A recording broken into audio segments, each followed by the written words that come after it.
What do you mean semi-consistently? Also, huge thank you to everyone who's subbing and following while the stream starts. I appreciate all of you, the unsung heroes of the beginning of the stream. Including you, I guess, Peaks.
I go up your ass. Kiss, wow.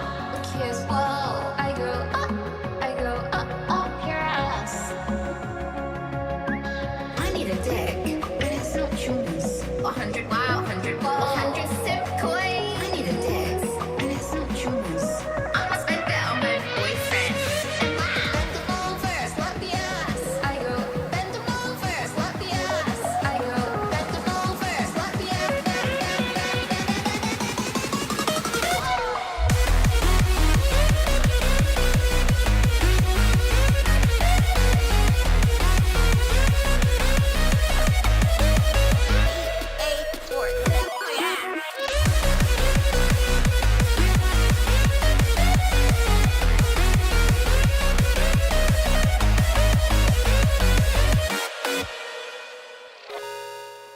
Press 1 for butt fun.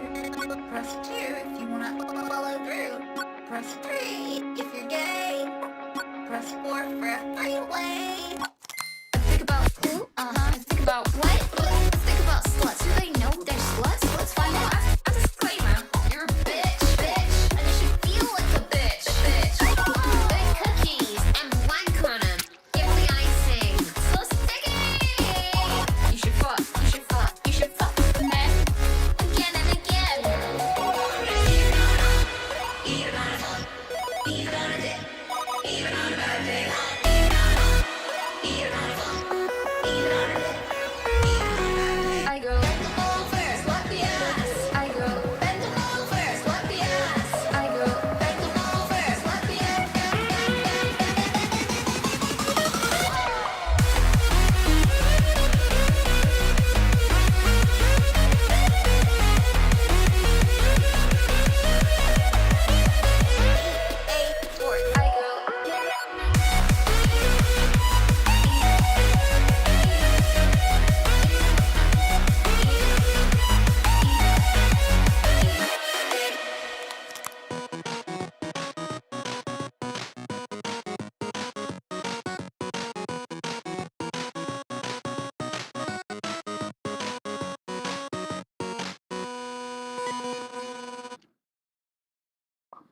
I make all my songs live on Twitch. You can check that out in the link down below.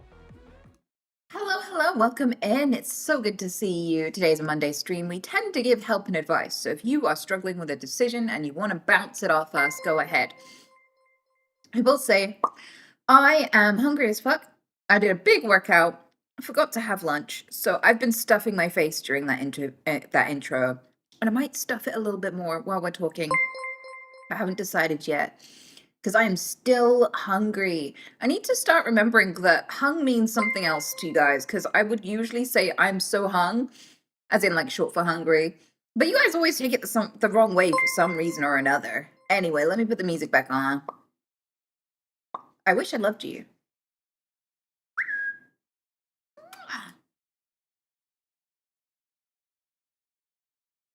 Everyone is hung sometimes. Yeah, depending on what you mean by the definition of the word. What a brilliant intro. Hope you had a great bank holiday. It was a really lovely day, so I ran my bunnies outside. And I had a new bird come to my bird feeder. I have like a bird feeder camera on my bird feeder, so like, and it will identify what kind of species has landed there and give me loads of information about that particular bird. And I got really excited because bullfinches arrived. I never thought I'd see bullfinches in my life, but I was pretty excited about them. And that's how you know I'm an old biddy. Because young people would never give a shit about such things.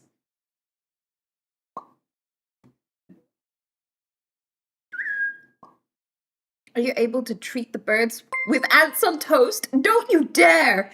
Don't you dare! What is wrong with you? You are diabolical for making me remember that again. Rain, thank you so much for the 20 gifties. I hope you're doing good, sweetheart. How's Oscar doing now? He's doing all right. I have noticed that he is a little bit skinnier. So given the combination of the fact that he did have a recent bellyache and he is like more bony, I'm really tempted to take him to the vet and be like, is he okay? Is there everything? Because he's such a dandy little lion and he's so cute. But I am very aware that that particular type of lion head, they die so early. It's really rare to get them to even 8 years old. So I'm hoping he's okay. I really am.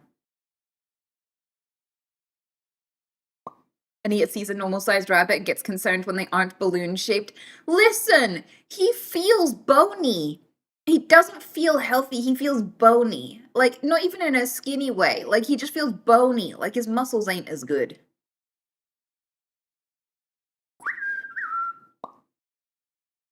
How old is Oscar? I forget, if I'm quite honest with you. I know I got him since I started streaming. But I forget how old he is. Do you guys remember when the first stream? Because there was a first stream I was like, by the way, I got a new bunny, look at him. And I showed you, because that's like, okay, so he's about 5 according to the mods, and they're paying attention. I don't really pay as much attention to me as you guys do, so I'm gonna trust your word on it. Blah. I'm so hung in Australia means you're hungover. Oh! Well, that's great. Here it means you got a massive donkey dick, so slight difference. Might be a little bit crossed wires. It does though. I'm not even joking. That's not even a tick. I feel like the Australians should know about this. Because if they don't, it's gonna land them in some situations.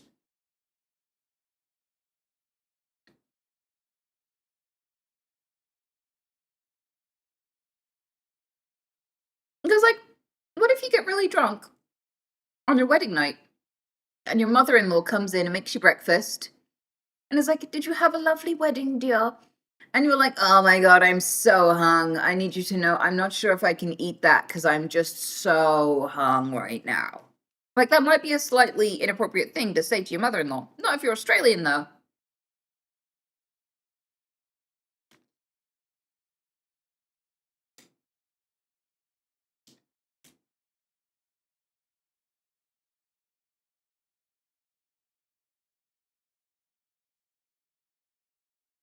I learned to cherish life. I found out this week that my classmate died at the age of 43. I'm so sorry, Ace Age. That's horrible. I will say, there are cooler reasons to cherish life than guilt. Because what you're saying is guilt. Going, ooh, I got to live longer than that person, so maybe I should appreciate my life more. It's going, I feel guilty that I lived longer than you and I haven't been appreciating every minute of it. I've lived an entire lifespan, according to you, compared to you, and I'm still not happy. Guilt doesn't usually make you happier. It makes you feel like you should feel something, which isn't the same as feeling something. Is that a brownie? It is a cocoa vanilla glaze bar.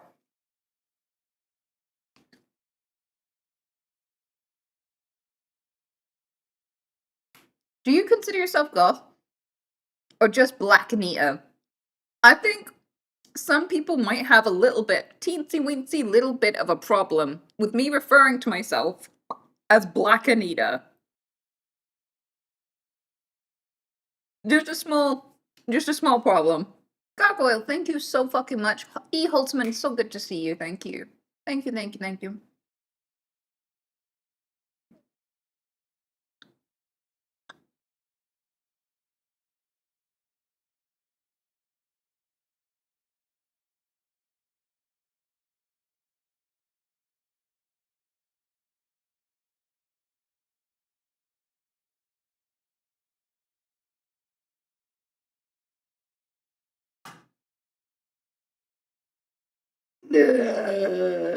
Pardon me. So Peaks just did a super chat. I've never seen that before. Basically, you see how that works? I just see an amount of money next to your comment, which is interesting. Burp Anita. I'm not sure how good that would be for branding, but I'll take it under advisement. Thanks for the suggestion. I love you.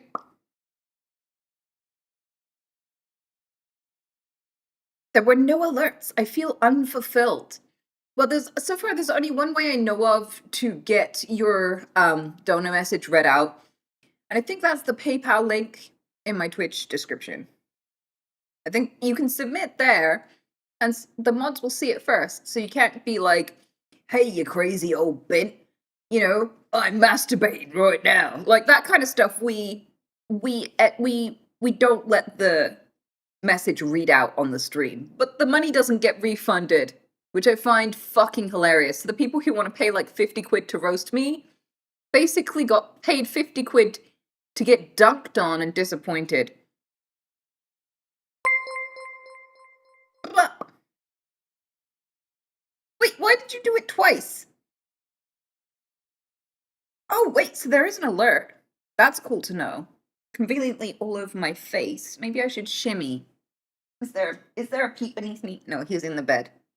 Do you see that little? He's like dollop shaped right now. He's so cute.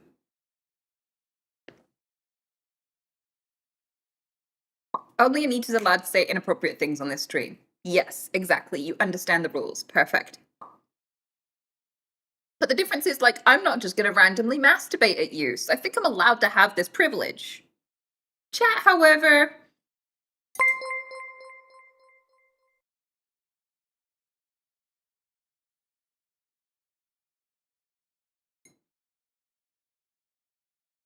I super chatted because I felt like it. Thank you so much.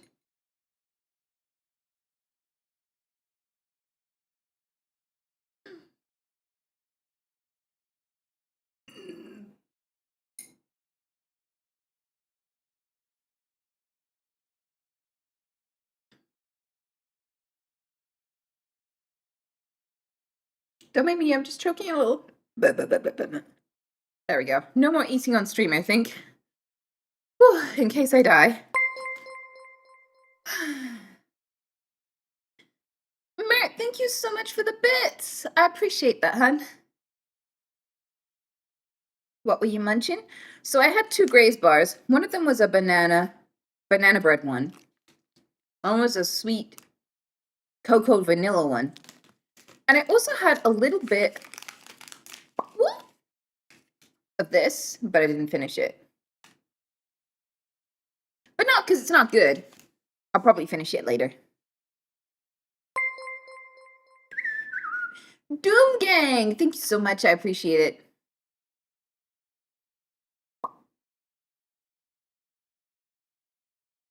Also, I saw someone was like, do I dump the last of my savings into my project car? And I was thinking, I'm not like in any way qualified to dictate what you do with your money, mate. But I think that might not be a very good idea at all, personally. Because like a car could get stolen, even if it's not finished.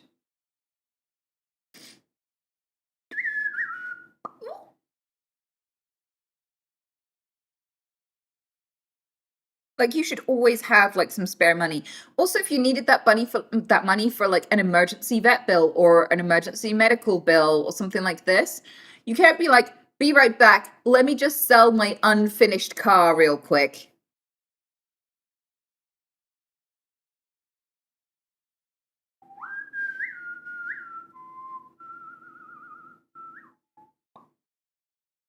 Ah.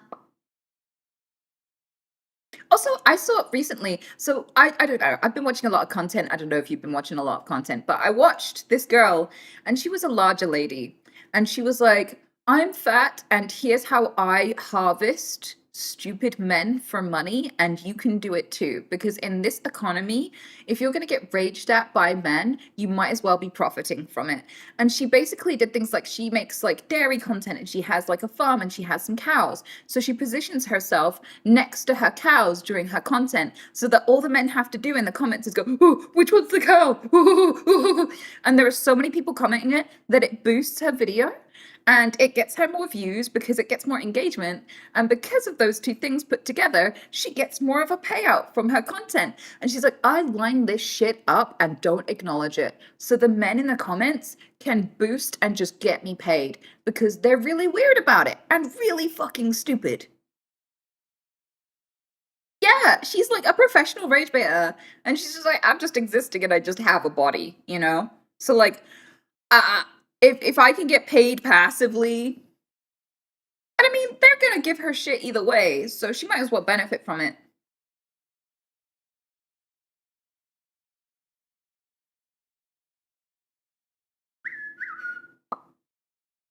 Okay, misandrist. I don't know if you could call her a misandrist for that, though, because she's only targeting stupid men. So, in order for her to be a misandrist, she'd have to hate all men, and that would mean that you think all men are stupid. So, is she the misandrist or are you?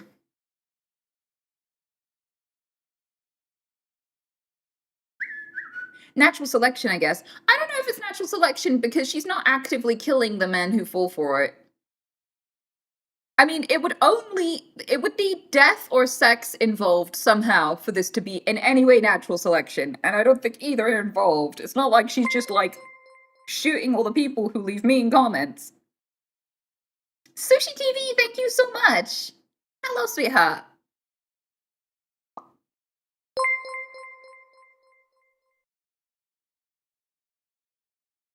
Blah.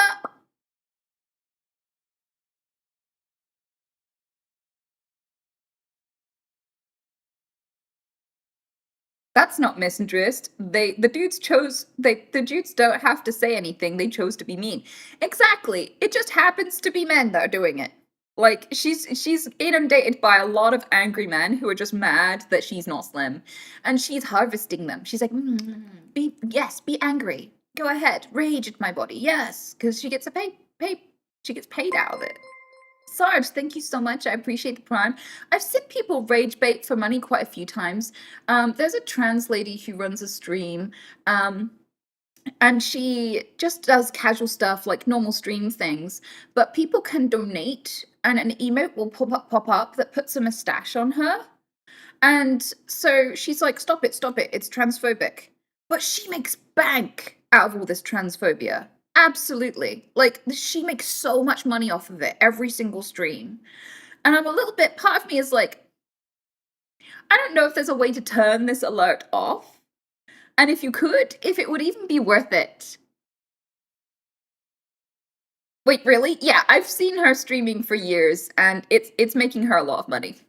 It really is. So, like, I feel like there are professional rage baiters out there who know that there's an angry demographic of people, but rather than letting it hurt them, they just find a way to benefit from the energy. And I think that's the toppiest tier, most genius level to handle adversity is to go, okay, how can I make this benefit me? If I can't choose whether or not I have to deal with this shit, how do I make this shit profitable?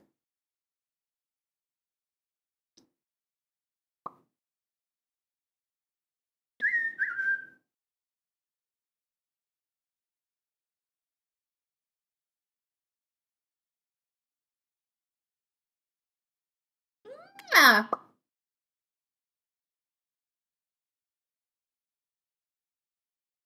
You're the only person who can give a compliment, an insult, and a jump scare in the same sentence. It's like emotional roulette. Who? Wait, what? Are you quoting me or are you just saying that about me? Because to be honest with you, I'm sure many people can compliment you, insult you, and jump scare you in the same sentence. I guess I just have like a medical excuse, which is different. Yeah.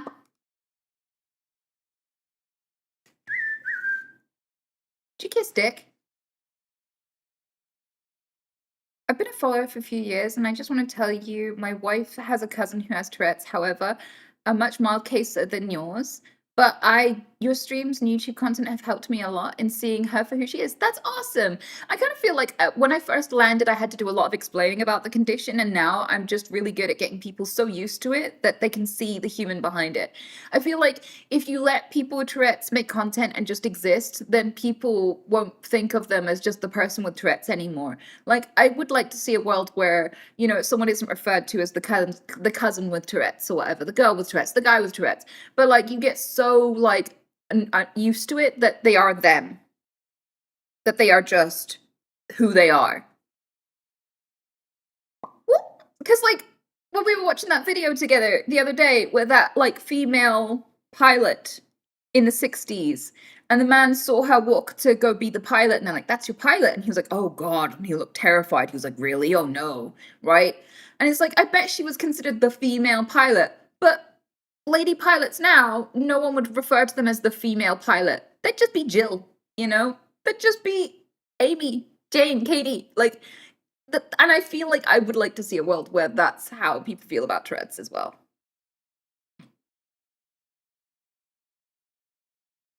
Yeah, like when you get to the point where it's not like the gay couple who live down the street, it's James and Andy, my neighbors, you know?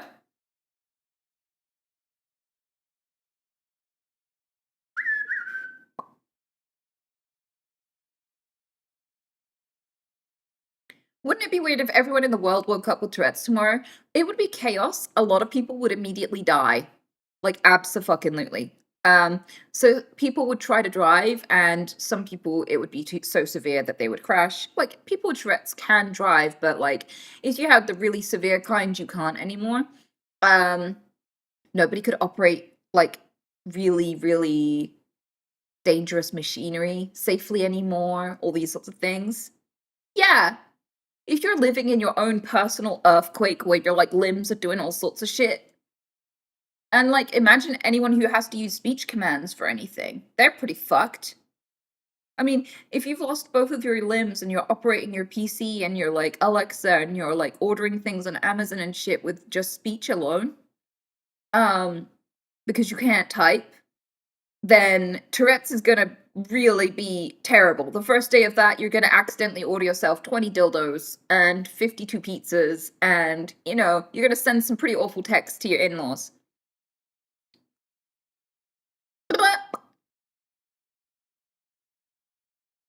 Might sound weird, but are you hypermobile? Yes, I am. So, like, one of the immediate tests is, can you put your thumb straight onto your wrist? And the answer is yes. But I got the weird ones, like, I can move my trachea around. That's not supposed to do that. I didn't know. What the fuck? She's a witch! Ah! I mean, technically, probably by medieval standards, I was probably a witch. By medieval standards, I was probably a lot of things.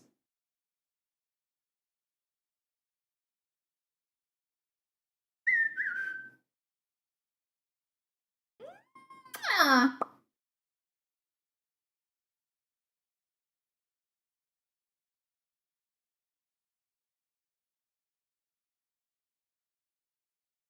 Wait, not everyone can do that with their throat? No. If you can hold your Adam's apple, your trachea, and you can just move it from side to side, and separate it from, like, your neck, that's not normal.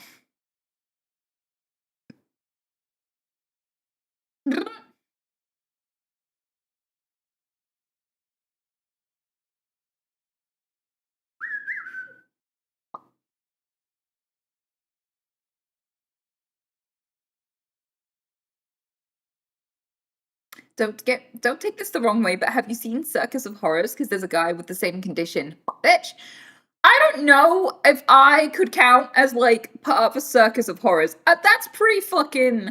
That's a pretty harsh roast. Like the horror of hearing swear words. That's just a basic Australian.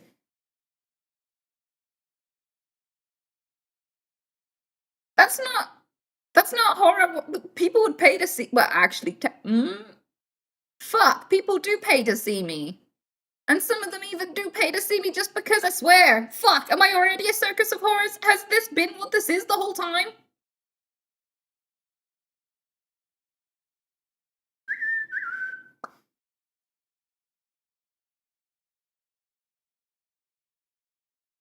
Guilty. Well, this has been quite the realization. Thank you. Yeah.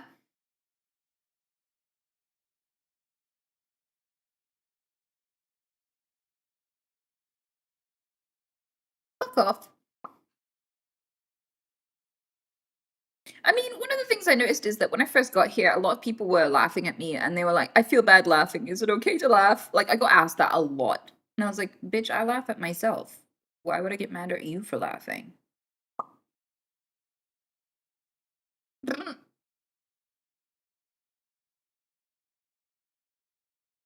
Is it bad that I can move my trachea around with my hand?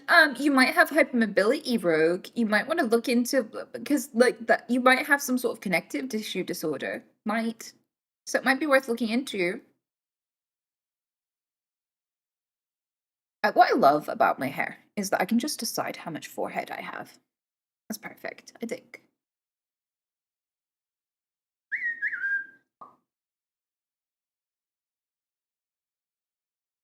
Does she have like 8 dumbbells behind her? Probably more than that. Oh, you've just made me realize I didn't put them away after the workout. But yes, I do have a lot of those. Woo!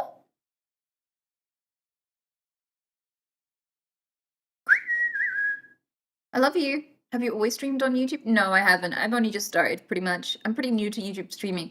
So I am still streaming on Twitch. I just learned how to stream the same thing to YouTube at the same time, which is pretty cool. I'm dabbling in multi-streaming.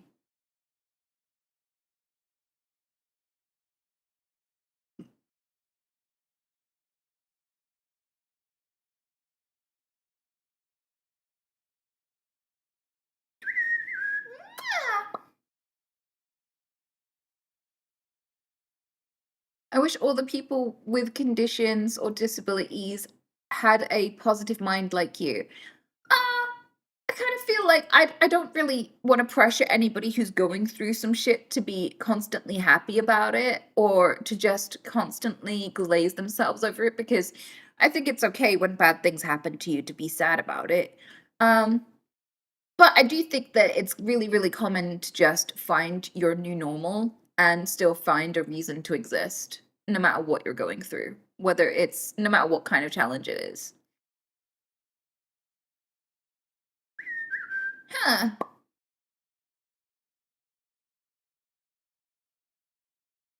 But someone immediately asked how heavy my heaviest dick, my heaviest dick, 2 grams.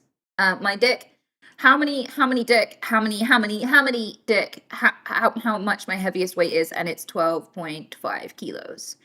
So like I'm not doing the kind of exercises yet where I'm just like lifting the heaviest weight till failure. I'm sure I'll start doing those sorts of exercises, but the kind that I'm doing right now, is different.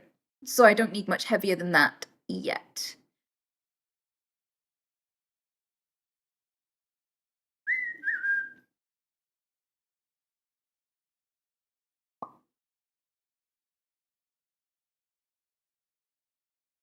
Also, the second dumbbell finally came. Yeah, and so like today I lifted both of them like this. So what is that, like 25 kilos? It's not very much. But it wasn't very challenging either. So, because the whole point is I was doing lots of exercises and I didn't want my arms to be too exhausted to do the rest. Yeah.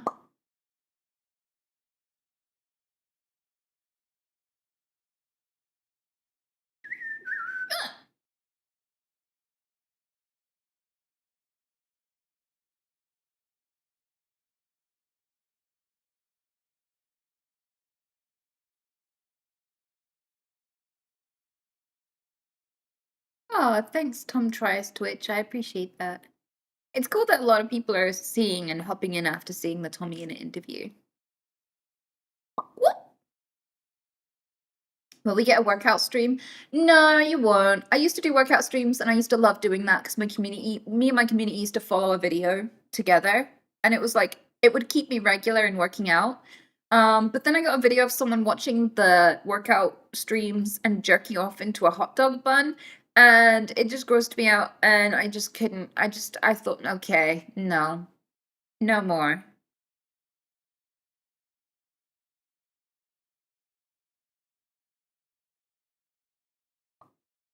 I wonder if I tell that story, there's always someone in chat who's like, did he eat it afterwards? And it's like, why did you think that I would watch it to completion?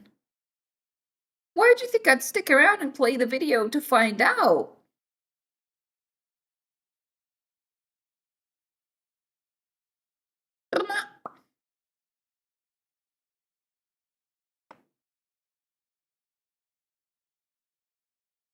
I love you.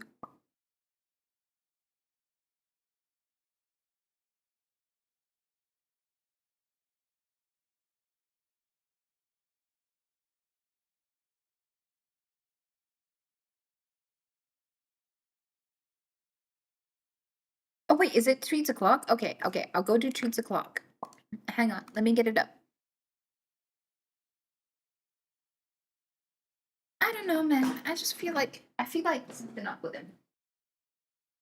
Oh, where's the treats jar?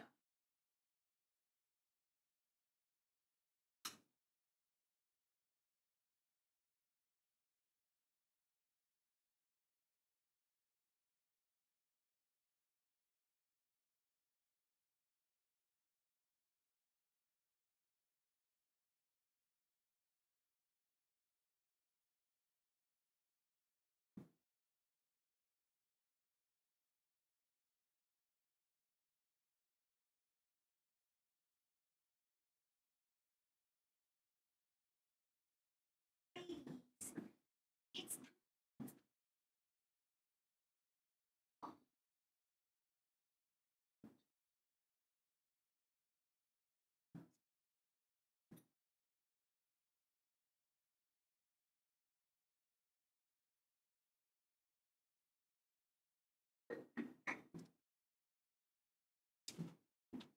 oh, that's my baby.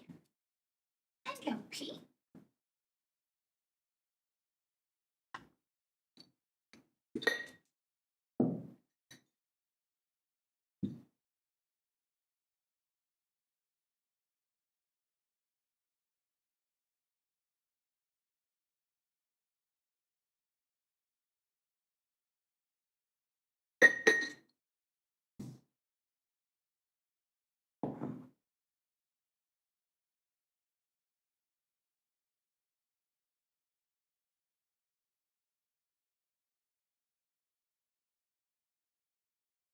Bitch.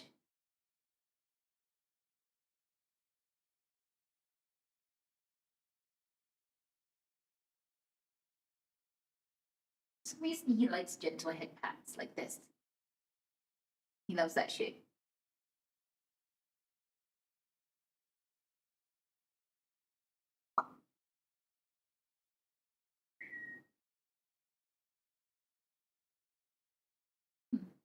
Cute little baby you are.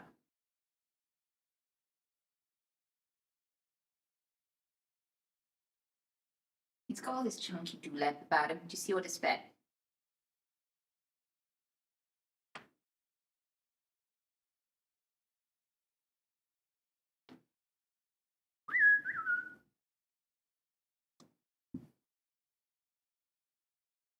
And I'm back. Hello.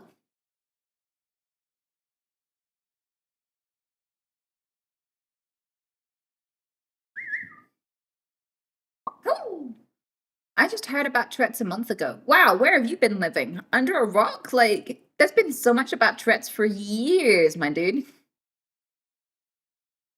Uh-uh.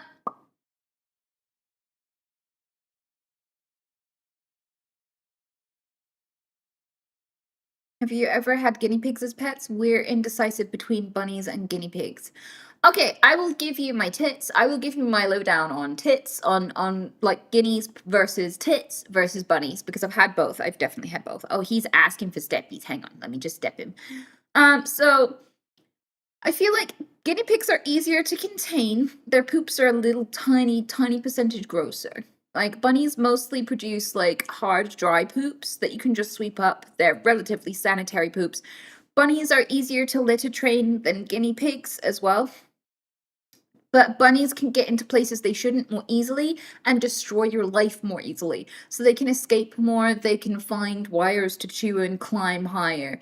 Guinea pigs are very easy to contain. You can make quite a big pen for them with quite a low fence around it and they won't be able to escape.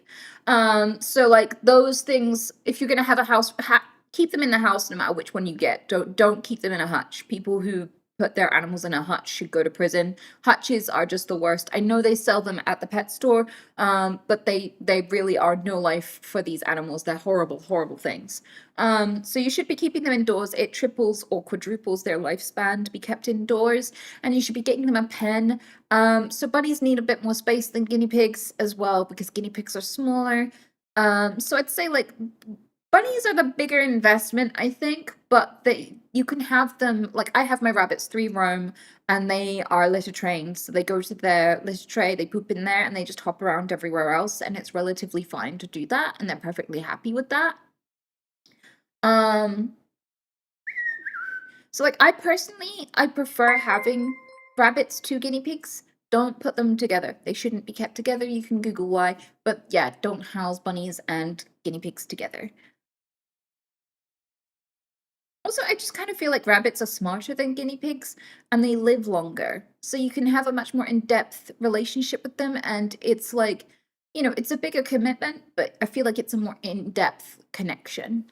And with guinea pigs, I feel like they're a better starter pet. Like, guinea pigs are easier to keep. Absolutely. Another thing is I don't use sawdust with either. And you should definitely look into sawdust-free keeping of animals, both for your health and for the animals, because it will give the animals respiratory issues, which they'll never get cured of, and they will have until they die. And it can also give you permanent respiratory issues. So even with the dust distracted stuff, so I would just advise don't live around sawdust. Sawdust is bad for you.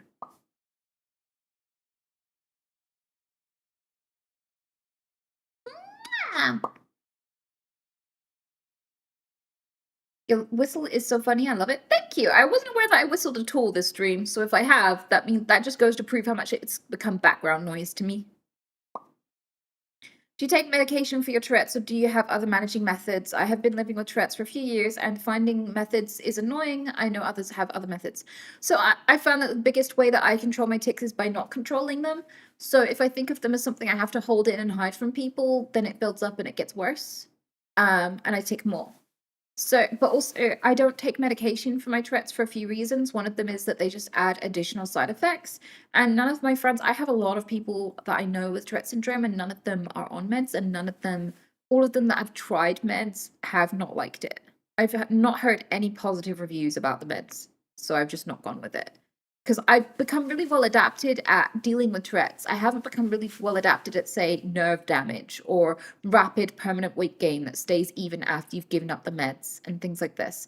So with that in mind, I've just never medicated it because I'm like, I know how to deal with this, but I don't know how to deal with those kinds of side effects. That would be a whole new problem to add on to my life. Is Pete digging hay? Yes, he is digging hay. He's nestled all the way up in it. He's really enjoying it.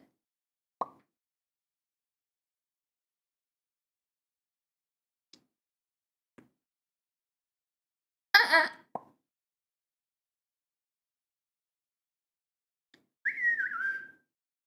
I fucked your dad. You can hear the rustling ever so slightly. I wonder if my bunny can. I wonder if I can just put it in there and you can see him. Hang on. Hang on, hang on, hang on. Yeah.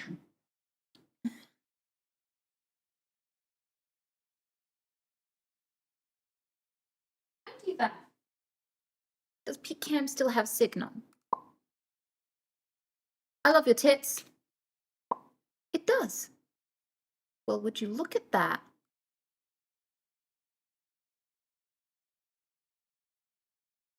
So, can you see him okay? Nestling in his hay and eating? If I move it back, can you see him better?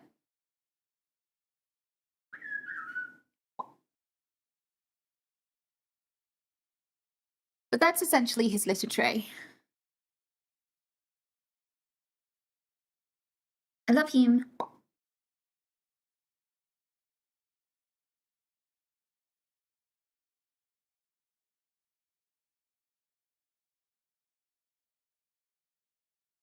Why he's so cute? Because I don't know. That's what he does for a living. That's how he earns his keep. He just bees cute.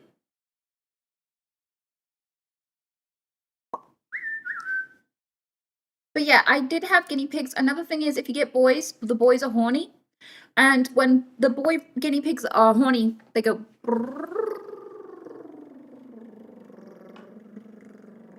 And they wiggle their butts from side to side. And this means, I'm gonna mount you. I'm gonna mount you. You know? And so I had a pig called Bill, and he had 4 friends, and the 4 friends did not appreciate Bill constantly trying to mount them. So when he did the dinosaur noise, they'd all run and hide, and they'd go squeak, squeak, squeak, squeak, squeak, and they'd go hide, right? And they'd scream and hide. They'd be like, "Fuck, run! Bill is horny!" And eventually, after much bullying and mounting by Bill, all of them rose up against Bill and were like, "Fuck this, Bill! We're done with you!" And they relegated him to the poo corner. So, like, guinea pigs will typically all poo in the same corner if they live together. And what they did was they just nipped him and bit him whenever he left the poo corner. So he just had to sit there all day and night and just sleep where they pooped. Which was horrible for Bill. And he looked really sad because he's like, "But I love you." And they're like, "You love us too much, Bill. Fuck off, Bill." And he's like, "Oh." So, we had to separate him out from them, and then he got really lonely, and he just spent his entire day with his hands, with his little paws on the edge of the cage, just looking in at them, going, "But why don't you love me? Why can't I be with them?" You know? So, what happened was I had this friend, she had like a guinea-topia. With lots and lots of boxes with like all of the different guinea pigs' names on that they could run in between and stuff in her room. And she really loved her guinea pigs. They were like the center of her world. So I was like, and then she was like, I think they would appreciate having a male because they're all females. And I was like, I know just the male. And he went and lived with them, and he lived with them happily ever after, and everything was absolutely fine. Bill lived in heaven for the rest of his life.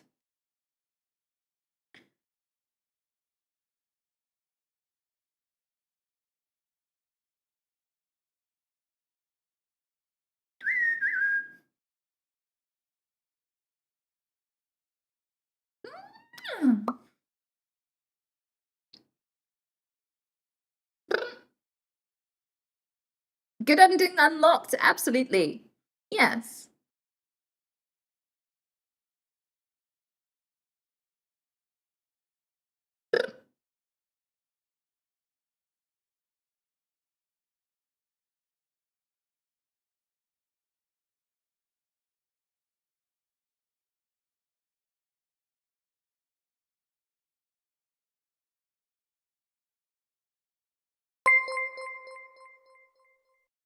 Oh, why are you doing super chat so much? I was about to thank you. What are you doing? I'm supposed to pay you. You're a mod.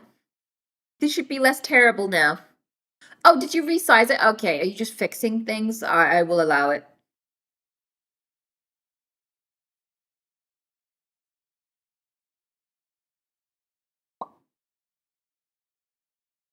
I wish I loved you. Rock collection one. I already have a sea glass collection and a fossil collection, so I think that counts as rocks. I don't really think I need to like start a whole new thing. Also, I do worry that it would make my house really heavy, like the corner with all my weights in. That's a lot of combined weights. Like, I have weights ranging from 2 kilos to 12.5 kilos, and they're all piled in one corner. And I'm starting to notice, like, the floorboards in that area creak a little bit extra. And I'm like, And it made me really curious, like, how heavy can you make, like, if I wanted a boulder collection, like, how soon would that become a structural problem? Magic card collection. I have so many unopened magic cards. I'm kind of scared because when I started opening them on stream, I was like, this feels really good. And I was like, oh, fuck. Am I going to spend my life savings on magic cards? And I haven't opened the rest because I'm just like, once I get into this is going to be an obsession of mine.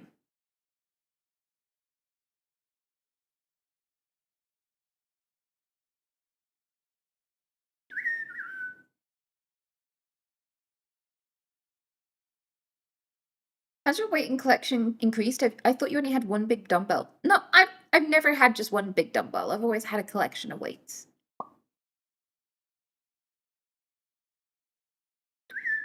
What? Open once a week to manage and hold off the obsession, maybe? That doesn't work. It's like you can't just have a little bit of crack, Pika. That's never how this works.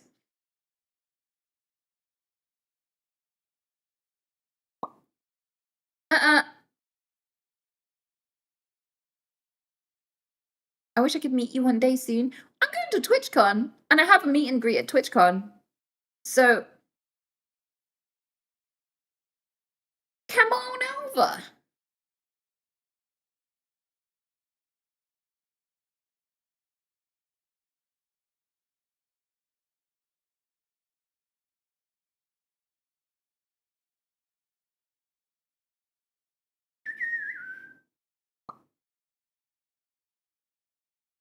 I'm gonna bother you IRL with Civ 6 and Anno 117 at this rate. What do you mean? How are you gonna do that? Are you just gonna appear at my house? Am I just gonna come down for breakfast one morning, go into my stream room, and you're just sat there with Civ 6 open, just like, today you will learn, bitch. It's happening. I've waited long enough.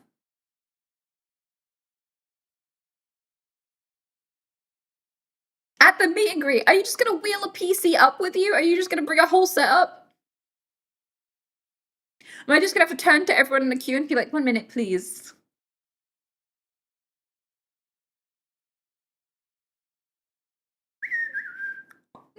Ah, watch me. There are PC setups and everything spotted around in TwitchCon. There are so many people playing new games and shit. So one of the cool things about TwitchCon is sometimes you can like play games that aren't out yet and get like a little taste of a new game before it's released, which is pretty exciting. There's loads of other things, like there's a bunch of consoles and different types of, like, sometimes phone companies will literally have phones at their booth that you can try phone games on, because like a lot of people assume they won't enjoy phone games. And so, like, people are like, oh yeah, you want to bet? And someone will give like a try, like, oh, I'm waiting for somebody, I'll try this game. And the next thing you know, they've been there this entire weekend just playing. So yeah, like there's a lot of that. There's also a lot of installations and things to play with. I learned how to resuscitate people at TwitchCon. The British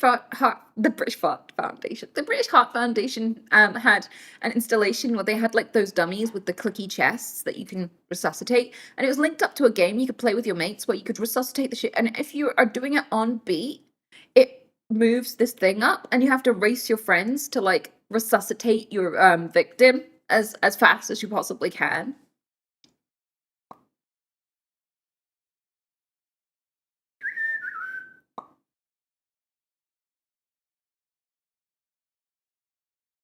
Yeah.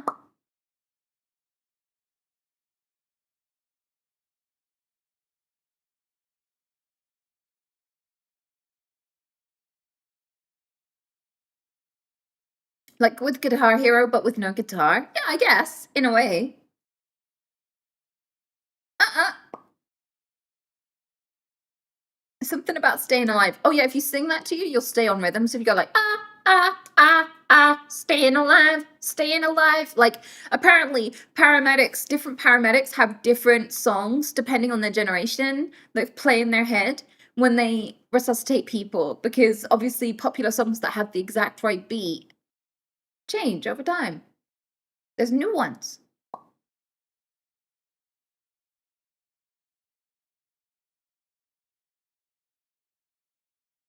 What does this generation use? Seabat? I feel like that you die because that is a very good rhythm. Like, it's supposed to be consistent and going.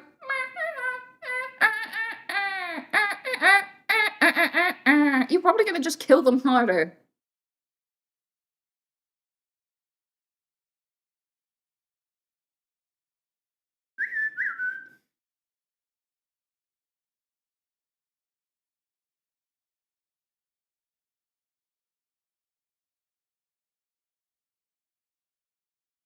You can always use the Macarena. Yeah, the Macarena is one. I think that's like an older generation one though. I think that might be if you're an older paramedic.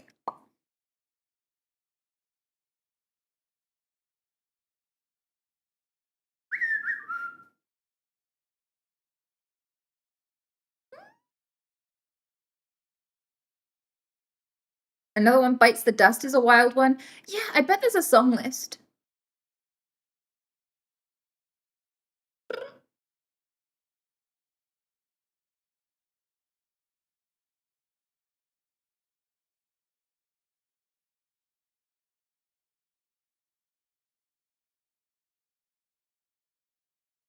Isn't Staying Alive literally on beat? Did I miss you say that? I think Staying Alive is one, but so is another one, Bites the Dust. So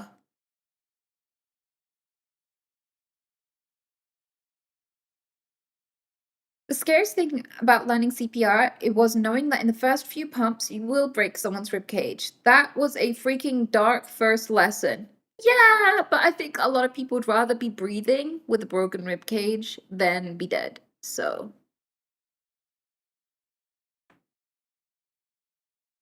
the alternative was worse. I would rather live with a broken rib cage than die of death.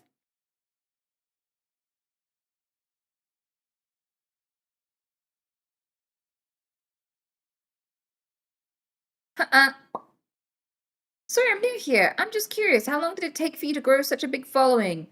For me, I didn't have a very typical Twitch journey. I feel like for most people, you stream a bit and it's a hobby of yours and you gain like a few hundred followers maybe in your first year. And you gradually grow, and sometimes you'll have spikes in viewership, and those will get you a few extra like viewers, and you just grow gradually. And like a lot of it is just getting yourself seen and out there and collabing with people and stuff. But for me, I didn't really collab with anyone when in the first year. I just went from like my first stream had like 28 viewers or something, and then I had like a few thousand viewers by the end. I think it was by the end of the month, or maybe the end of the second month. It was very, very rapid for me.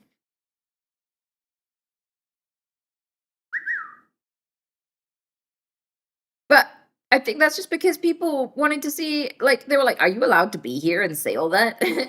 Because of my Tourette. So I feel like there was a little bit of curiosity in that respect, but I expected people to get bored of me by now. Genuinely. Yeah, I did the speed run.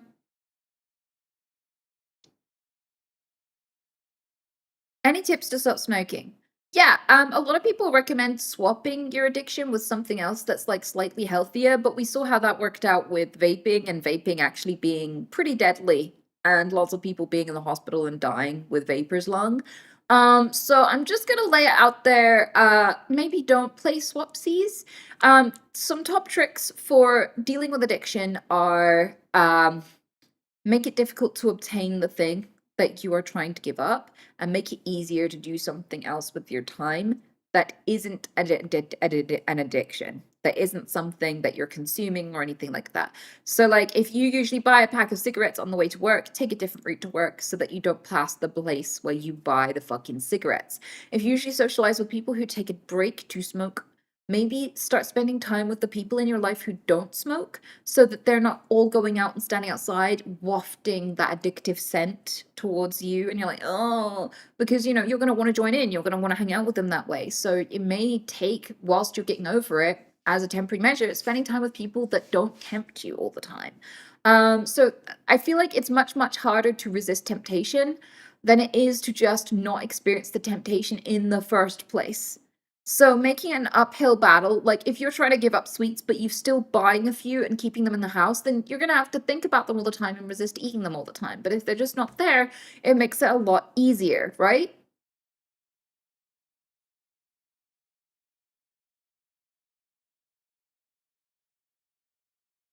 Exactly.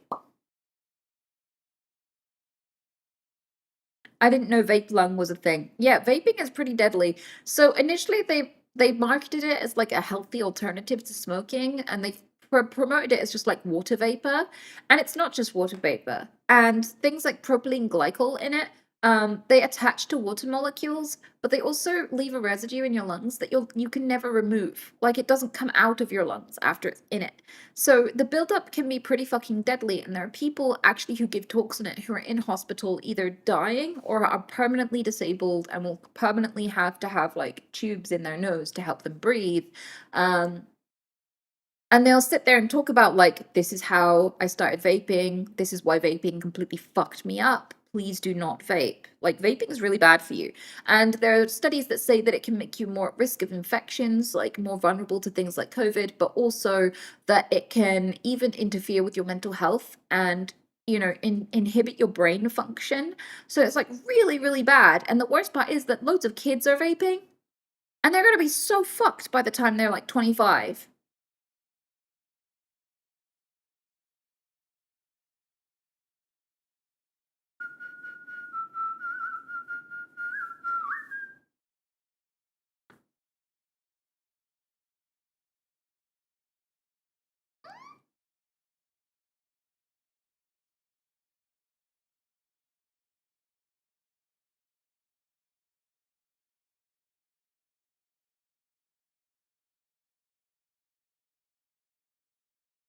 We need to make cheese cool again. I'm not sure that we do. I'm not. I don't think I'm quite aligned with this. I mean, I like cheese, and I eat vegan cheese, and I like my cheese. I like it melted on stuff, but I do think that maybe cheese is probably not a very good food group, and that it's kind of weird that we eat it because most of the world is dairy intolerant. And most animals in general are weaned and become intolerant to lactose and can't digest it when they're older.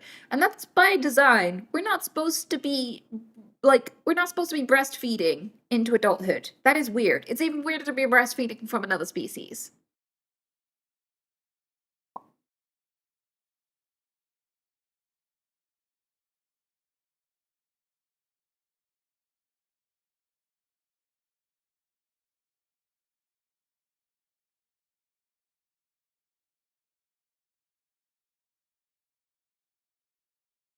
But cheese.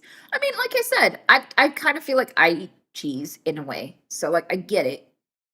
But at the same time, because most cheese is made from cow's milk, I kind of feel like maybe we shouldn't make cheese cool. Maybe we should give cheese a break.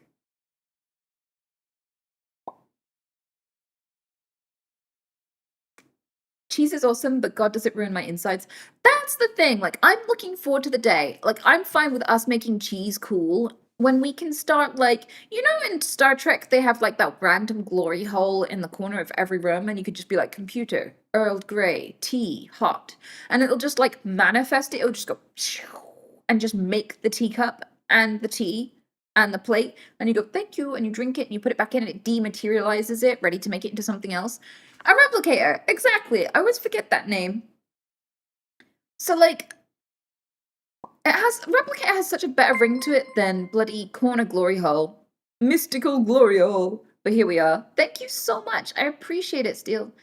Thanks for the prime. But the thing I'm getting at is like when we can materialize any kinds of foods, I look forward to the day where you can make like, I don't know, an ice cream sundae or whatever, but it be healthy and taste exactly the same and just manifests immediately. You never have to cook it from scratch. You never have to go buy the ingredients. You can just walk to the corner hole and say, corner hole, give me a healthy sundae. And it will give you a healthy ice cream sundae and you can just gorge on it.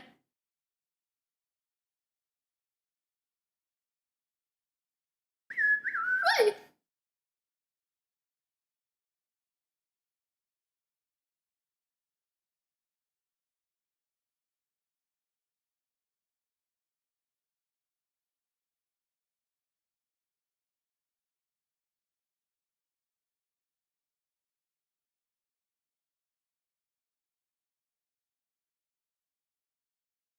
I have an advice question. Oh, it's not an advice question. I would like to hear thoughts on clavicular figure. I have younger brothers, and I fear they will fall for this lookmaxxing bullshit if it sticks around. I haven't really seen much about clavicular. Isn't that like a content creator? But anyway, I know about looksmaxxing, and it's really, really funny that they had to make it masculine so that men would go along with it. But everything that's toxic about looksmaxxing is just toxic about the like the beauty industry as a whole. And like men modifying their bodies and, decorating themselves and sharing tips and advice on how to improve their appearance doesn't have to be toxic. It can just be them enjoying their bodies as a work of art and crafting them into something beautiful. But what the problem is that the incel community has started overlapping with the beauty community to make it looks maxing. So it's not just like beauty for men, because that would just be beauty. right? It's intertwined with all this like alpha male bullshit and trying to look like a alpha male.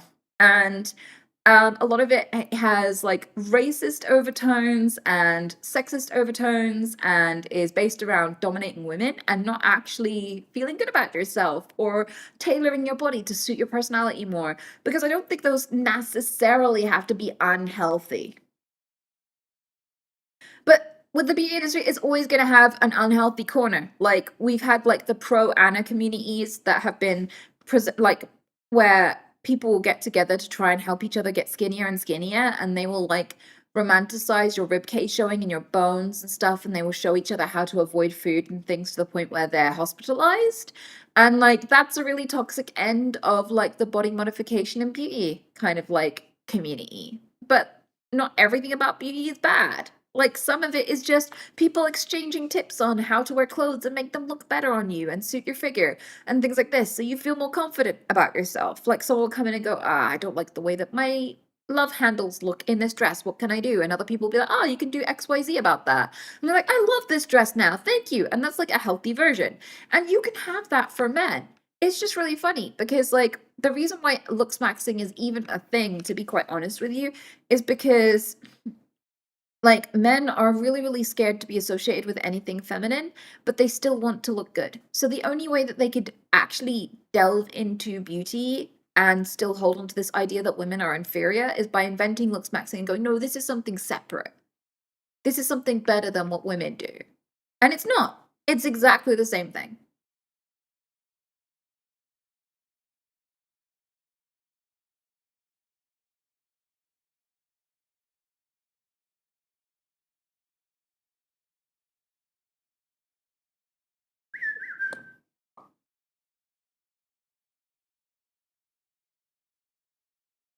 Those men are kind of weird.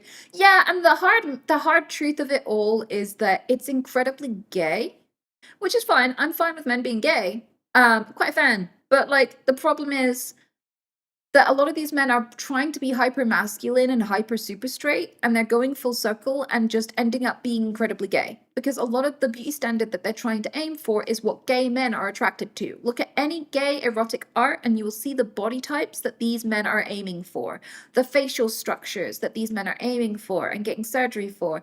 Everything about looksmaxxing is to look like a gay icon, is to look like a gay male porn star.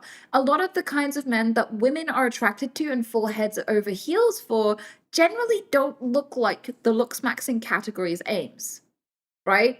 So a lot of these guys are going to look incredibly hot to each other and wonder why they're still single. Which is fine. I quite enjoy the show. But it's also like a lot of incels turn their anger outward at the world, and they lash out, and there's like school shootings and stabbings and all sorts, against women. There was very recently a video circulating of a young man who asked for a girl's number and she said no and tried to walk away from him. So he picked her up, slammed her on the ground, and then stomped on her head, and she was in hospital and she's getting rehabilitation now for that because she got brain damage from it. So yeah, like the incel community and this like vengeful, angry, turn my anger outward at the world, how dare you not fuck me kind of behavior. Some men are turning it inward, and they're turning it into a quite a masochistic behavior, and they're going, if I was beautiful enough, you'd love me, so I'm going to inject my face, I'm going to, cut tendons, I'm going to, starve myself, really punishingly do all this shit, do this 38-step beauty routine so that women will like me. And it's like self-torture. They will take it to such an extreme, trying to be beautiful, trying to be desirable, that they're basically torturing themselves, and they're turning their anger, they're taking it out on themselves that they're so lonely. There was actually a looksmaxer who cut his own face. Like he wanted to create a certain facial structure, and he learned about the surgery, and he just tried to do it to himself raw without any anesthetic. And he just completely disfigured himself. I think he videoed it as well. I think the video of him doing it to himself circulated. So like looksmaxxing is like an extreme version of beauty for men who cannot bear the idea of just beauty. Like just getting beauty tips. It has to be masculine. It has to be alpha male. And it really does remind me of what's the name of that guy in American Psycho? and his like really long beauty routine and him doing all those sit-ups in the morning at like 4 a.m. and shit. It really does, yeah, it's very Patrick Bateman. And the thing with Patrick Bateman is he is a joke. The whole movie is to make fun of men like him and culture like that and how destructive and ultimately pathetic it is, because it turns out that all of that film is just a fantasy in his head, and he isn't even hurting any of these women that he's fantasizing about hurting. He just wishes he could hurt these women because he hates his life, right? Yeah, so it's Patrick Bateman was like a satirical character, a ridiculous joke. And there are some people who are literally using his behavior as an inspiration for looksmaxxing, which is funny because the actor probably didn't live like the character to look the way that he did, but they're still interpreting it as a fucking documentary. Like, the actor probably wasn't doing a 36-step beauty routine and all of the shit, that whole ritual in the morning, to be quite honest with you. Yeah, he was a joke character. And so it's always funny because I've grown up my whole life seeing people try to aspire for that and being like, you know, he's a joke, right? You know, he's a joke, right?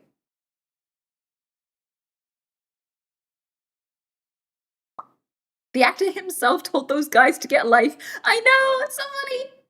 It's beautiful.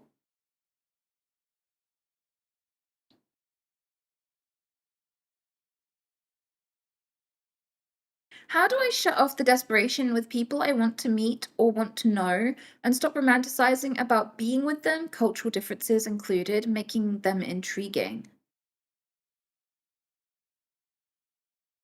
So it sounds like you could. So I don't know whether this is romantic or if you're fantasizing about befriending people. But if it's romantic, you need to Google limerence. So limerence is not like love. Limerence is a form of obsession with people, and you make these unrealistic fantasies about being connected with these people. And it's usually a psychological phenomenon, and it comes from a certain place. It comes from a certain need. And if you heal the underlying foundation for the limerence, then it doesn't have to eat your life, and you don't have to obsess over other people anymore. And like with limerence, it can get so enveloping. It can eat your whole life with limerence. And what you're describing really does sound like limerence. So I would start there and do some research into like what is limerence, how does limerence feel, how do you manage limerence, all these sorts of things, because those sorts of thoughts and feelings can turn you into a stalker. You become a stalker when those thoughts and feelings make you do unwanted behaviors towards people that aren't healthy for you and are very unwelcome to the recipient, right?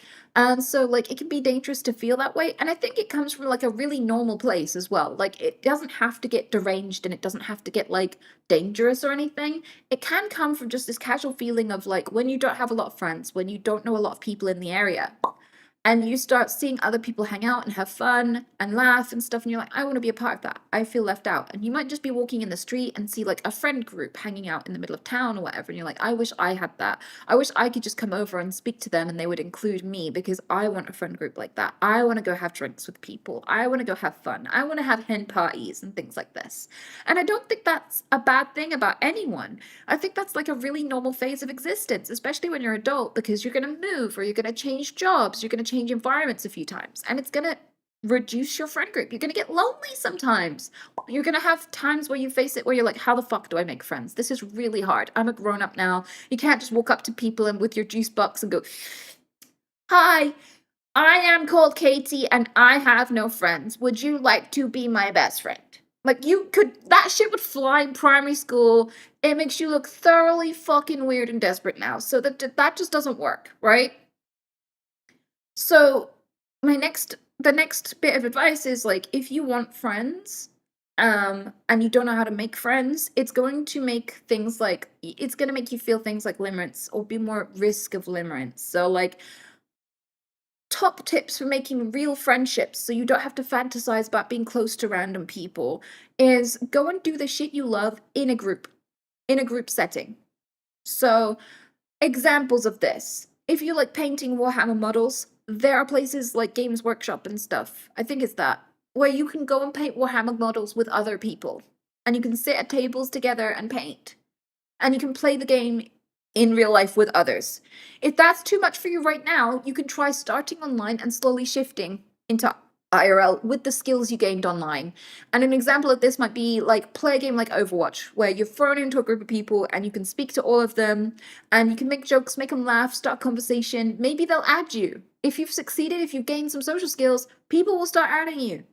And from there, you can play again and you can get to know them and you can invite them next time. You're like, I'm playing. Do you want to play again? I see you're online. And then maybe you have another conversation with them and another. And you learn how to entertain people. You learn how to be entertained, how to not start arguments with people and hyperfixate on your differences and shit like this. And once you've managed all of that stuff and you've learned the basics, you can turn that into a conversation IRL. You can turn that into connections IRL, and maybe you can take a hobby out into the world. Maybe you like rescuing animals, maybe you like gaming, maybe you like walking. There's just a way to, it doesn't matter what it is that you do that you love doing at home, there is a way to make that a communal activity in your area. And so like that was a progression that I experienced, and I went from having no friends to going, no one's like me, I don't know how to be like, making friends as an adult is hard, I'm so isolated, what the fuck do I do? I went from that to having loads and loads of friends. I have a really busy social life, I'm flourishing. I had to learn all of this from my late 20s onwards. I was really isolated as a kid and a teen, did not learn all the basic human skills very early. So I can tell you, even if you're socially inept now, you don't have to be forever. It's never too late to learn to make friends and to make real connections.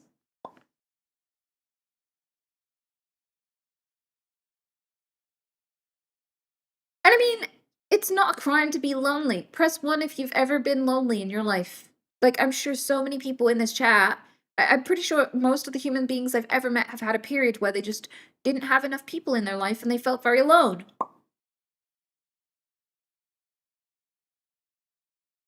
Yeah, exactly. There you go. Thank you, chat. And so, like, you might feel some things. You might have some embarrassing fantasies about rescuing the cute girl at the shop from, like, some annoying guy in your head. You might have fantasies about being a hero, being needed, or having friends. You might, like, roleplay in your head, like, having actual real connections and things like this, and cringe at yourself for being so desperate because you're like, why am I fantasizing about random people? Like, they don't know me, they don't care about me. And I feel like that's a common stage of loneliness when people like start really just wanting someone to acknowledge them, to hang out with them, to wonder about their day, to talk to them.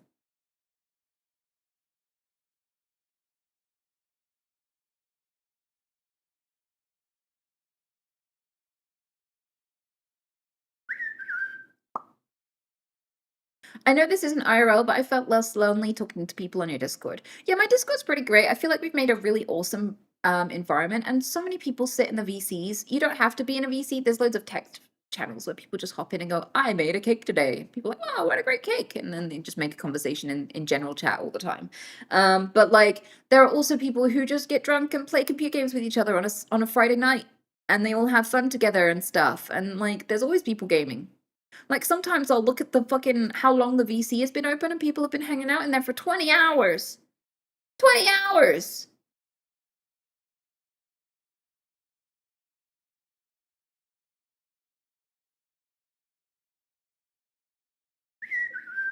Have you ever did IRL? What do you mean? Of course. Don't act like that's not normal. Yes, I have seen daylight. Yes, I have seen humans in real life before. That is a thing I've done many times. Bitch.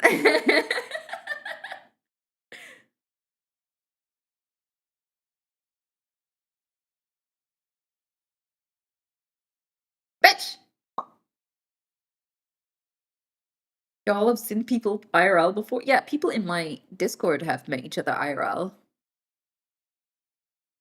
They have. Some of them have even gotten engaged to each other, believe it or not.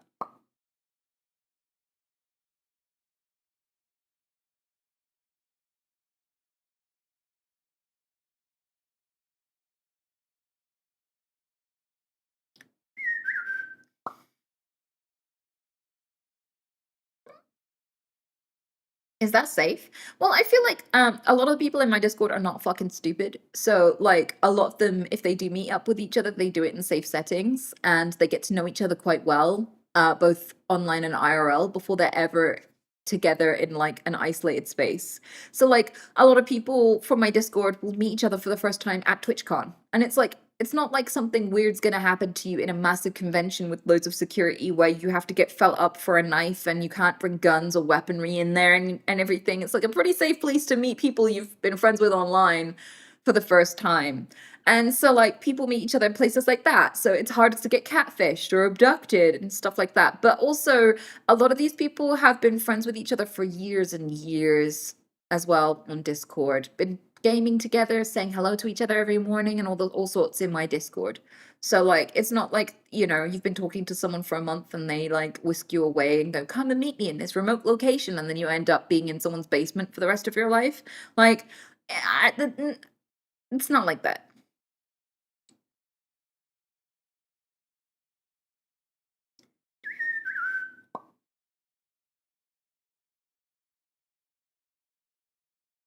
I mean, even if some of them were potential serial killers who are gonna fuck you up if they ever meet you in person, you just don't have to meet them in person. Like, yeah, a lot of people who secretly want to lull you into a false sense of security are really nice if you never actually have to meet them, because then you just stay in the lulling like stage.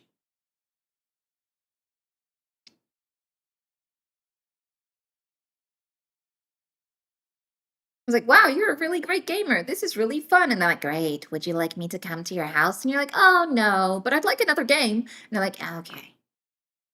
Your dress is really nice. And you're like, thank you. Would you like to come to my house? And you're like, no. And then oh, well, it is a very nice dress. You know? So if you're worried about being murdered by someone on the internet, just don't meet them off the internet.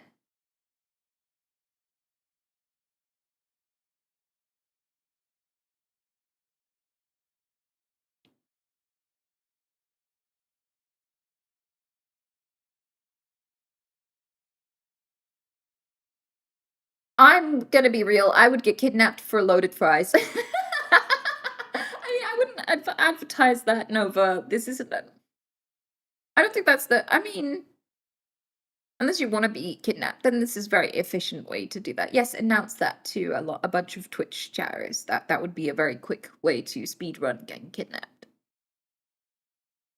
But you're setting the bar so low. Like, there are men who'll pay 1 grand for a jar of your farts. Like, raise your prices. If you're gonna you want to get kidnapped once.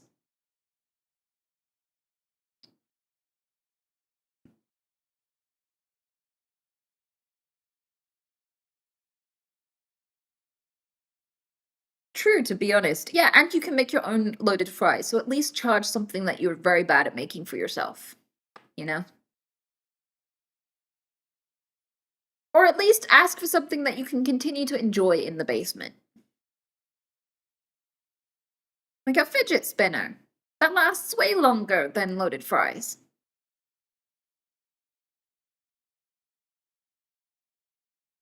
Okay, you convinced me. I'll sell feet pics or something. Good for you, Nova. Nova.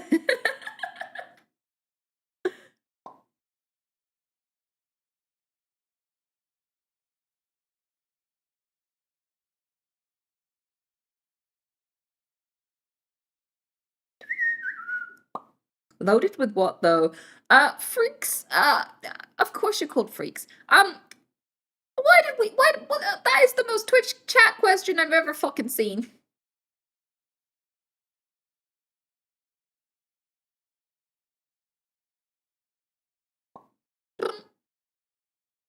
Thanks, Sir Lord Custard. I appreciate that. I'm glad you enjoyed it.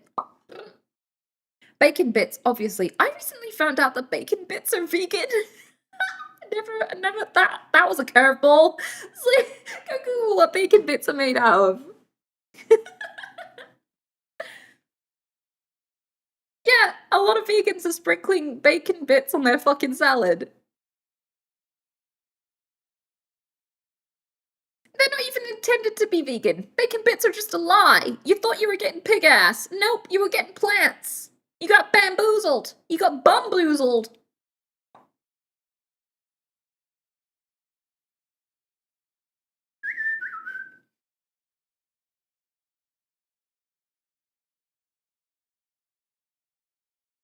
It depends on which you get. Most bacon bits in stores are just seasoned wheat.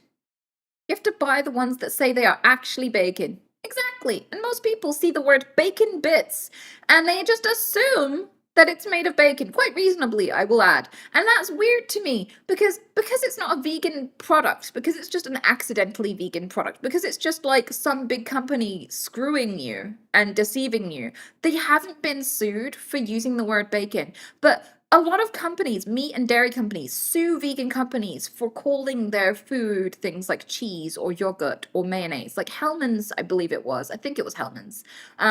They sued another company for making a mayonnaise product that didn't have egg in, and they wanted to limit the use of the term mayonnaise to only things with egg in. The lawsuit didn't fly. They didn't manage to attack and destroy this company and make them have to rebrand and stuff. So they just ended up bringing out their own vegan mayonnaise line when they didn't win. So it was all about attacking their competitor. It wasn't really about maintaining the definition at all. Exactly. So like it's so funny, but when it's just capitalism's doing it to screw you, when it's just a big old company trying to screw you into buying what you would think is bacon bits, everyone just leaves them to it and goes, you know what, fair play, I'll allow it. But the minute it's just because like a company is meat free and vegan, they're like, what the blah, blah, blah, blah. So like I see that a lot. Like you'll see in like vegan restaurants and stuff, they'll put chicken bits and instead of an I, it'll just have like a little star, as if like chicken is a slur. And it's because like they might get sued if they put chicken in their menu when you're not really eating chicken. You're just eating a chicken-like substance.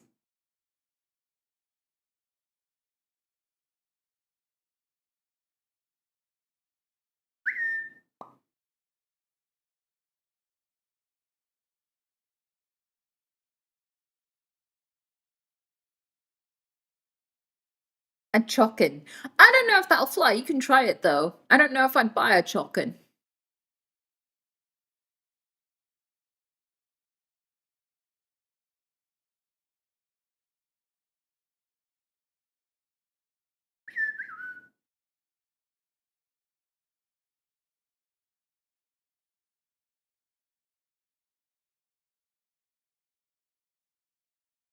Have you had bad experiences with fans IRL? Yeah, I've had good ones and bad ones.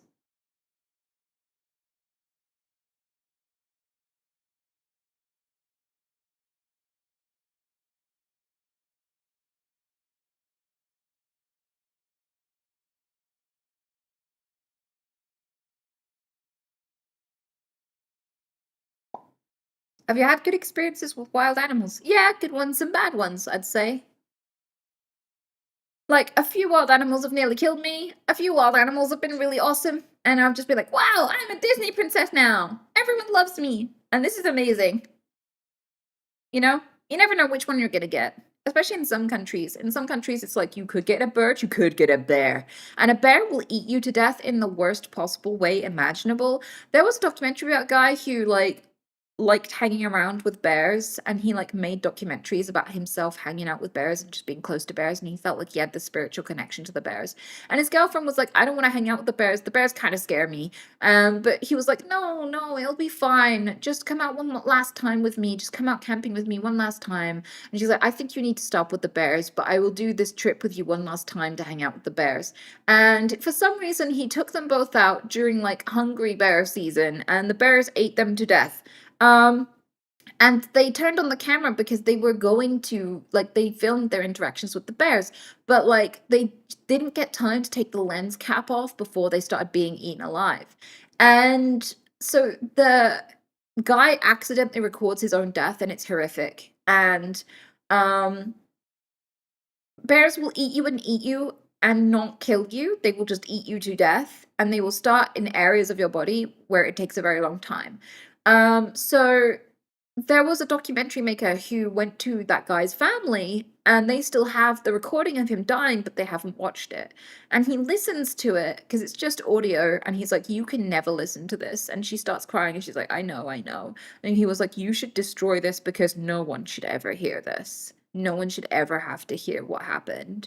Obviously, I don't think that the lady, I don't think his girlfriend died on camera. I don't think that you hear her die, but you hear her trying to save him.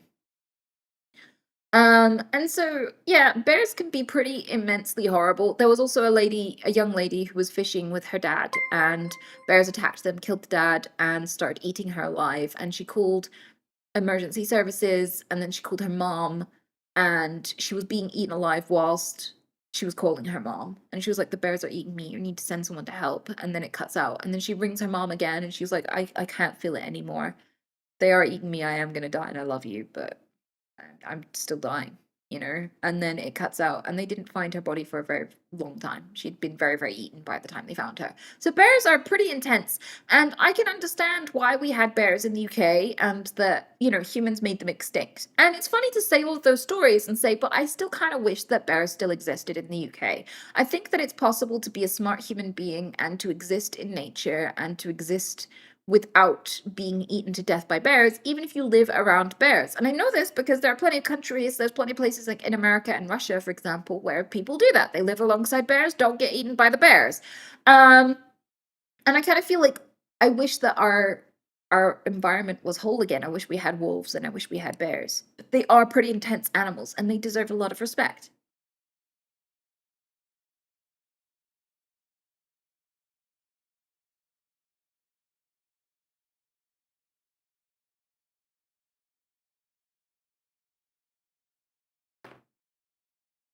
Respect them from a large distance away. I agree. That said though, can you see the scratches on my face? I don't know if they're showing through my makeup. Can you see that? Oh, I can. Yeah, I was running Pete and he scrabbled a little bit and I didn't want him to fall on the ground from when I was standing, but he got really excited about running in the garden, so he started scrambling and he kicked me in the face. Any advice for helping a suicidal brother, recently divorced, recently unemployed, recently severely ill, having a difficult time encouraging him? I will say, I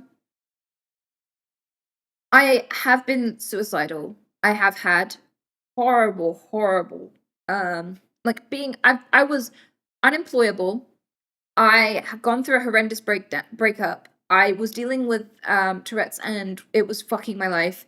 And I am also perpetually severely ill. So I can very much relate to your brother. And I have a lot of practical advice. The main one is if you're gonna die anyway, don't rush it. Don't commit suicide. It doesn't stop you suffering, it just means that suffering is all you got to do. Every time you have a good moment in life, you forget about all the hard shit you went through. And life is just going to be full of good and bad. Not every job's going to last forever. Not every relationship's going to last forever. This is normal. Most of the things you will ever love about life, you will have to lose one day. That is absolutely normal. Everyone goes through it. And it hurts. I'm not going to diminish how much it fucking hurts. It's okay that it hurts though. It is normal for those things to be painful to lose. Because if if they're worth having, it sucks to lose them, right? So I think it's okay. He's allowed to be depressed. He's allowed to wonder if he even wants to live anymore. He's allowed to have those feelings. Those feelings are valid. Life is hard, right? The thing I will say is that it is just worth toughing out the stuff that is awful, the stuff that you just never want to experience. It's worth toughing those things out. It doesn't make you worthless to lose those things. It just clears the slate for new things. And you can build those. And the next thing is like, if your brother's really, really struggling and you're genuinely worried that he might do something silly, ask him to write your phone number on a piece of paper or on a piece of card that fits in his wallet. And then wrap a note around that card, like wrap a £10 note, £20 note, enough money, whatever it is, for a small meal or a drink at a local restaurant, somewhere like that. And if he tends to get really miserable in the small hours of the morning, pick a 24-hour place, right? And just go, if you're ever feeling suicidal, I have made a pact where you can ring me and I will come and hang out with you in this public place where you can't do anything silly to yourself because you're in a public place. Like, how are you going to die in a restaurant, right? So you go there if you're feeling terrible and we can talk it out until the feeling passes because the feeling is always temporary. It comes in waves. And we know this, there's a science behind it, but we know this for a few reasons. One is that anecdotally, a lot of people who have survived suicide attempts tend to say that seconds before they impact the ground, if they jump or whatever, they tend to regret their decision. So it usually is super temporary. Also, there are suicide places around the world, and like there are places like bridges, which have a high rate of suicide. And the reason why is because suicide is an impulsive thought. It usually comes in a really big wave, and then dies down again. And so when people are opportunistic, a lot of people impulsively go to a bridge or impulsively go to like a train tracks or whatever. And if they just toughed out the feeling, they wouldn't have wanted to do it like in an hour or two's time.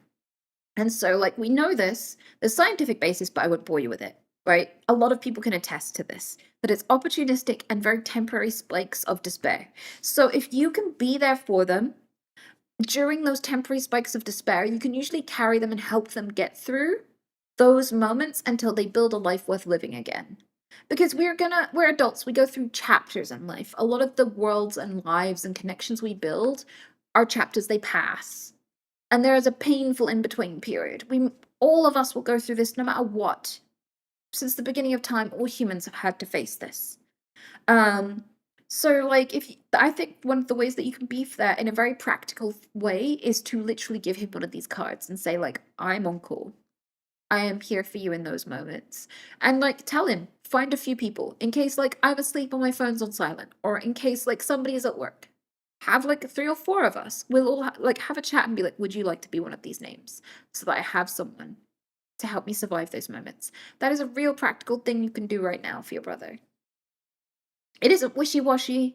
It isn't just a concept or reassurance. It's not a don't worry, it'll pass. It's a you have people. You have a means to survive this.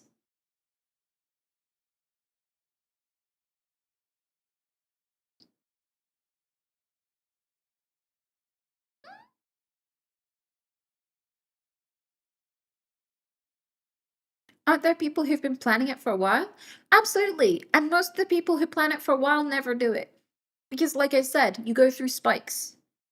It's not like one constant high pitch of I need to die right now, this is unbearable, I need to die. Usually it is, well, this sucks, I hate this. Oh my god, I don't know if I can face tomorrow. And then they go to bed, they wake up, and they face tomorrow, and they're like, you know what, this isn't so bad, but it still really sucks, and I hate this, I hate this, I hate this. And then it goes up again, and then like, that is usually it. Even if they plan it, even if it's like, even if they're thinking about it and considering it for a while, most people who consider it fantasize. They have suicidal ideation. That is separate to being suicidal. Most human beings will suffer with suicidal ideation at some point in their life, but aren't actually a risk to themselves. It's incredibly rare that people who've been planning it for ages actually do it. Usually people who've been planning to do it actually do it have a moment of impulse. The plan was there, but they never intended to do it, and then one day they had a moment of impulse, and those impulses pass. So one of the beautiful things is if you have social connection, you can utilize them as a lifeline to get you through those moments.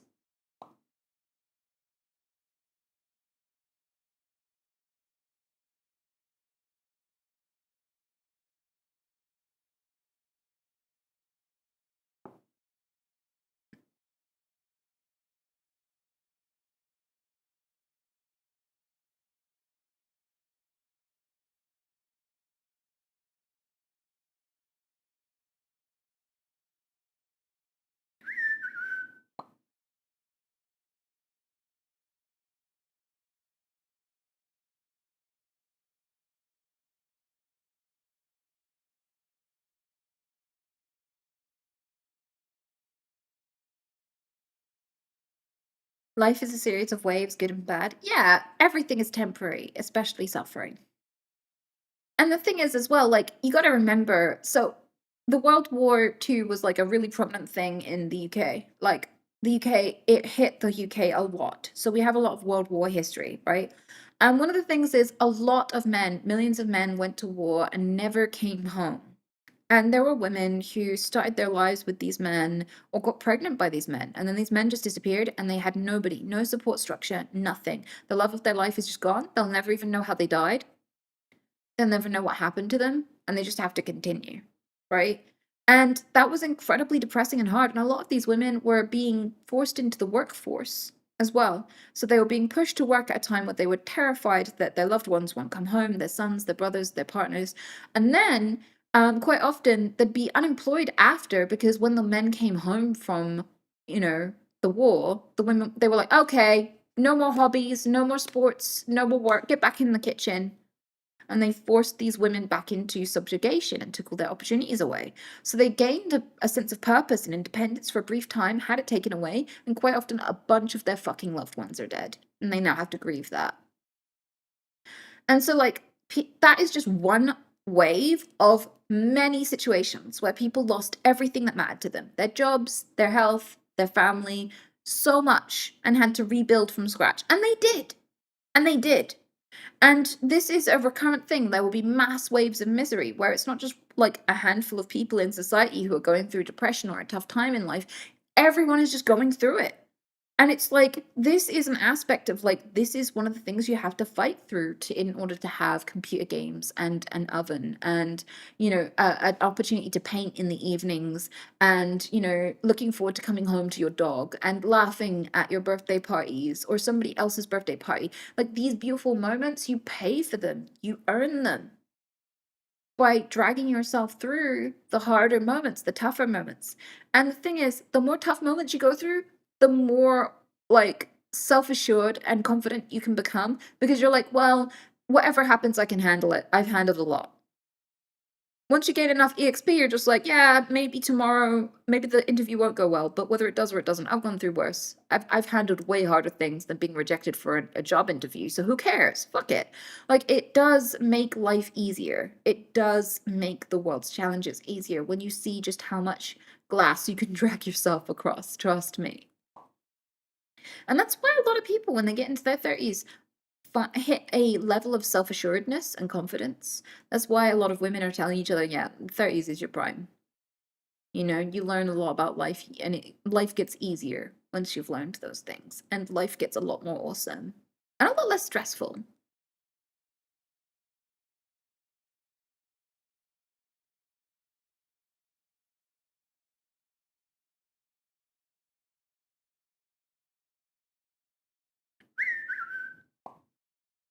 What happened to streaming on Twitch?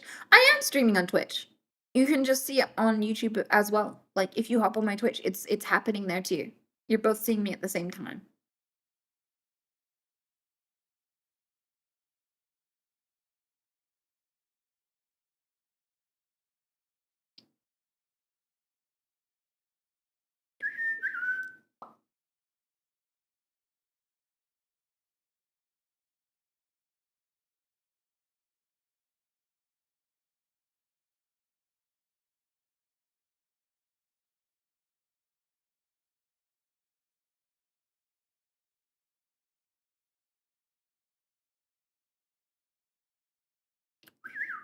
Have you have both chats combined or switching between them?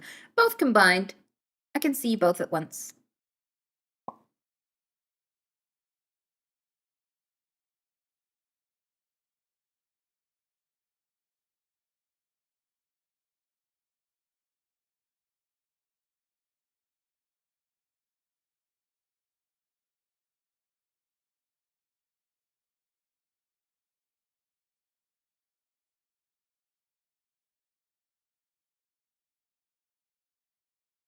Do I like this moments of silence? Oh, I'm just reading chat. Like, on Mondays, I tend to just hang out with you and we chat. And so sometimes I just read through what you have to say so I can respond to it. But I'm a slow reader because I have dyslexia. So, like, when there's a wall of people talking, it will take me a couple of minutes to read through it. I appreciate your patience with me. I mean, I guess it's rare for people who are slow readers to choose to be streamers, because reading is a big part of being a streamer, but I threw myself at it anyway, and I'm here regardless. Tits.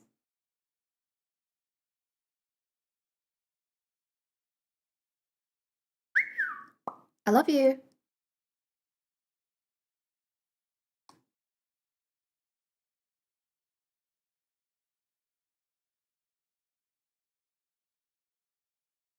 I've seen you speed read on here though. If you're thinking about that video where it flashed loads of words on the stream on the screen and you had to follow what it was saying the whole way through, I found that relatively easy, but I don't think that's because I can read very quickly. It's because I have already been presuming by the shape and length of the word and the context of it what it says. And so one of the ways to speed read is to not read every single letter to read the word, but to kind of just assume what it says based on context clues. And so I feel like even if you are dyslexic and a slow reader, speed reading by like in that the type of speed reading in that video is actually quite easy.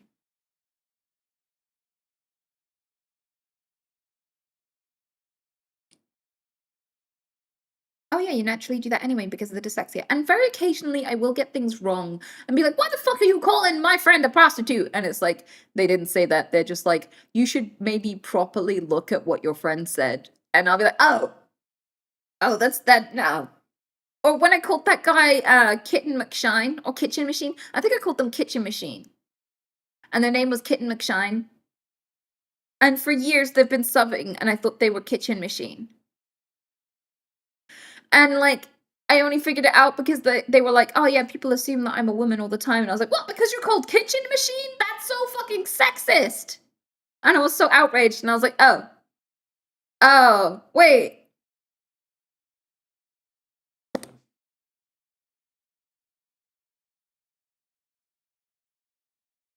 The name is Kitchen Machine. Oh, then I got the story backwards. But you get what I mean.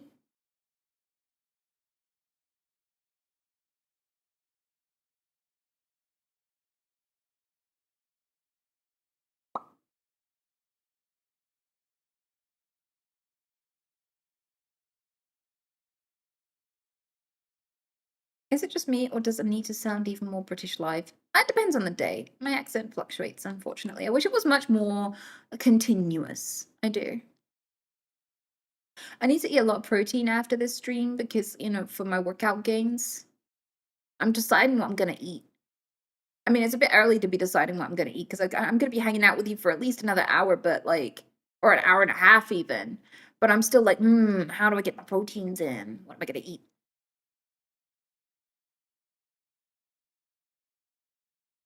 Tofu? Oh, I already had a fuck ton of tofu earlier with lentils and rice and beans and salad and fruit. It was really good. What material is that necklace? It looks almost like a tattoo. Is it bad that I don't know what kind of metal it's made of? Yeah. Like, necklaces don't usually come with, like, my tits, an ingredient list, so I don't know what it contains. Just hopefully not lead. My dick, my dick.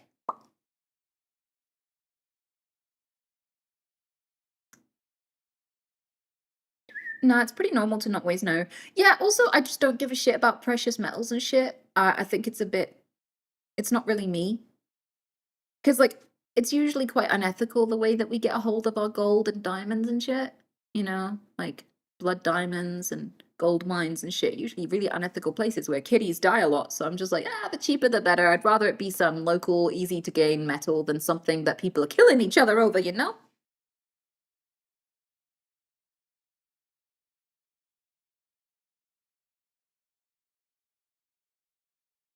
Oh, that's absolutely true. Sad when you think about it. Yeah, it's why if like a guy proposed to me, I'd be like, what the fuck are you doing? But if they proposed me with a diamond, I would be like, you don't know me. Get out of my way, weirdo. Like, that is the stupidest thing you could have ever done. Like, if I was with someone for 7 years and they proposed with like a real diamond, I would break up with them on the spot. I'd be like, what the fuck is wrong with you? Like, because it's really unethical. And also, I am very vocal about the fact I don't give a shit about diamonds. And I don't give a shit about status symbols. And I'm actually pretty opposed to hurting people for silly little rocks that you could make a sparkly piece of glass and nobody would know. And like 7 kids wouldn't have had to die for it. What the fuck are you doing? So if someone had known me for 7 years and proposed with a diamond, I'd be like, get out of here.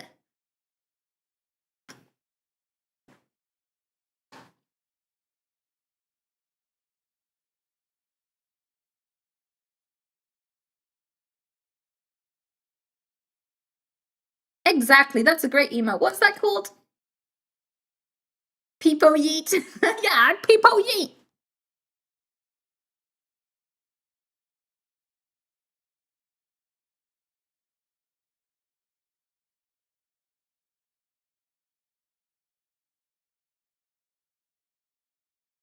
There are fake diamonds and people don't know most of the time. Yeah, you can just make a diamond because diamonds are a byproduct of carbon And they're actually really, really common. But companies like De Beers made them artificially scarce and did this massive ad campaign to sell you shit, carbon shit, essentially. They were like, you know, if he doesn't love you unless he spends like most of his wages on this ring, and it has to be a diamond because women love diamond and you're a woman, so you should love the diamonds. And women were like, we love the diamond. And men were like, I'll sacrifice my wages for you, De Beers.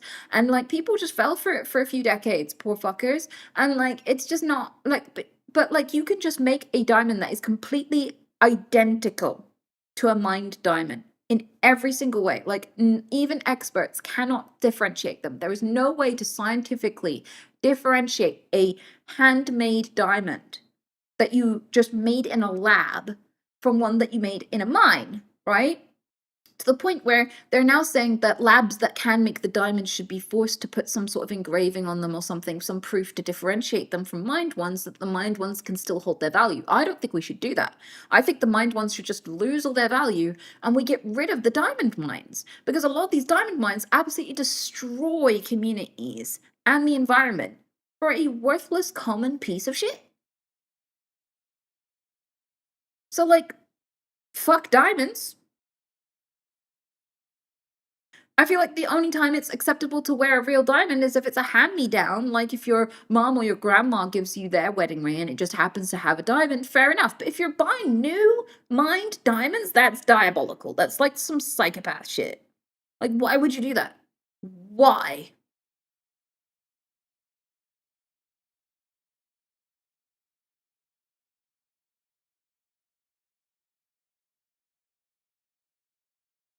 But it's incredible how marketing, all you have to do to get someone to spend a lot of money on something is just tell them it's worth a lot of money. And like rich people really love brandishing how much wealth they have. Like a lot of the stuff that they spend a lot of money on is not because it's worth a lot of money, but because they just really want you to know that they can spend the money. That's what brands are. That's what like really high expensive brand labeling on clothing is. It's like usually the clothing isn't actually worth more. It's still made in a sweatshop and it's still made of plastic that gives you cancer, right? But and like it's really rare to find high quality clothing at all. But most of the time, the high quality labels that will add a few grand to the price tag are usually just you being able to flex that you can spend that much money on clothes. And that's and from my opinion, that just makes me think like, why don't poor people just buy little labels? Why aren't there just people selling like expensive labels and you can stitch them into your clothes and just skip the bullshit?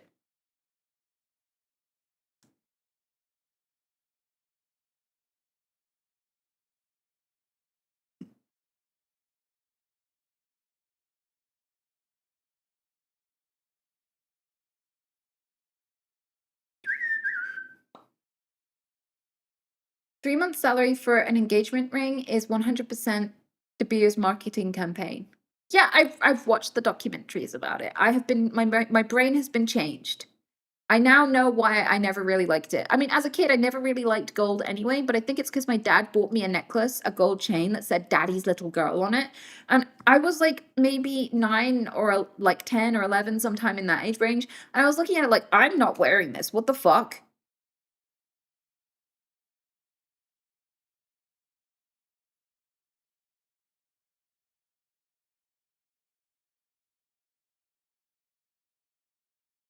I'll wear it. If I ever find it, I'll post it to you. You probably get more use out of it than me. Do you still have it? You know, probably. I'm not entirely sure, but I probably do still have it somewhere.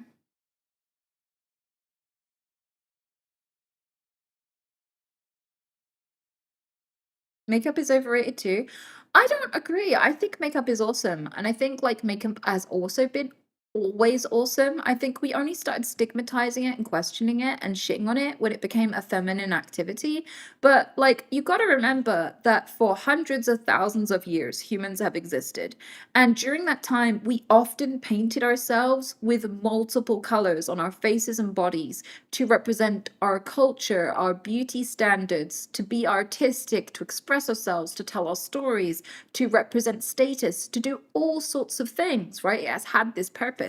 And so we've had a relationship with makeup for as long as we've been human, right? And it has always been accepted until it became a feminine activity. And when men no longer were required to do any of that stuff, and only women were, then we started shitting on it. So I don't think that we hate makeup because makeup is fake or anything. I think we hate it because it's a feminine pursuit. And I don't think it should be a feminine pursuit. I think we should bring it back for everyone because it's a form of self-expression. It's kind of like if I went into someone's house and they'd never put up any wallpaper, they'd never put any carpet down, they'd never done anything with their house, I'd be like, why did you leave it so plain? And if they were like, well, I just wanted to keep it the way that it was built, because that's more honest. And it's like, bitch, I have nowhere to sit. You're sleeping on the floor. Like, what are you doing? Get some furniture. Live a little. Move in. Right?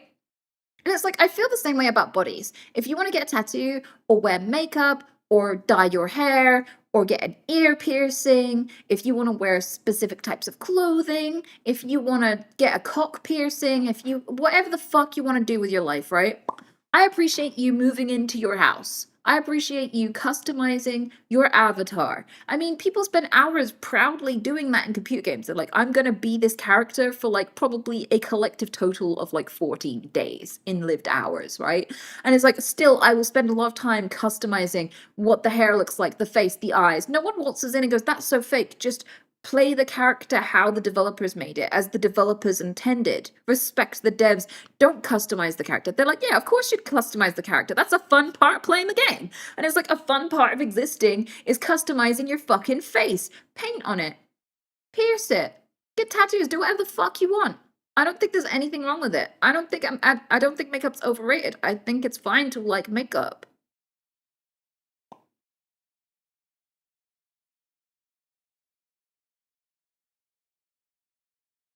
And funnily enough, whenever I meet a guy, usually it's a guy who's like, I think women shouldn't wear makeup. Well, usually women are fine with people whether they wear makeup or not, and they're a bit more open-minded. Usually it's a guy who goes, I don't like women who wear makeup. Makeup should be banned, whatever, right?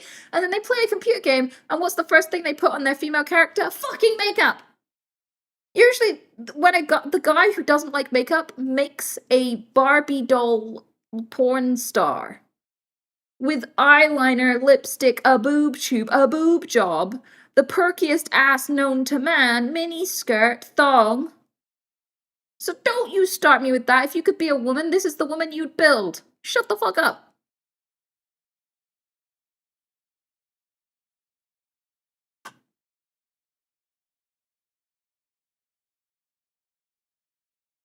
Aren't they trying to impress other guys? No! Usually, if a guy makes a fucking smoking hot woman in Monster Hunter, it's not to impress other guys, it's because they get to look at the woman. It's because they get to look at her while they play her. So it's like, if you could be a woman, this is how you dress her. Shut the fuck up. If you could be a woman, this is what you'd do with her face, so you could shut the fuck up.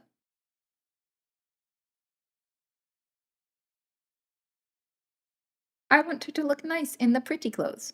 Exactly. That's another reason. So, like, if I think that men like makeup more than they realize. That's my take. I think a lot of men love makeup. They just don't realize it. And a lot of men love plastic surgery and don't realize it too. And I learned this from a woman who's had a lot of plastic surgery, but it's good plastic surgery. So she looks very unnatural to the average woman. But to a lot of men, because they don't know what they're looking at and they don't know anything about plastic surgery, they think she looks really natural. And they're like, so most of her boyfriends that she's ever had in her life are like, I love natural women. I hate things like lip filler and stuff. And she's like, not telling them that she has a boob job, lip filler, cheek filler, brow lift, blepharoplasty, all this stuff. And she's like, yeah, these guys love this shit. They just don't know what it looks like. They just think that all the botched women who've had like surgery go wrong, they think that that's what all plastic surgery is. And they have no idea that they fucking love it and are attracted to women who have it.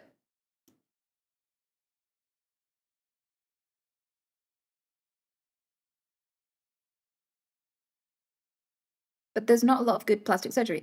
I feel like there is, and the reason why you don't know that there is because you can't see it. It's because you can't tell. So you have probably seen thousands more people, both male and female, with plastic surgery than you realize. You only notice and are only keeping count the ones where you can tell, and usually if you can tell, it's bad. So obviously that's going to create a bias.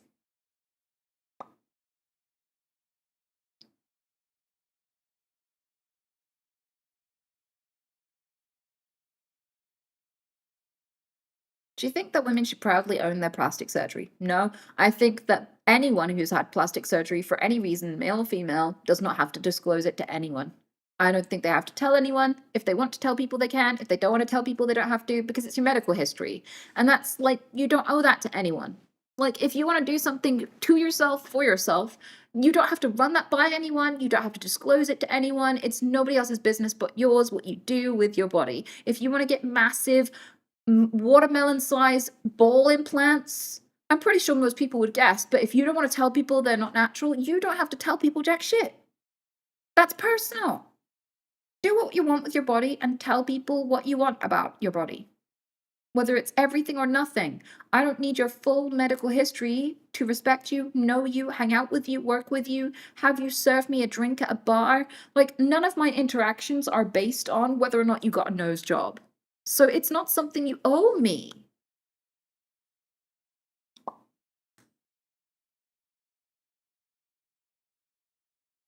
Do ball jobs exist? Yes, they do. Dick extension surgery exists too.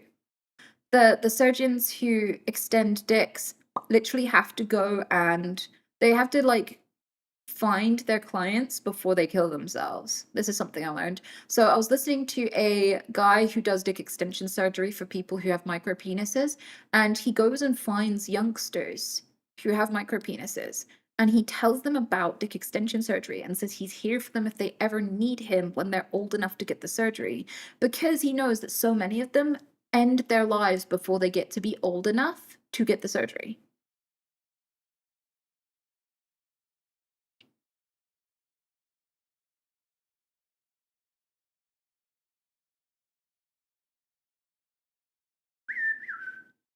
So he's poaching your audience? Well, I would say that's a very slick roast of yours, but to be honest with you, I haven't seen very many micro penises, but I've been sent thousands of dick pics in my life. Even before I started streaming. And like, the only people who managed to stay in my audience and comment, the people you're seeing here are the people who didn't act inappropriately. Right? But the people who do interact inappropriately get very quickly banned, right? But yeah, some of them end up finding my Discord and sending me the odd dick pic or two. So like, assuming that somebody has a micro penis because they're here is weird anyway. Because like, another thing that I've noticed is that people forget that people with small dicks can be good people. Like, I don't know why, but it's used as an insult, as if, like, people with small dicks did anything wrong, but it's not something you chose about you, and it's not some fucking moral failing either. Like, why do we use it as an insult? I've never really understood that. It's also extremely rare. Yeah.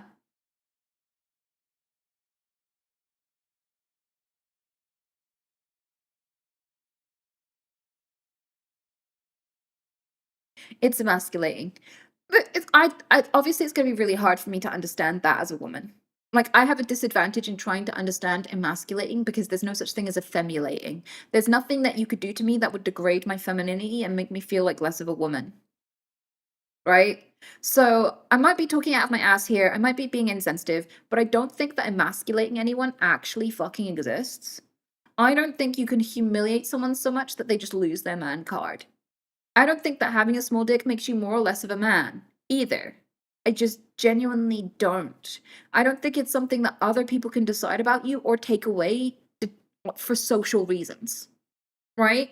So I don't believe that emasculating someone exists. And men who are secure in themselves, the most desirable men, also don't believe in emasculating. Like an attractive guy can wear some nail varnish and not feel like he's had his manhood taken away. Like, and it's weird because some men cope with having a physique that other men ridicule by showing it more. Like, some people get defensive and they're like, no, and they go into denial. And like, no, I have a big cock, don't. And other men will be like, yeah, I have a tiny cock, what of it? Look at my tiny cock. And they will just like, and it's funny because like a lot of people who get into streaking and flashing and things like this quite often are guys who are on the smaller end. And like, because it appeals to people who are like, you know what, if you're gonna judge me either way, fuck it. I'm just gonna be like free with it. I'm gonna be open. I'm gonna lean into it, you know? And so, like, I don't know. I don't think that having a big or a small penis really defines anything about your masculinity as a human being. I don't think it makes you more or less of a man. Like, I will look down on a man who can't emotionally regulate himself.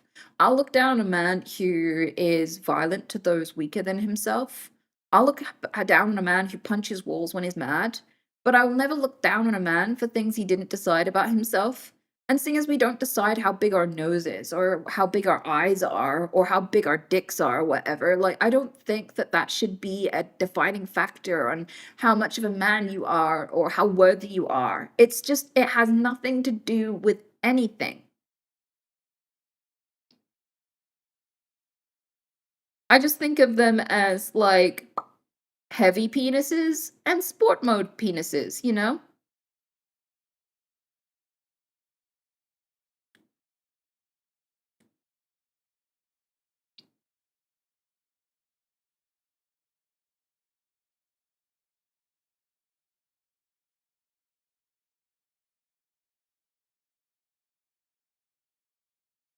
Genuine question, do women as a society have, I'm not a monolith, have toxic femininity like men have toxic masculinity? Okay, so there's masculinity and then there's toxic masculinity. They're two separate things. They're not overlapping at all. It's not inherently toxic to be masculine, but like you can take your masculinity to a toxic degree. And that would be things like saying, I don't wipe my ass because touching between the cheeks is gay and being gay isn't masculine, and I'm a real man, so I have skid marks in my pants. Like that's toxic masculinity. Like there are men who don't wipe their ass because their masculinity is so toxic, right? There are men who are violent or don't talk about their emotions, that ridicule their friends for talking about their emotions, these sorts of things. That's toxic masculinity, right? Men bullying each other so much that someone would rather commit suicide than admit that he's sad about breaking up with his wife. That's toxic masculinity. Like masculinity isn't toxic, but some things can be taken to such an extreme that they become self-destructive or destructive towards others. And that's toxic masculinity. It's hard to pinpoint toxic versions of femininity, but if I were to try and put a circle around it, usually when men do things in a masculine way and it turns toxic, they turn their anger and their feelings and they take it out on other people and it causes victims in others. When women get upset and angry about things and it turns toxic, they tend to turn it on themselves. So, like when you go to a ward for people who have eating disorders or self harm a lot, you will find a lot more women there than men because men are more likely to kill someone else over their rage. Women are more likely to kill themselves over their rage or hurt themselves over their rage. If they're feeling insecure, they're less likely to compete with others. They are more likely to starve or harm themselves in some degree. Like women turn their rage inward. And so, like, when we develop toxic behaviors, they tend to hurt us more than they do other people, right? When you get to the toxic levels of femininity, it's when you are so unable to speak of your needs, you're so unable to take care of yourself, to stand up for yourself, to be your own friend, that you become walked all over and destroyed by the life you chose. I think that it might be toxic femininity to stay in a marriage that is an abusive, where you're not allowed to work, you're not allowed to do anything for yourself, you're not allowed to have any hobbies, you're not allowed to step outside of your role of giving, where you're getting to the point where like you have a favorite food, but you save the last of it for your sons to make sandwiches for them tomorrow rather than eating it because you would want to take the last slice of this thing. Meanwhile, they don't even care about it and it's your favorite food. These sorts of things, being so self-depreciating that you hold no value in your own pleasure, your own identity, your own hobbies, you do not develop a sense of self, right? And I'd say like that is the toxic end of femininity, where you take feminine traits to such an extreme that they start destroying you. I think that would be like a common thing you see where where the femininity turns toxic is just completely self-erasure. And we see this in spirituality. I've talked about this a lot. You know, when you see people take out ayahuasca or like they go on a spiritual journey and they take a hallucinogen as part of their spiritual journey to experience ego death.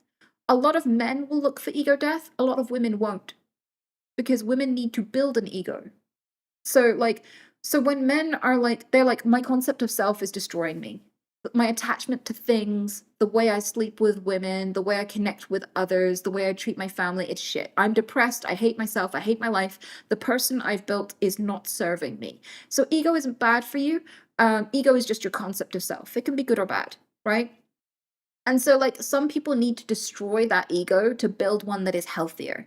And so, like, that is why men are more likely to go on a spiritual journey where they do an ego death, a reset.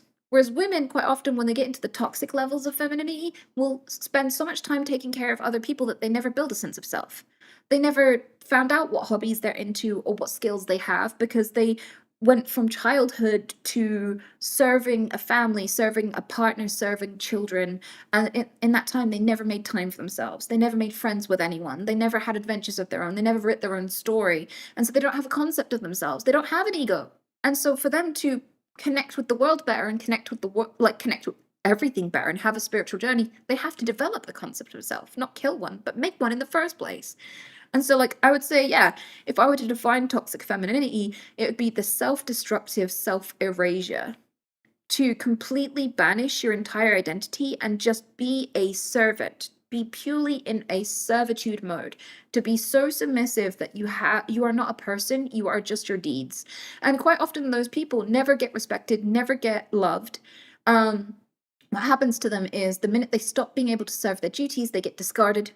So they end up with the kind of partner who doesn't stay with them if they get cancer, or if they get sick, terminally ill, their partner will cheat on them and leave them. People will get mad at them that they're not making lunch anymore when they're sick. They won't get looked after or cared for. They'll arrange everyone's birthdays, but nobody's ever held a birthday or bought a present for them. They buy all the Christmas presents and write them from dad, even if dad never bought them or shopped for them, or even if dad doesn't even know what their kids like and isn't going to be there Christmas morning, is going to be working or whatever, right? She's buying everyone's presents, making an experience, cooking all the dinner, laying the table, decorating the house, and nobody notices. They only notice each other, and they never would do anything like that for her. That would be toxic femininity. Finding a life and burying yourself in servitude to the point where you don't exist anymore. You are just a deed.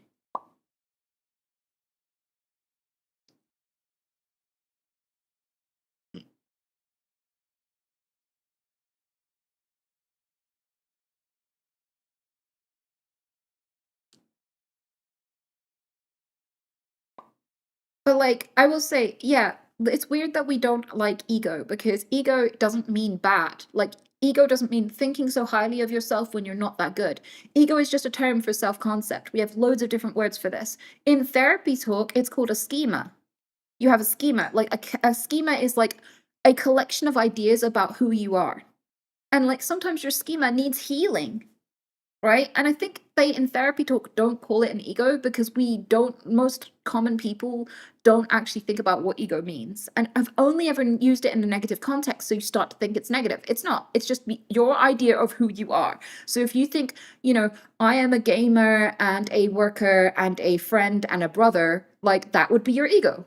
That's not a negative ego. It's not a fragile ego. It's not a bad ego. It's not a big ego. But some people are protective of their ego, even if it's not true. So sometimes you can have this idea that you are awesome, kind, and loving, even if you're an abusive partner, even if you do horrible things. And you might, if you get challenged on that, you might deny it, not because it's not true, but because you need to defend your ego. Your idea of yourself is threatened when people challenge your behavior. So some people, their ego is too big for them to self-improve. But that doesn't mean ego is bad. It just means this person has a terrible relationship with their ego.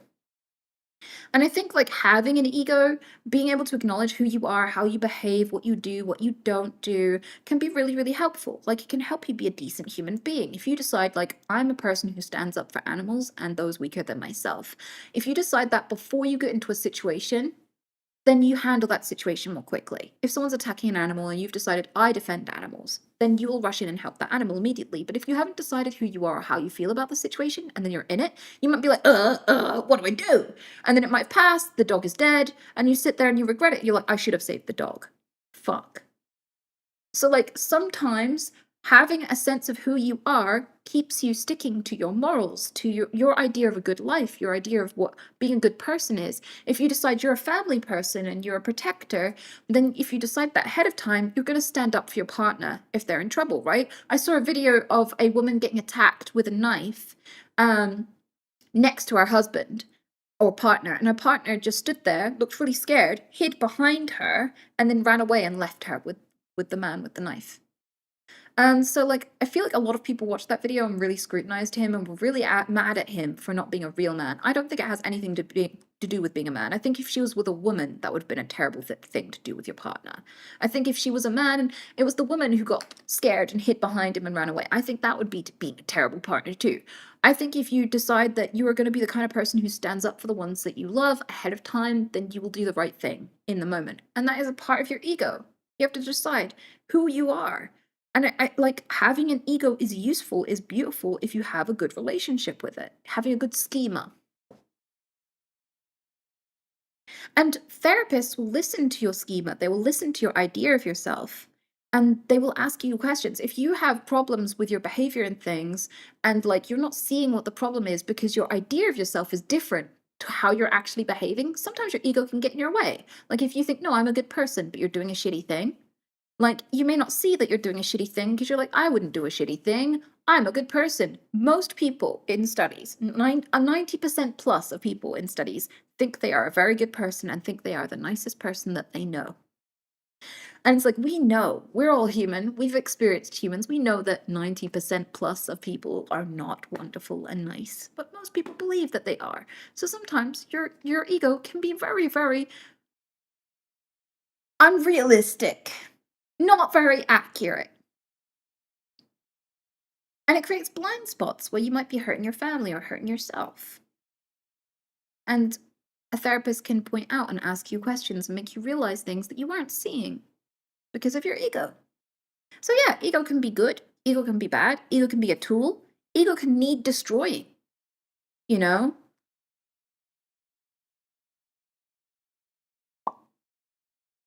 But every time you describe yourself, you are displaying your ego, good or bad.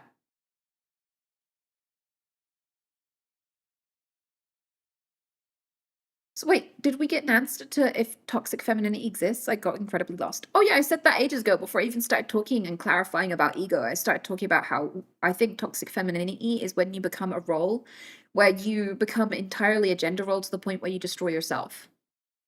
And I think toxic masculinity is that by definition as well, to be honest with you. It's just manifests in a completely different way because we have different expectations of men. So like you might completely destroy yourself by taking masculinity too far, just like you might destroy yourself taking femininity too far.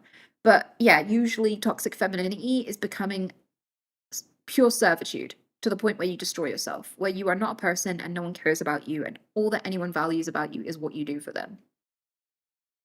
And not finding out until you're on your deathbed that was all you were to people.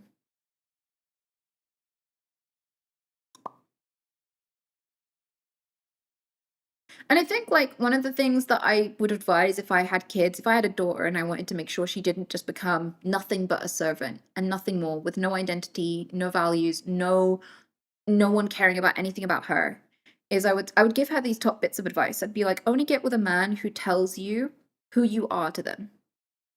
So if you're considering getting with a man and you ask, why do you love me? And they go, because you keep the house clean, because you make me breakfast every day, because you listen to my problems, because you always make me smile on a hard day. If he lists things that you do for him, he doesn't love you. If he doesn't say things like, I love the way you paint things and the way that you see the world.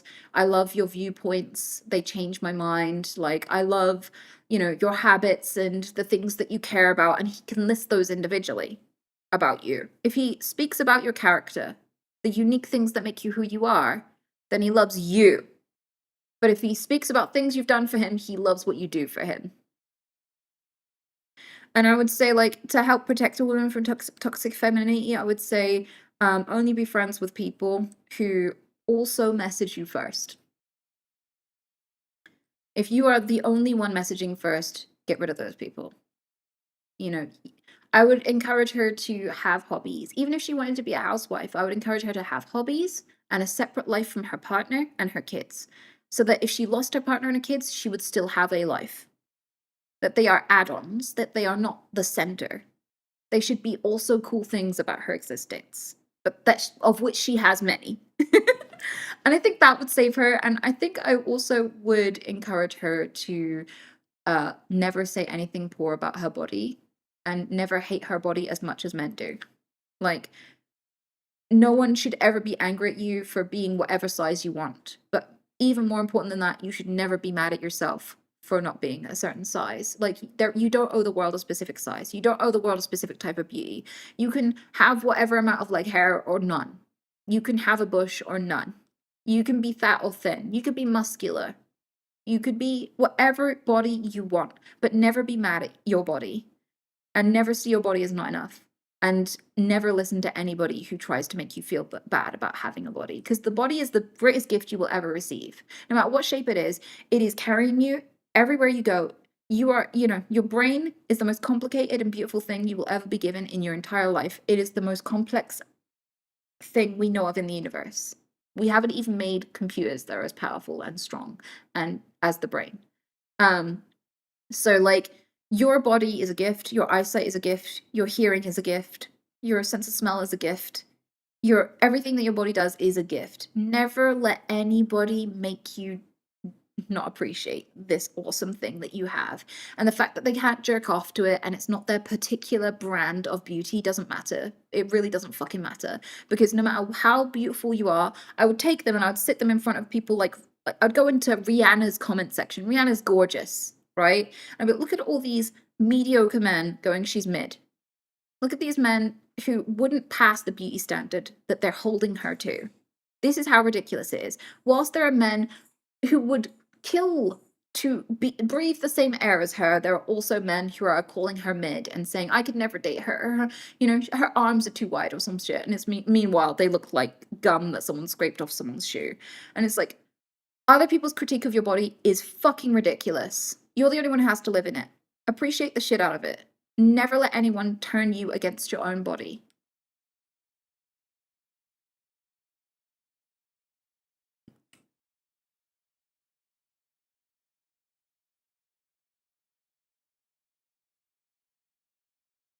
Do all your relationships involve do all of your relationships with people involve getting something out of them? I don't know if that's a question. It doesn't look like a reply, but I feel like no, this is not acid at you. Okay, cool. Because I was gonna say, yeah, no, I don't think that applies to me.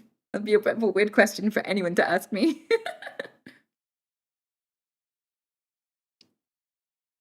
It's taken me a long time to appreciate my body. I think it's really hard because there's a huge industry that really benefits off everyone's insecurity. So like, we live in a capitalist society that really does heavily profit off you feeling perpetually insecure, because if you're insecure, you're more likely to buy more expensive clothes and more clothes than you actually need. If you're insecure, you're more likely to buy beauty products to fix things that aren't actually issues with you. I saw that there's like a little capsule you can buy that makes your sweat smell like roses. Like, sweat is such a beautiful mechanism. You're supposed to sweat. And there are people taking rose capsules before they go to the gym so that their sweat smells like roses. It can potentially cause liver and kidney damage, so I wouldn't recommend it. But people are willing to gamble that just to not face the embarrassment of people being able to smell their sweat when they go to the gym, when they do things where you're supposed to sweat. And mouthwash didn't exist for most of humanity, and it was just floor cleaner. There was a floor cleaner company, and they found a way to rebrand and sell more floor cleaner.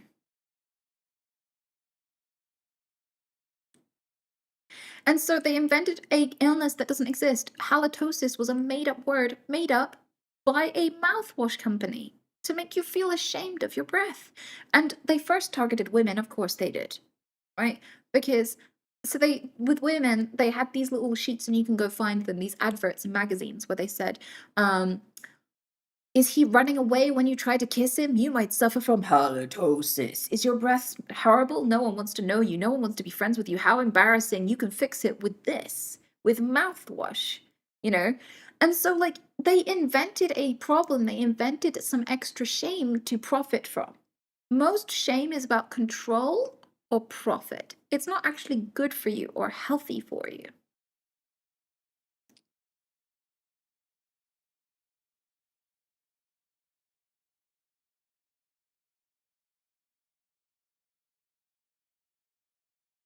So it was the same with leg hair So men's razors, they wanted to start selling to women, so they started making women feel embarrassed about their leg hair. They started because leg hair was attractive for a long ass time because it's a sign of puberty. Like men were really attracted to signs that women were fertile, which makes sense in a natural way, in an instinctive way. Signs that a woman is fertile are attractive. Um, because like if you mate with a child, they could die. And if you get a child pregnant, they will die, right? So it stands to reason that men would be attracted to signs of puberty, development, that someone has completed that stage of their life and are an adult. So, like, body hair, having a full bush, having curves, having thick thighs, having like fat distributed where estrogen distributes it, right? These sorts of developmental things that show this is an adult who can survive childbirth. And so, but like leg hair started becoming a point of shame because these companies started displaying it as like you should be ashamed of your leg hair. No one's going to want to touch you unless you're baby smooth like a child all the time. And it was just shame for profit to get women to be buying razors too so they could double their fucking sales. That was it. That was all they did it for, right? And so I think it's really hard to like your body because everywhere, every billboard, every advert, every TV show is constantly trying to and profiting from you thinking that there's something wrong with the average body. The average is usually healthy. In medical terms, average usually means like the aim, the ideal, right? And that should be like the healthy range. But average becomes such a fucking insult in today's society. If I called you average, like, yeah, my friend is pretty average, people would think I was calling them ugly or boring. Even typical gets that sometimes, right? So even though medically, for health, you should be aiming to be average, the world at large thinks that that is a shameful place to be and you should be constantly aiming to be exceptional or no one's gonna fuck you. No one's gonna date you. Everyone's gonna think you're gross. It's gonna be embarrassing. So you should buy the best shoes. Like kids crying at school, crying to their parents because they're like, you need to buy me the modern shoes, the new shoes for this season, or people will take the piss out of me and I will get bullied. And I saw that kids getting bullied for wearing the wrong shoes. And it starts fucking young when you're a kid and you question it the least, and you bully each other and you give each other permanent issues and insecurities that chase you for the rest of your life. I feel like most of the things you're insecure about, you probably got insecure about them when you were like 5.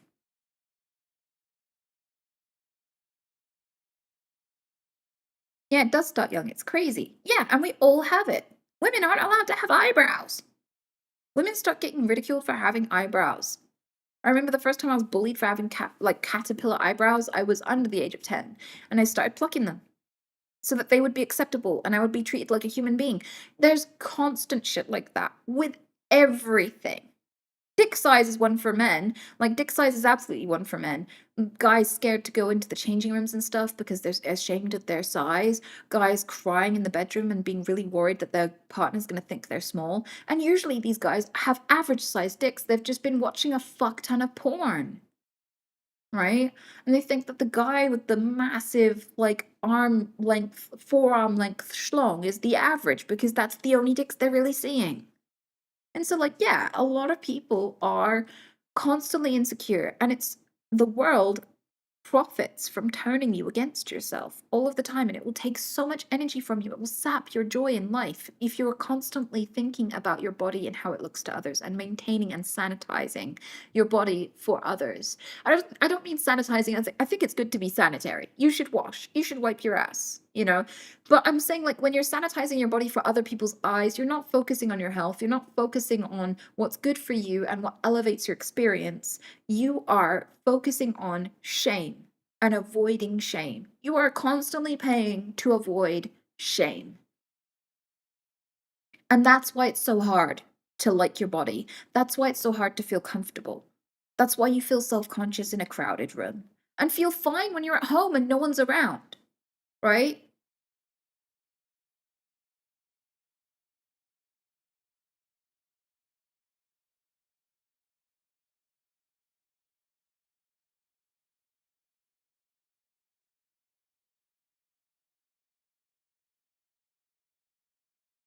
A female porn star said that female porn stars don't like huge penis.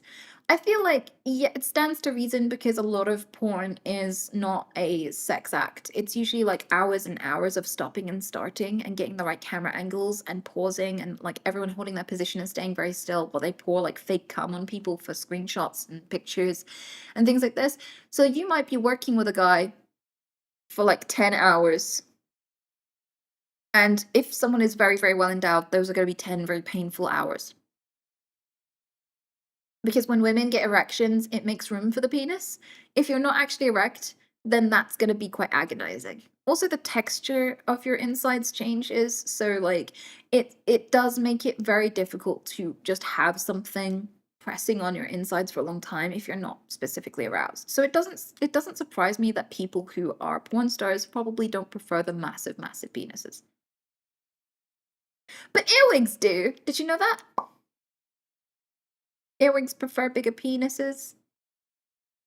An earwig's penis is like twice the length of their body because they're sexually selected by the female. Like female earwigs will mate multiple times with the ones with the larger penises. The ones with the smaller penises, they're like one and done. They're like, that's nice. I hope I never see you again.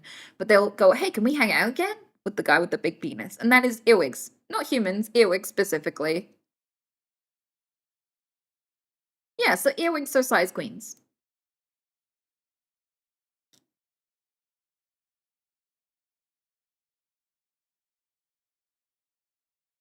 Not sure how I feel about that knowledge, but today I learned. Yeah, I feel like so there is a lot of sexual selection. So when when a species is allowed to choose what partner they have, you start to see partners with preferable sexual traits being selected more often and that trait becoming more common, right? I think there's a reason why there's a median dick size for each country. And I think it's probably to do with female selection. I think that, if massive giant dicks, if the bigger the better, human males would have much bigger schlongs by now, on average.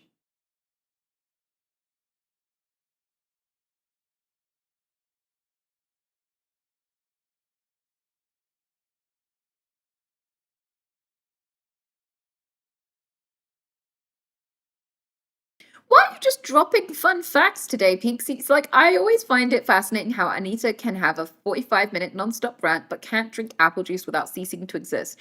Is this like the in-game loading screens where you get a hint dropped every now and again? Are you just like telling people that I can't drink apple juice as like a fun little loading fact between rants?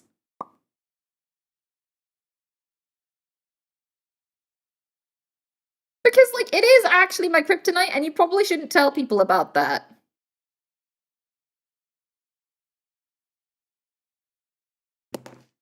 Like, I immediately puke. I choke and puke on apple juice. I can't swallow it. I'm like, is there apple juice in this? Blah. Even though I love apple juice.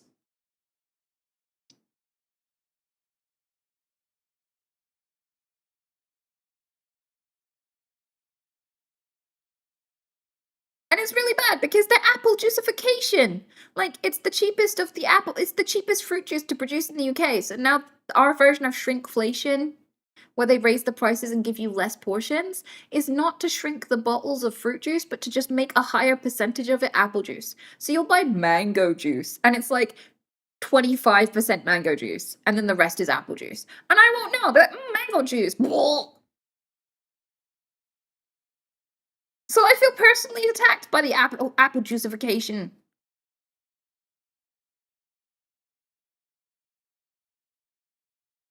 Apple phobic. But I love apples. I try to eat them and then I puke them.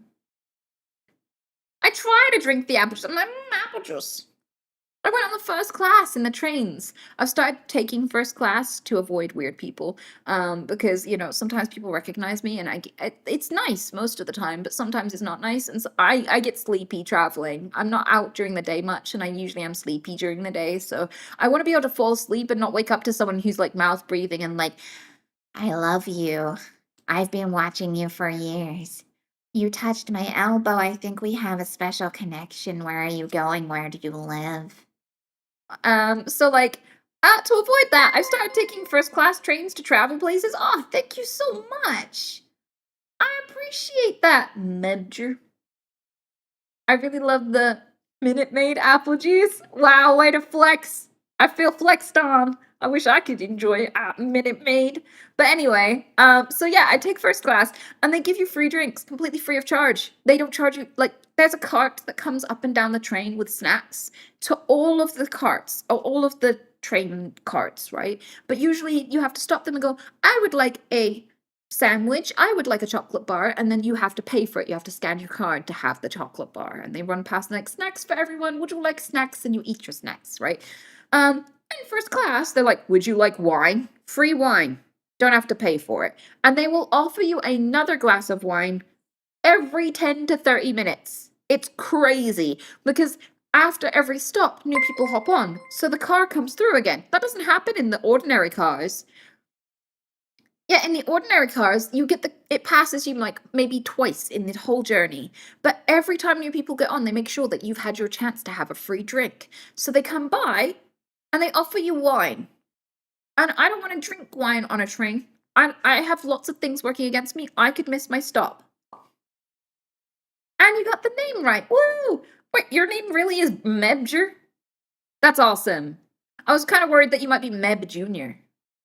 Anyway, so with the train, I don't want to get drunk because I'll miss my stop. So I took the apple juice. I was like, oh, juice, and I completely forgot. I don't know why, but apple juice kills me. And so I drank one. I was choking on it. Try not to puke. It's just like, doing that thing where you puke a little and you swallow it back. So like my throat and my stomach were playing ping pong with the apple juice. And then they came by and they're like, would you like some juice? And I was like, yeah, I'll take some juice. And I took some more fucking apple juice because I'm an idiot. Slowly poisoning myself the whole way through. But luckily, they had the bathroom right at it's next to the cart. Like, one of the other things I've noticed about first class, quite often, they always have like a bathroom right there, right next to it. So I go onto the bathroom cart and I puke. And then I come out. And while I was sat there, so it has a rotating door. It's like a sphere. It's like a circular toilet. You go in, you press the button, and the door goes shh in a round way. And like, I look up once and there was just this guy who, I don't know what he did. I think he accidentally activated it whilst he was on his loo, but it went shh, and I got a glimpse of someone's hairy legs, and then it did this again. Also, there was just a random guy who went in there like 4 times. I was like, wow, you really need the loo, huh? And he was like tall, slim, fabulous. And like, I was like, huh, he's passing me a lot going to the loo. Didn't really think too much of it. Then one time I look up, and a middle-aged man and that guy who's been going to the bathroom a lot come out of the bathroom at the same time. I'm like, what? Okay. And I asked no more questions.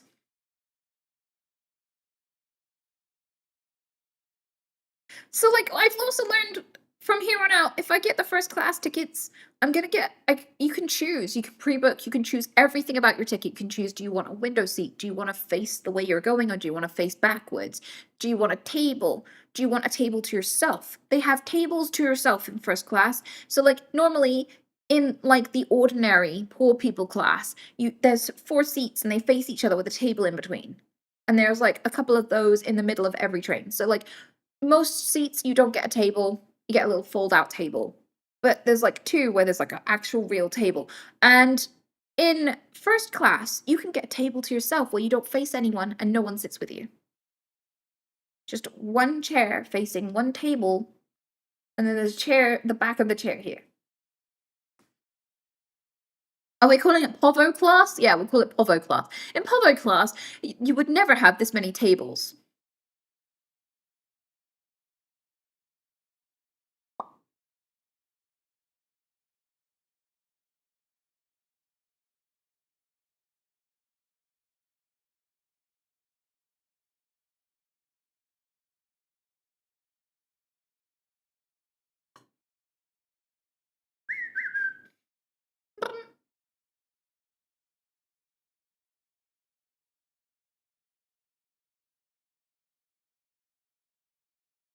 Do you fly first class as well? No, I don't. And I think the reason why is because some of these first class tickets are like 15 grand.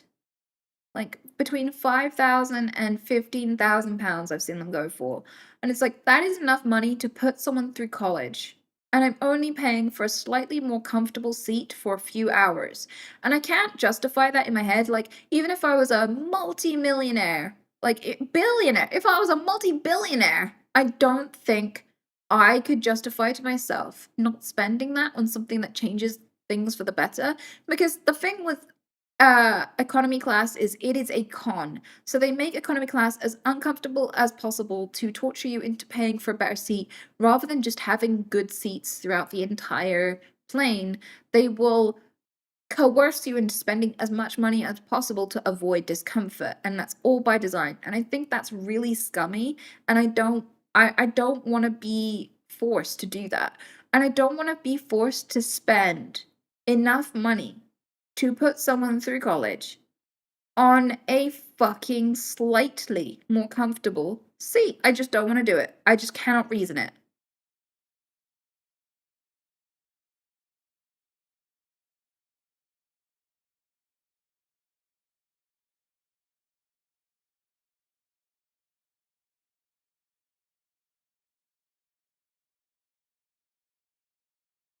Whereas, like, the price difference for first class train ticket isn't actually too bad. And, like, say if it's like £100 to go to London on the train, then it might be like 150 to 200 to go on a first class train. And then that depends on what train you choose. Like, because later or earlier trains might be different values depending on like when it's most popularly used and stuff. So you can get it cheaper. And then on top of that, like I found that if your train is delayed, you can get a little bit of a refund. It's called pay, like delay and repay. So like if your train pulls in late, you can contact the website and get a partial refund on your ticket. And I found that if I just get on the delayed trains, then it's the same price as if I got an economy ticket.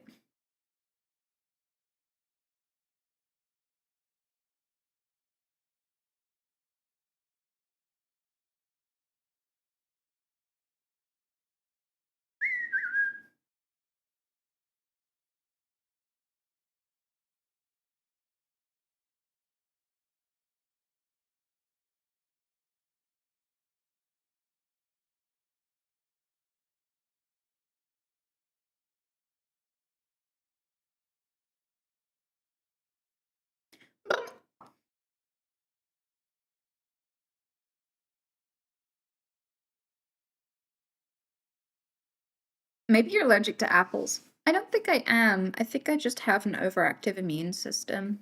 I think that's different to having an allergy, though.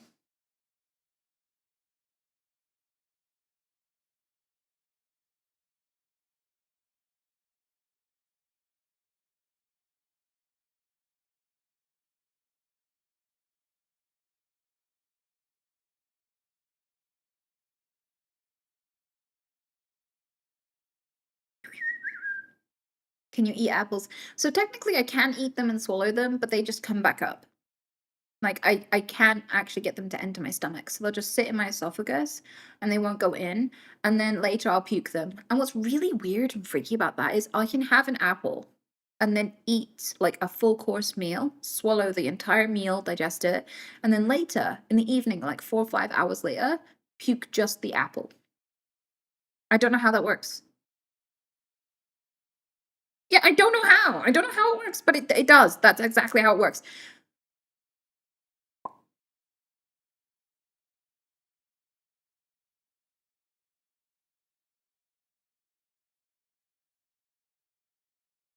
Is it the flavor? No, because I like the flavor. The flavor doesn't make me nauseous. I like apples. I like the taste of them. I like the texture of them. I love apples. I wish I could eat them. But they come back up. My body just throws them back out again.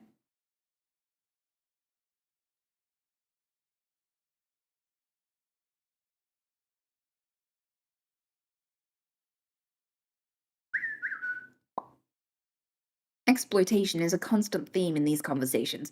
I don't know how it's exploitative to puke the apple again, but I'm very, very sorry for my crimes against, I would say humanity, but I think it's just against fruit. I don't think like anyone is negatively affected by my inability to swallow apples. We can call it Snow White syndrome.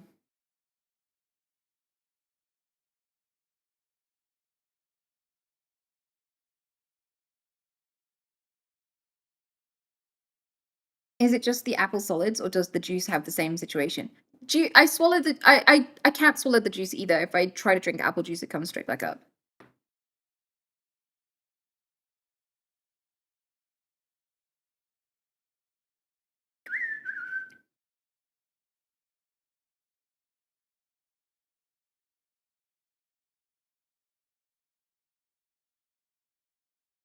Is orange juice okay though? I can't remember. I can't remember if orange juice is okay. I think if it doesn't have the little bits in it, then it's fine. If I remember correctly. I remember like when I was a kid, we used to drink Bucks Fizz. So like I went to a wedding and they had this like pyramid of alcohol in glasses, like wine glasses, and it was champagne with orange juice, which we call Bucks Fizz. And me and this little girl, we were probably like 6, and we were under the table and we'd reach out and take one of the drinks and drink it underneath. We were really enjoying our orange juice under the table, and we had like 8 of them each. And then we danced our asses off, and we're like, wow, why is dancing so much more fun all of a sudden?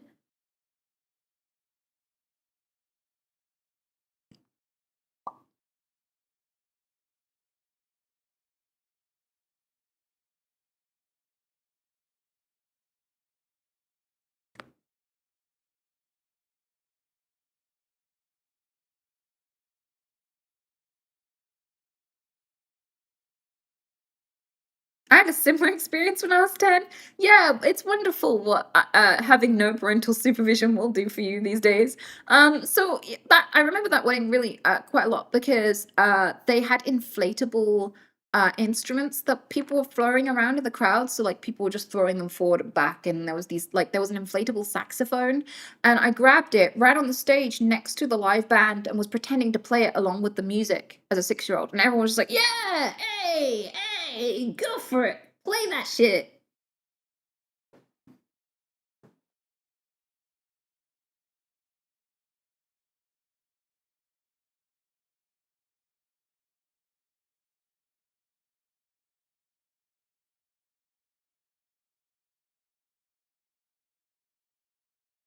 There's someone called Bleeding Gums Murphy. I hate to ask, why? Why was he called Bleeding Gums Murphy? Was it? Did he just need to go to the dentist?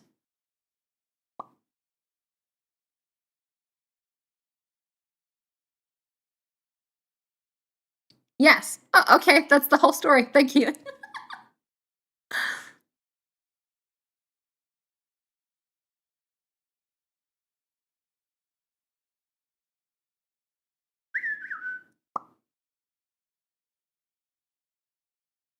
Could you ride motorcycles, Ania? Quite possibly. I'm not entirely sure though. I shouldn't drive because I have driving tics. I don't know if I have motorcycle tics. It might be deadlier to try and find out though.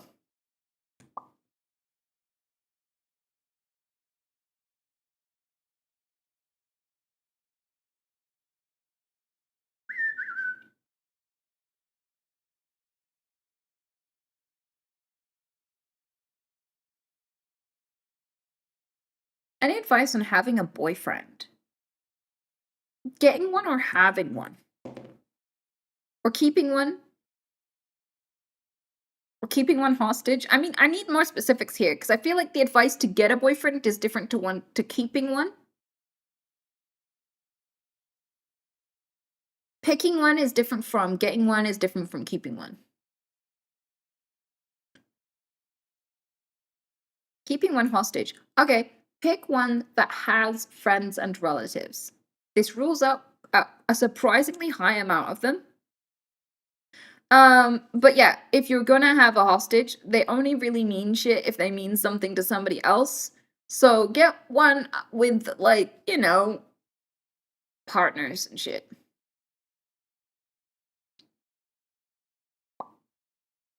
Would be my first guess.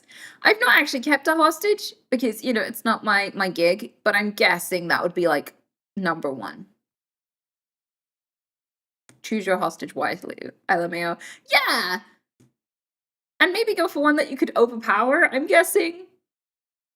I'm not very good at this, but, like, if I had to take a hostage, I'd probably take a hostage that, isn't gonna just deck me and move on with their day.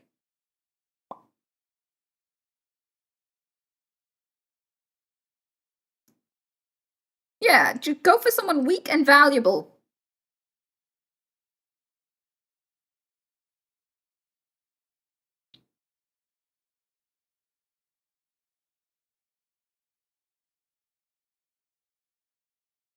You know too much. Yeah, I mean, I'm guessing you're probably gonna have to move them from one location to another as well. So making them like a pocket-sized, easy to lift, easy to carry. Because if you're gonna bind hands and feet, they're gonna be hard to move around. You might have to like fireman carry them some places every now and again or whatever. You pick, maybe just go for a weight class you can carry.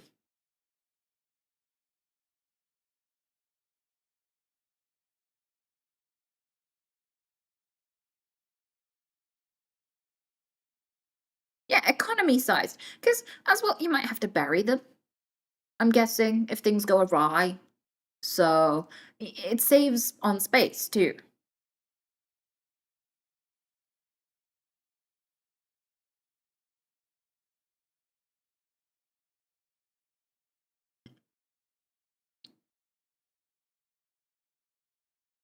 Or hide them.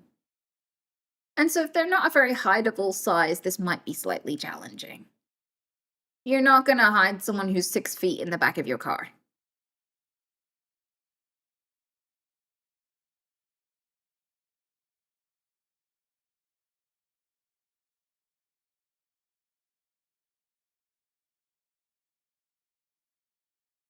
That's why I lift, so I can acquire bigger hostages.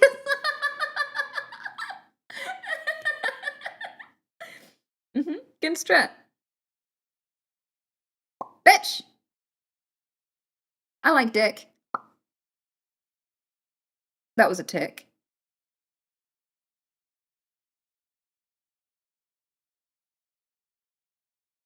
Well, I'm abductible. Good to know. Yeah. Serene, I'm just gonna lay it out there. Like, this is typical, like, welcome to womanhood. I don't know what gender you are, but welcome to womanhood.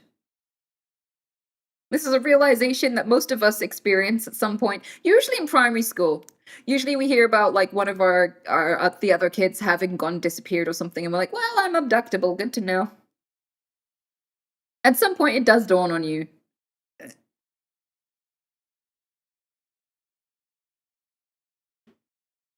Any advice on how to start liking oneself and body? Therapy, self-help books would be two good places to start. Self-help books are the way you go if you don't have therapy money. But if you have like 20 quid a week to 50 quid a week that you can spend on seeing a therapist about things you're insecure about, then a therapist would probably be the best and most effective, long-standing way to go about it. Because the truth of the matter is that your parents should have taught you how to be proud of your body and how to love your body and how to be happy in your own self and not be constantly monitoring and feeling constant shame. That is like an aspect of being an adult that is a skill that usually you develop because your parents taught you how to feel good in your own skin. If they did not impart that to you, then you are going to have to raise yourself. We're all raising ourselves all of the time. Bitch, I have a dick. But basically, you will usually have to raise yourself in that you will have to give yourself the life lessons that your childhood didn't bring. And if you can't do that, if you are not skillful enough to teach yourself that skill, but it is a human skill, a human social skill, right? Then the next person to go to would be a therapist about it. But there are people who've written many, many books on how to love yourself, how to like your body, why you don't like your body, and why you should. So maybe start there first because that's probably cheaper and easier to do. You can like read a few pages before bed, or you could listen to it. You can listen to it while you do your gardening, or you can listen to it while you take a shit on your phone. You can listen to it. However you do it, you can consume media about liking yourself more if that's something you need. And the best part about that is you live in a time where that support is available. Most of human history, if you had any insecurities, there wasn't really anything you could do about it. You couldn't get plastic surgery about it, you couldn't change it. That you couldn't just Google a YouTube video on how to work out more or anything. There wouldn't be gurus on telling you how to dress to change the way that your body looks to other people or anything. Asinoe, thank you so much. I appreciate it. You know, there wouldn't be fuck all you could do, but now for free at your fingertips, there is always help and advice to help you to build on those experiences and to feel more secure in yourself. So don't squander it.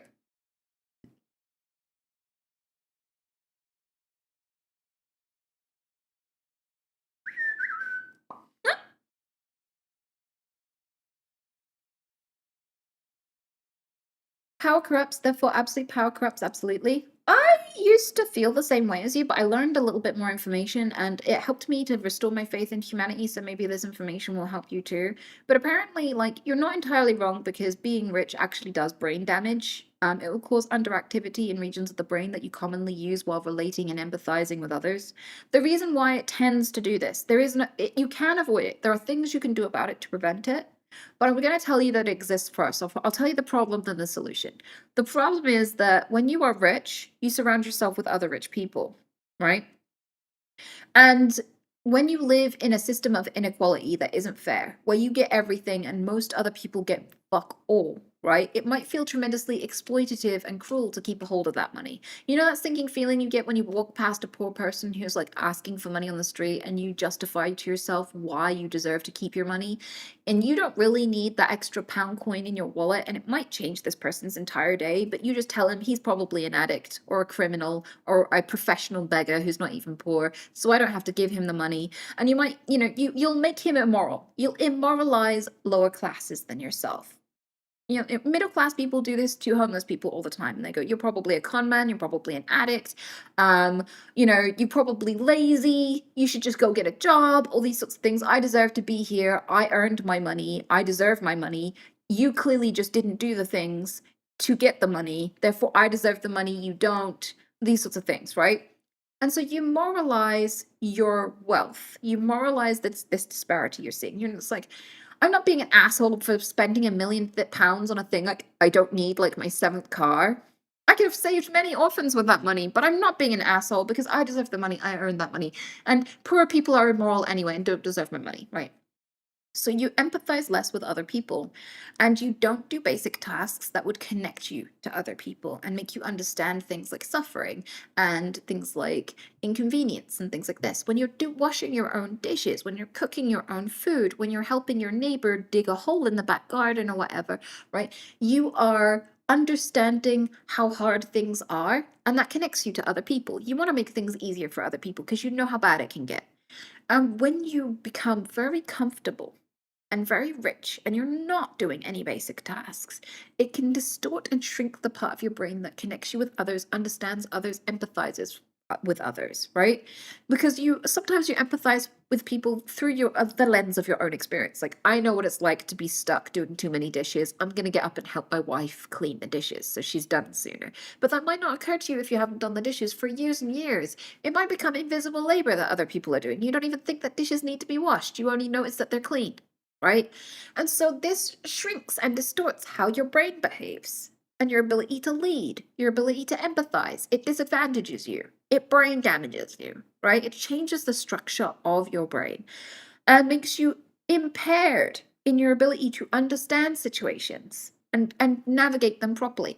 And this can make you very cringe. A lot of rich people are very, very cringe. They laugh too loudly, for example. You might be able to hear a rich person laughing all the way down at the end of the train because they go, oh, ha, ha, ha, ha. They've never had to be quiet for anyone. No one is ever obnoxious or annoying towards them. Everyone sucks up to them. Everyone works around their convenience. They don't know that it's even an inconvenience to other people. You know about the rich people laugh? This is just a tiny example of this, right? So what's the solution? You start doing basic tasks even when you don't have to anymore. As you get wealthier, you need to go talk to your neighbor and ask if they need help with anything. Help them unload the fucking groceries from their car. Go, here, let me help you with that. You have a good day. You go and do things. You cook your own meals. You scrub your own floor every now and again. You do the basic tasks you could pay to win. And you do them to keep yourself fit and exercised, to keep your brain active, to keep your empathy active. Studies show that people who volunteer at soup kitchens and things like this and do basic tasks around their own house, even though they could afford a cleaner, are less likely to suffer the same changes in the brain and the same inadequacies that straight up rich people usually experience. So I don't think it corrupts you. I think that it can if you don't understand what it's doing to you and you don't take preventative measures. Because being rich can make you more sedentary too, but you can exercise to prevent that, right? You can prevent unnecessary weight gain and things like this from being affluent by just going to the gym. And by the same token, volunteering and being self sufficient whilst wealthy can prevent the brain atrophy in the regions that make you cringe. And on top of that, I don't think that, like, I don't think that money is evil and makes you evil. I think it just reveals who you already are. Because what money really removes is consequences. It removes social consequence because people will be nice to you even if you're an obnoxious fuck once you're famous or once you're rich. Right? So, or like you can get away with crimes when you're rich because you can just pay off people to ignore it and turn a blind eye and stuff. And this is why there are so many rich pedophiles and everything doing all these horrible things. And so, if you take that in mind, money is more of a mirror. It just reveals who you are. There are plenty of people who are genuinely good who get money and they just do really good, terrible things with it. Like there are some famous lottery winners who just went and changed the world and funded a bunch of research and did a bunch of community projects, built a few hospitals, that sort of thing. They exist. Money reveals because it gives you the chance to be who you would have always been if there were no consequences. That's what it does. And so we rarely notice the ones that turn into awful people.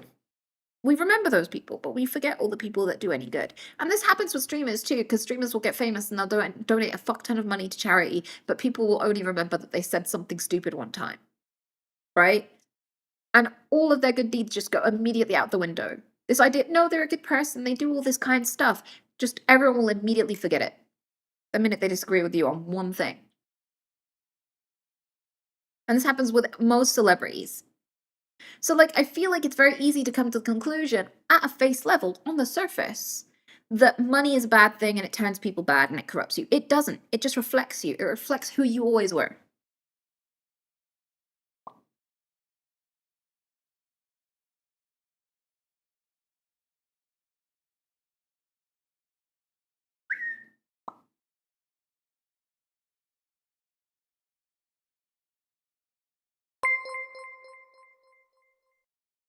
Mystery Bud. Thank you so much. I appreciate it. Lottery curse. Yeah, there is a lottery curse, but usually that's more oriented towards misfortune than just people being terrible. I mean, are the terrible person who win the lottery? Of course. There are people who just spend it on blackjack and hookers and, they blow it in like a year and then they have nothing. And quite a lot of people who are like that and are terrible with money and should never have money get into debt because they won the lottery. So they'll buy like a mansion they can't afford, and like then they'll run out of money and the mansion still needs maintenance and things like this and they will end up in debt, right? But there are some people who get really, really rich and they invest it in things. And actually, the lottery fund here in the UK, they actually have a team of advisors who, once you get the payout, they step in and they go, would you like us to give you the money all in one go or in chunks? And a financial advisor will tell you, like, if you get it in chunks, it will save you this much money on tax, so you will receive more of it. And also, here are some places you can invest, and here's the levels of interest you will get if you store it this way, if you store it that way, if you store it this way. Do you have like a 10-month plan for your money? Like, what are you going to spend it on? Do you want to have more long term? Are you fine with it running out in a year? These sorts of things to help them. Also, a lot of people who win the lottery are advised never to tell anyone. Don't tell your spouse, don't tell your family, don't tell your friends. Because one of the things that creates this lottery curse is that you get the money, everyone thinks you didn't earn the money, so everyone's entitled to the money. One guy got attacked in a pub because he won the lottery, the whole neighborhood found out, and they were like, oi, why aren't all the drinks on you? You won the lottery. Buy us all a drink. And he was like, no. And they were like, you stingy bastard. And they like came after him, tried to beat him up, right? And then all of his family were constantly asking for shit, and then they fought each other. So he was nice to his family. He bought his family like a house each, and then they fought because one person didn't get a house or one person didn't get an expensive house as the other. And so they hated him and were angry at him, even though he was being insanely generous. buy people a house and what the fuck, the family hates you all of a sudden. These are the sorts of things you go through. So you start to get very isolated and you start to fall out with your family, and then you start to get upset a lot. And a lot of people start drowning their sorrows. They start discovering expensive drugs like cocaine, and they're like, oh, this feels really good. And so they fall into drugs and misfortune. They start going out and doing things because there's no one to stop them. They're really rich. Next thing you know, you've bought a really expensive yacht, but you don't know how to use it. So you die in a yachting accident or whatever. Like, there's loads of shit like this that happens. Extremely bad and unlucky things tend to happen to people who win the lottery.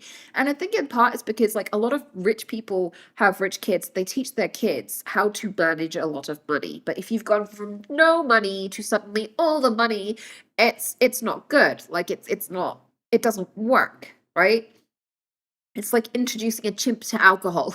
Like, a lot of animals will drink themselves to death. They don't know that it's dangerous. They don't know how to have it in small doses. They don't know how to manage their alcohol. Right, yeah. So, like, I feel like there is a lottery curse, but it's not magical. It's not like, woo, some supernatural thing. A lot of bad things happen to lottery winners, and it's because the whole dynamic is not inherently easy for a simple little monkey like a human being to deal with. All of the social responsibility and the social dynamic shifts so suddenly are not manageable for the average person. And I kind of experienced that. I didn't win the lottery, but I did become famous overnight. And I didn't know how to handle that. And I made a lot of blunders. And I did a lot of stupid things because I was not ready to be perceived entirely differently overnight. And I don't think I was malicious to anyone or anything. I just saw myself as just like an average person who meets people in average ways, and that's a good and moral way to interact with people. And I didn't fully understand why, like, streamers didn't interact with their Discord community, or why they didn't hang out with their fans, or why they didn't just hang out with people and talk to people like normal. Like, in my day-to-day life, like, I had started playing Overwatch, and I had made a bunch of friends on Overwatch, and I'd started DMing them on Discord, and then I made friends in real life with some of them. I started meeting some of them in real life. You can't do that with chat when you're a streamer. People will try to steal you. People will get molesty and weird, and people will do crimes about it. People will be diabolical about it. It's a dangerous thing to do.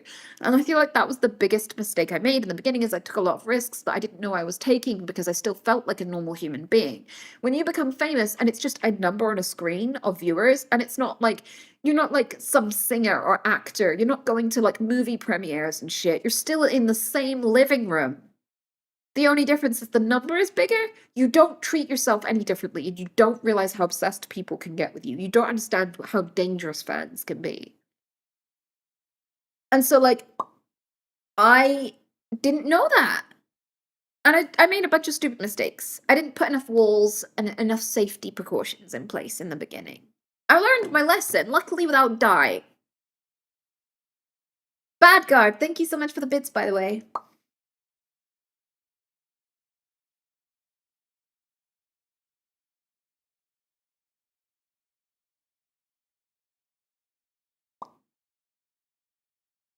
Glad you're okay. Yeah, but I feel like a lot of normal people, not a lot of normal people don't understand it. So, like, if say a celebrity goes to a restaurant and people go up to them and go, "Oh my God, it's you! I love you! Can I have an autograph? Can I have a picture with you?"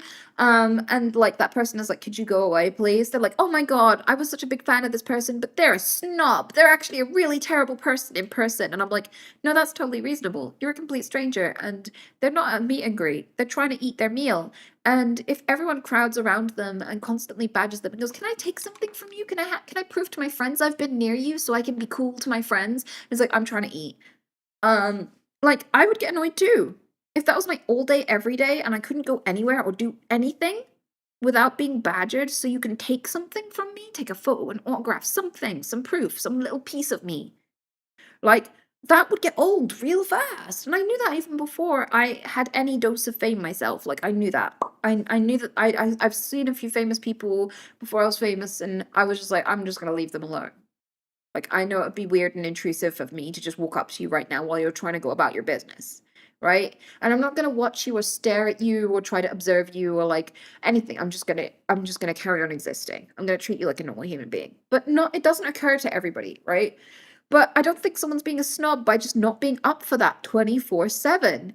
I also think that people don't understand your security concerns, and I've had to cut off a few friends because they just did not understand the position that I'm in.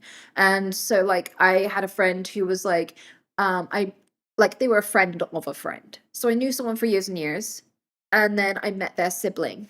And their sibling was like, my friend doesn't believe that we're mates and that I live near you, and I want to prove it to him. So can we take a picture together? And I was like, no, because I don't want it public where I go regularly, because then I might be in danger. And they didn't take it in and they didn't listen. So next time I came and saw them, they tried again. And I was like, why don't you get it? You could be in danger. I could be in danger. That is a stupid decision. And he thought I was just making a fuss or being paranoid. And I had to sit him down and show him restraining orders and shit and say, like, if someone knows where I go regularly, there will be at least 5 people that will camp out there in the hopes of seeing me. And sometimes they'll have knives, and sometimes they'll think that they're going to kidnap me and marry me in their basement and shit. I've had to deal with these people. You may not believe me, but they exist, and I've already dealt with them. And so, like, stuff like that, when people don't understand, they think you're being a snob, or they think that you are being paranoid, or that you think you're way more famous than you are, and that no one would really be that obsessed with you. And so, like, you can't hang out with normal people anymore. You can't just go down to the local pub and make a conversation with a normal person, because it's not safe anymore. The repercussions can be just way too fucking high. And people don't get that, and they just don't understand the reasoning, so they just assume you're being a bad person.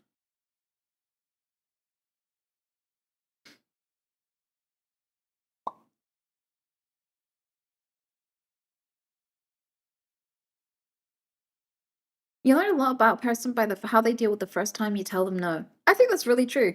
I think that's really, really true. That's such a good point. Man, being famous is tough. Nah, I don't think it is tough. I think you just deal with different challenges. I think it's really, really tough to wake up every morning and dread going to school, or dread going to work, and have anxiety poops before you go to work because, your manager's going to give you a hard time, or someone's being a creep and you reported it to HR and no one's doing anything about it, or there's a customer that really bullies you, but you can't do anything about it because they're always right. So, like, you have to serve them and be nice to them even if they're being racist or some shit. Like, that is horrible to deal with and incredibly fucking hard, right? And so, like, your problems don't go away when you become well known or a content creator or a famous person or whatever, like a singer or whatever. They just change.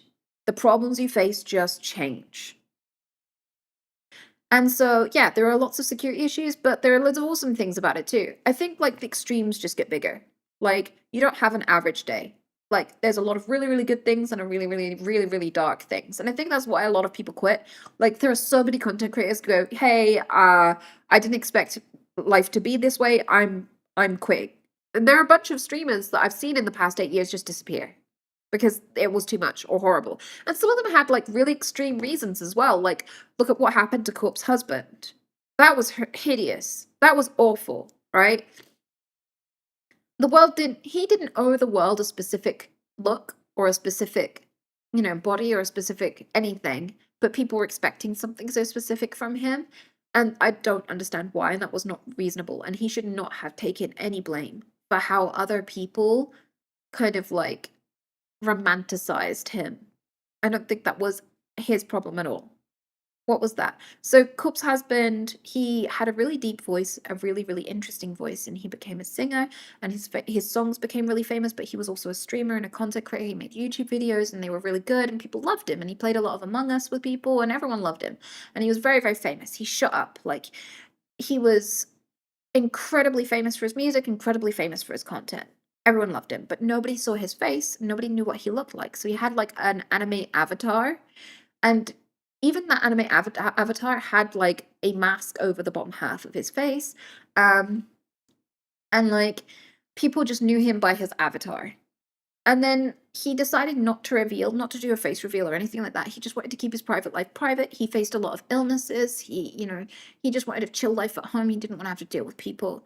And then people tracked him down and did a face reveal of him, and everyone ridiculed him. And a lot of people dogpiled on him and said that he wasn't good looking enough, that, his voice didn't match what they imagined in their head, and all this sort of stuff. And so, like, he was bullied into oblivion and just left. And he looked lovely. Like, I don't know why people were so mad at him for looking the way he did. I don't understand what was so offensive about the way he looked at all. And so, like, that's something he had to face. I've also known other streamers who just pick were like, one streamer I knew recently, I was like, oh, I wonder how they're doing. They went on holiday like 3 years ago, never came back. They were just like, fuck this, I just don't feel like coming back. You know? But there was also a guy who did like survival camping stuff, and he got really world famous for his YouTube videos where him and his son would go survival camping in the wild. And he got so famous that it was impinging on his ability to have a normal life, and people were approaching his family in the street and stuff, and it was just becoming quite unsafe and weird. So he just quit. He just was like, yeah, it's been really awesome, but I don't want it to impact my friends and family. I want to be able to safely take my kids to school and stuff. So that's just not happening when with this YouTube channel. So I'm just closing it. We're just done now.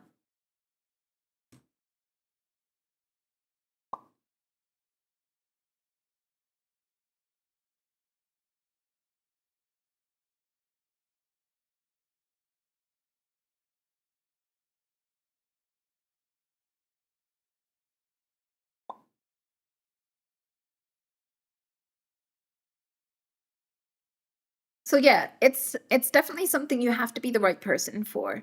You like that it does change your life quite extremely, and you will have new challenges. It will like people get very, very lonely once they get very well known. So if you become famous, it will be lonely. A lot of people will collab with you, but they won't necessarily be close friends with you. So it can be very isolating. Like Michael Jackson would sit in his hotel room and just cry and cry because he didn't have any real friends and he couldn't go anywhere safely. Like if he left his house, people would just mob him and be like, "It's Michael Jackson," and he would be dogpiled. So like he couldn't do anything, be anywhere, have anything, didn't have any real connections, nothing. And I think like, yeah, you have to be a certain kind of person to still want this life once you know what it entails. And it's only a certain kind of person could ever enjoy this.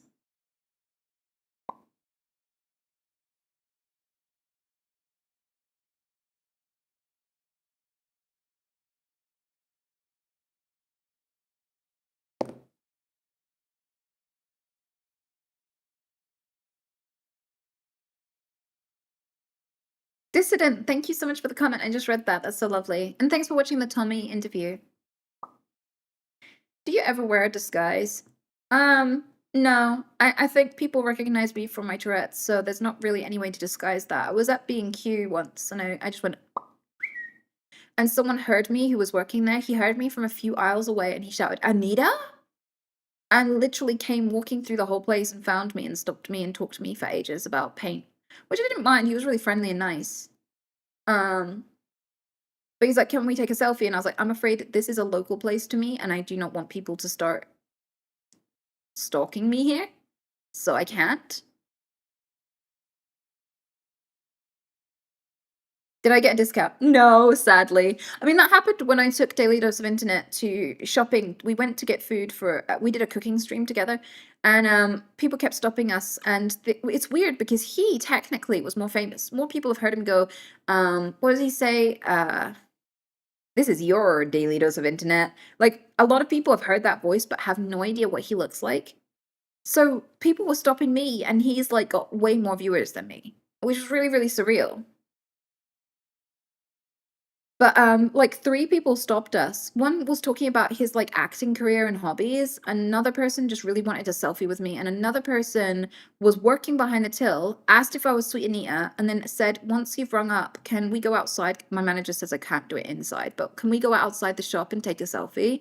And I was like, "Yeah, sure, just let me buy my stuff." I bought my stuff, he was waiting outside for me, we took the selfie, we had a little chat, and then me and me and Daily Dose got into the car finally, and we're able to go take our food to get cooked and everything. But it was just really interesting seeing that whole situation. It's why I don't think I'll ever want to live in a major city ever again, because I feel like in small places, in small towns or villages, you're less likely to be recognized. It's not that I don't enjoy it, it's just it'd be really dangerous if that was like where I lived. If I lived in that city that I got stopped a lot with like with Daily Dose, I think in that situation, it would become really scary for me because they'd all want me to take pictures somewhere, and then more people would show up at that shop. And like most people are really, really nice, and it's fun to talk to them, but you like very rarely you'll get a weirdo, and that weirdo will camp out, will like stay coming, will go to that shop for like 10 hours a day and just walk around aimlessly, hoping that they'll bump into you. And then when they do bump into you, because they're unhinged, they're like try to stab you or something. So, like, unfortunately, it's just not safe to do. You're just playing like weirdo roulette, essentially.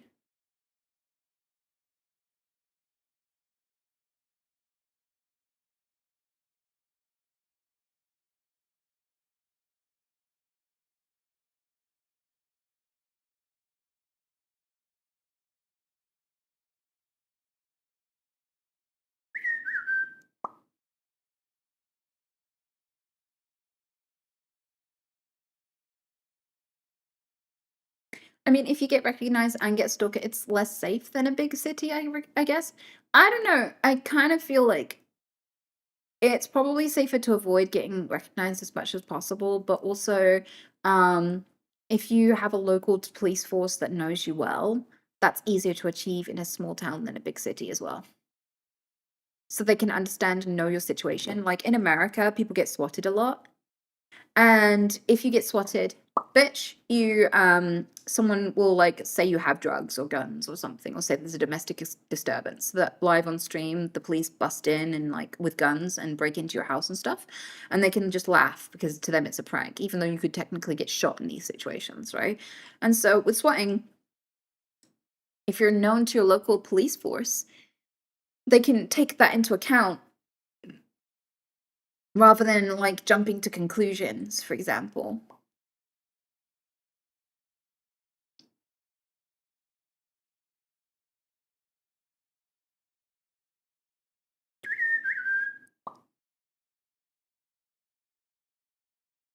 Women of the broadcast, what is your wisdom? You should eat beans and be nice to people who deserve it. Have a good day.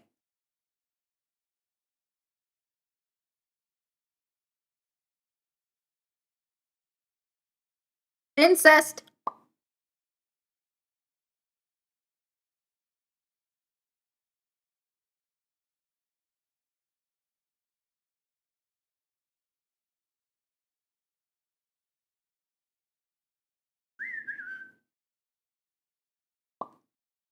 My own stream blew up in 2018 and I loved it, but I didn't like why it jumped.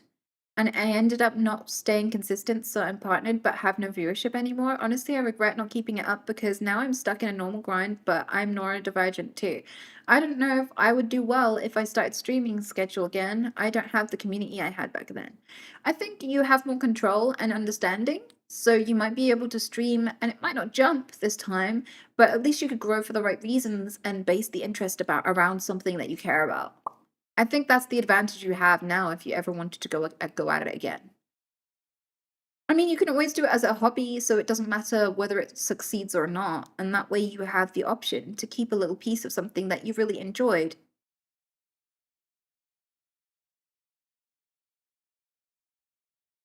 If you knew what you knew now about life of famous people, would you have started streaming? Yeah, I would have. I think if I knew everything, I would have just been safer and handled everything a little bit easier with fewer life lessons in the start. I think that's all that would have changed. I think I'm like one of the people that's right for this kind of position in that, like, I was already cautious about letting people know where I live, for example, before I started streaming. Um, I think that I took a lot of safety precautions and I was very careful, but like I think that really protected my family. And I think that inherently having that skill from the start, but also just the way that I interact with people and the way that I have friends and everything, I think it turned out pretty okay. I just have to be careful. I just have to think about my safety. And to be honest with you, that's not too different from being a woman anyway.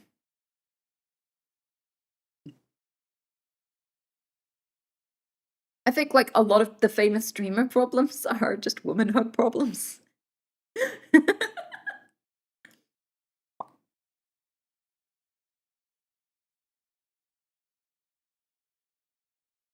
Have you ever kicked someone's ass? I've kicked someone's face a couple of times.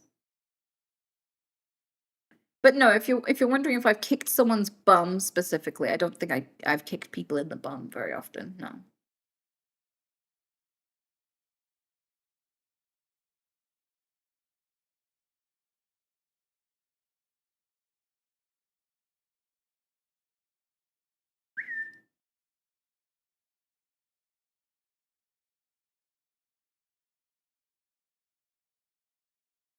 Why the kick?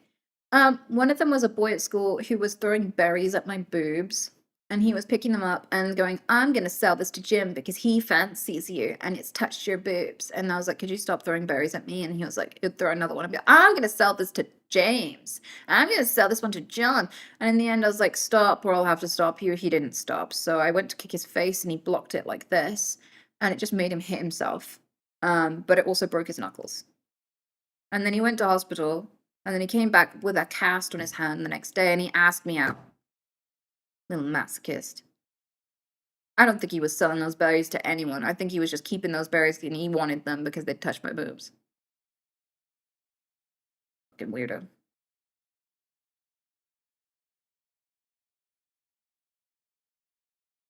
I remember his name. His name was Shane, I think.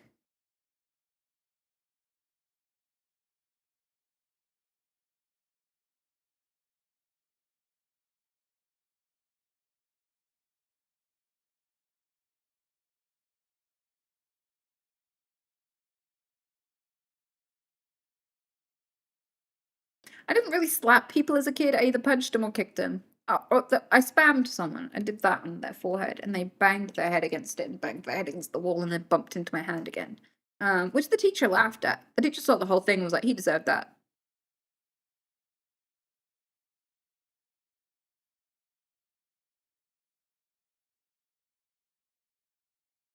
That's called spammed. It was when I was a kid.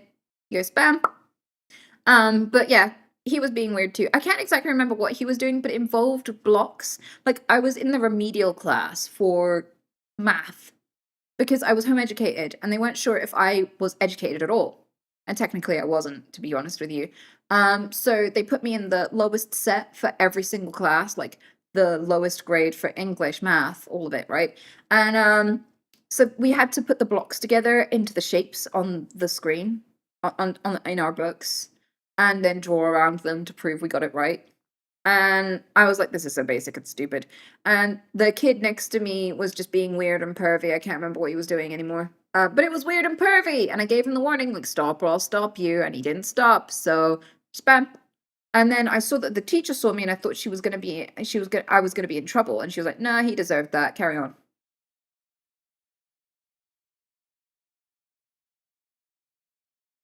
I also got on a chair. I got on a table and kicked someone in the face.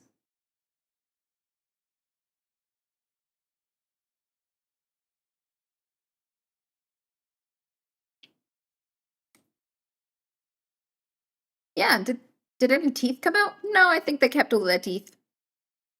That time anyway.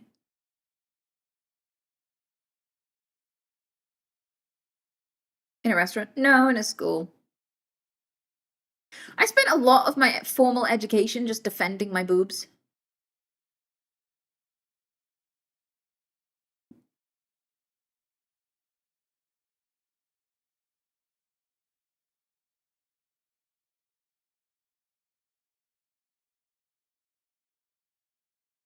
Well, after learning that, I don't think you should be called Sweet Anita anymore. I do, because I gave them a warning, and that was more than they deserved, and I could have broken them a lot more than I did.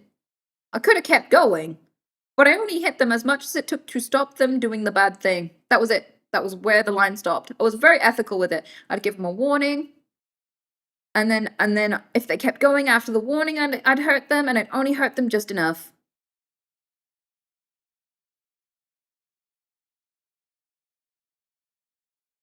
Have you tried the fake dick thing to repel men yet? Not really. I've not really needed it. But I don't know. Should I start packing? Summer is coming.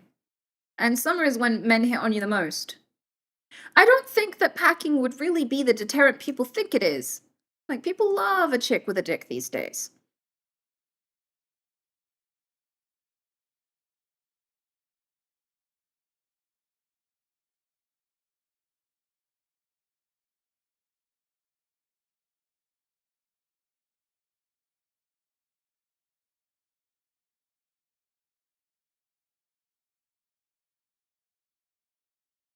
I think maybe I should invent, you know how I've always been talking about how I want the stone of dick warding? Maybe I should invent the stone of dick warding. Maybe I should invent a little badge that's really visible that I will start wearing, and I'll go, this badge means I do not want to be hit on, and I will only be engaging with you platonically. I'm not on a date with you. I'm not dating anyone else. I'm here in a platonic sense in all ways. Please do not interpret anything I am saying as flirting. I am not flirting with you. Please do not hit on me. Do not ask me out. And I think, like, what would make that really, really obvious, and if it became a thing, and if I started selling them and other people bought them and other people wore them out, I think it would be, like, really obvious if someone was into you, if you start talking to them and they just went, excuse me, and unpinge their leave me alone badge and just put that back in their bag.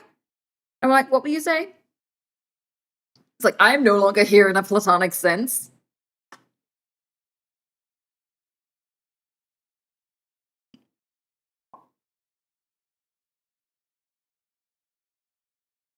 That's a smart idea. I think I just need to invent the badge. People have been saying what you need to bring out merch. I think I found my merch. I think I'm gonna bring the badge of dick warding.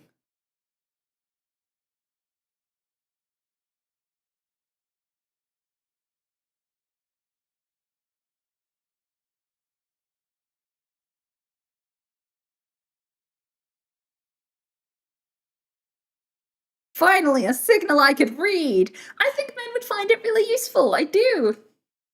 And it would stop like these really nerve-wracking moments where you like go up to two girls who are at the bar and you go to try and talk to them because you're inserting yourself in their conversation, and that's usually considered rude, right? So inherently you have to do a nerve-wracking, slightly rude thing. Sir Albertron, thank you so much. And if they both turn to you and they're both wearing like a platonic only badge, then you could be like, oh, nice badges. I just wanted to say you had nice shoes. Anyway, have a nice day. And just leave them alone, because you already know buying them a drink or anything. You could buy them anything they wanted, and you were not getting anywhere. They're here platonically. And if either of them go, no, no, no, no, wait, and unpins the badge, you could be like, oh, okay. And on top of you having nice shoes, I just wanted to say you were very beautiful tonight, and I was wondering if I could buy you a drink. Yes, please make that a badge. I know, right? I want the badge because I don't like it when men hit on me. I really don't. So I would rather never be hit on by a man ever again in my entire life. Ever. So, like, if I could have that badge, it would make my day, because the only time that anyone would ever talk to me is if they don't want to put their dick anywhere in anything of mine.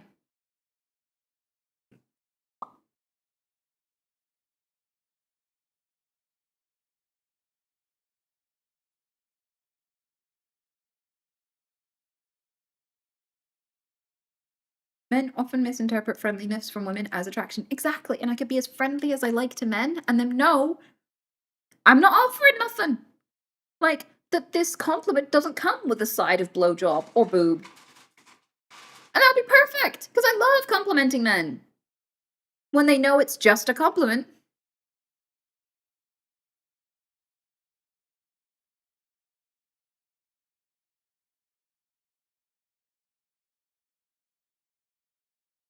Why are the dumbbells so scattered behind you?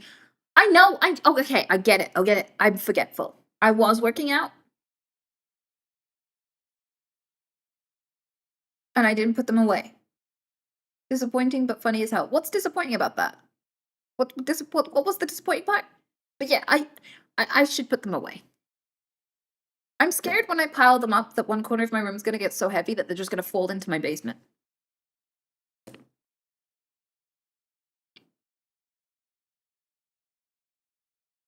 Or they're just gonna make a basement.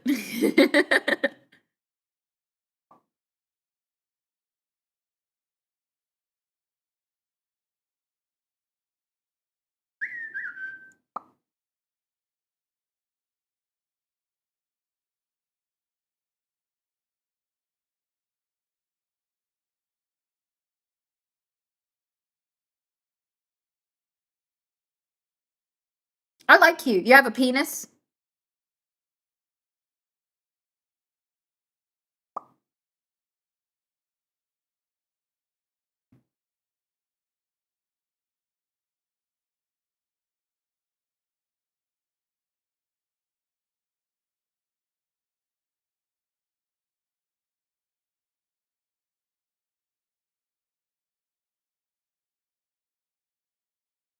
Why are there streamers who'd block me for mentioning my essay experience at 14, saying it's strictly forbidden for me to speak freely about it? I think that might be partly for your benefit, to be honest with you. If that's a genuine question, fuck off. I bit your dick. I would say, like, there's certain contexts where if someone brings something up, it might not get the attention that they want. So, like, even if most of my community are amazing, lovely, top people who would never make you feel bad about that at all, I can't control new viewers. I don't know anything about them. There might be a few people in here who want you to open up to them because they want to jerk off over it. You know, they'll try and sneak you over to a DMs and be like, "Oh, I'm so sorry you went through that. I went through a similar experience myself. What happened to you?" And then you're like, "Well, this XYZ happened," and they don't care. They're just jerking off. That's just porn to them, right? And so, like, you'll get weird people like that will be loitering or lurking in streams, reading everything that everyone's saying, looking for people to target. Also, if you talk about how badly you've been treated by men, there are some men who will specifically target you because they know how badly they can treat you. People who are victims of abuse are more likely to get abused over and over again because it changes the way that you behave around people and it makes you more vulnerable to more abuse, unfortunately. And abusers know this. So, like, unfortunately, in some chats, a lot of streamers are just going to be like, when people do this, they are putting themselves in a vulnerable position because of my platform, because of how many eyes are on them. And I don't want people to put themselves in danger unknowingly. I don't want them to do anything unsafe. So we're just going to moderate any discussion explicitly about these kinds of things, right? Which might draw undue attention, which might make them, that might be blood in the water, you know? And so it might not just be because, like, some streamers don't know how to. Some streamers ban that kind of conversation because they don't know how to handle it. Because they're like, "Oh, haha, lovely. Glad you're okay now. Anyway." And they just don't know how to handle that conversation. It's really awkward for them. Their whole job is to hold a conversation with you. They're not going to encourage conversations that are very hard to engage with, very hard to make entertaining. Others are going to be like, "I just want to protect my community. I just want to make sure they don't say anything that puts them in danger." Other people have a tone that they've set for the stream, and it's like, "I want to talk about my new cat," and people are jumping in going, "I want to talk about my trauma," and it's like, no one is here because they want to engage with your trauma.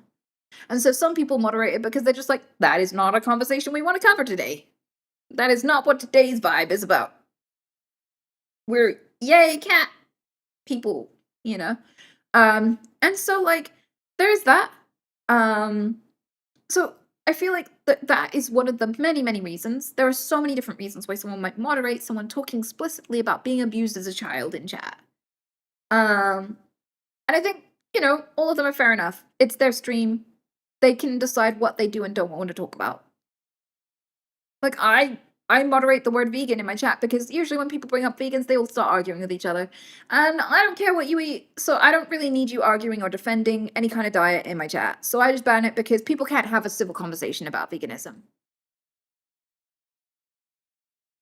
Oh, okay, I understand. Thanks for the answer. Yeah, hopefully that helps you feel less dejected and less, like, upset about how you've been treated, because it can be really a bit of a drag when you're being vulnerable with people and you just get rejected for it. And you're like, what the fuck? But it might not be about you or what you said, really, but more the things that I've said, you know?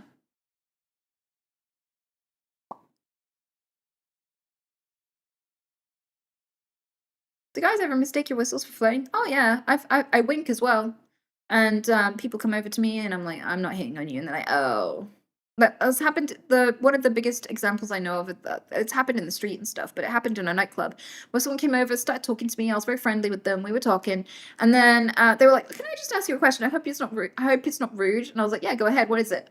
And they were like, "Do you have Tourette's?" And I was like, "Yeah, I do. Why?" And they're like, "Oh, so when you winked at me earlier," I was like, "Yeah, that would be a tick. I don't really wink at people on purpose. Like, I don't really do anything or say anything where I'd need to go after, you know? Like, I never wink on purpose. It's not in my vocabulary. It's not my faceabulary, whatever it is. It's not one of my mannerisms. There we go. So, like, no, I didn't wink at you on purpose. And they're like, ah, okay. And, like, the conversation kind of fizzled out after that, and they kind of left. So, yeah, it does happen. Well, that's gonna be a bummer. Yeah. I mean, it was for my mom. My mom has passed. She died last year. However, when I was young, when I was a toddler, I had a really crisp, clean whistle very early in my life. I was able to go That's not even as crispy as it can be.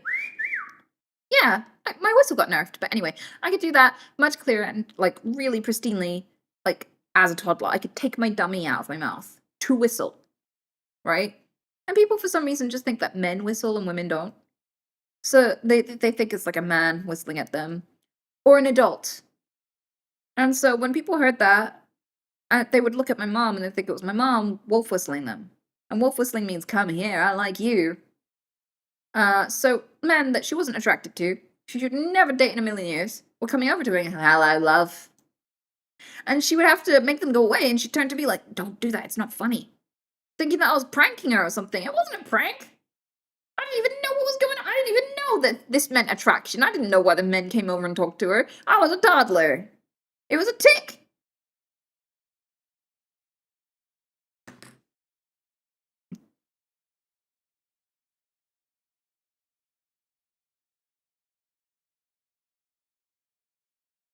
Your bio needs updating. Sorry for your loss. Wait, as in, like, do I need to put in my bio that my parents are dead? How do you put that politely? How do you, what? Do I go, joined Batman Club last year? Be nice? I don't know.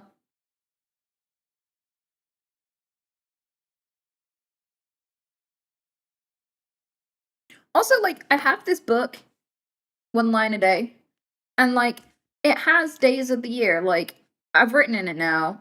So, like, every day of the year, it's got, like, 4 or 5 chunks. So for the next 5 years, I put like one line about how the day went in every single line. And like I literally just passed the anniversary of a bunch of stuff that happened between me and my mom. So I passed the anniversary of finding out my dad died. So my dad died last night and I have to drop everything, go take care of my mom. Because my mom was dying of cancer at the time. And like it was a really horrible, hard day. I mean, I cooked for my mom. I arranged for her to get the meds she needed, stayed up with her all night while she was in absolute agony. And I had to tell her, like, by the way, my dad died. And she was like, I'm so sorry, this is all such bad timing. But she hated my dad. So obviously she wasn't sad about it, but she was just like, damn, you're going through a lot. I was like, yeah. And like that was it almost exactly a year ago. And I was also kind of terrified because I was taking a lot of time off streaming, and I know that a lot of people don't come back. You lose a lot of viewership, people forget about you. They move on, they start watching someone else, they don't come back. So I was like, I'm gonna lose my job, I'm losing my parents, like everything's falling apart. I've got to take care of my animals. I don't have any time. This is really scary. And I was like, I wonder how things are gonna go. I feel like my life might be fucked. And like a year later, my update was I had some cherries and ran my rabbits in the garden and had like a really nice day and it was sunny. And I was like, fuck. I can't believe how much can change in a year. I mean, don't get me wrong, I'm still devastated about it all, but like, holy shit. I just didn't realize how much life fluctuated until I started this book.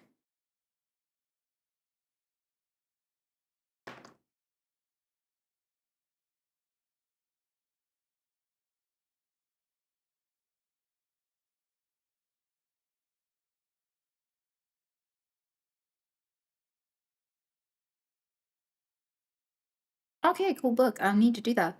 I mean, it definitely teaches you that no matter what you're going through, it does pass. And things do get better. Um, and it also makes you really, really aware of how much, like, it doesn't feel like a year has passed since they died. It feels like yesterday. I think about it all the time.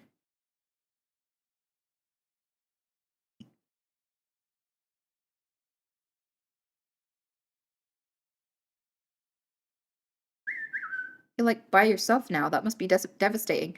I mean, I've always been by myself.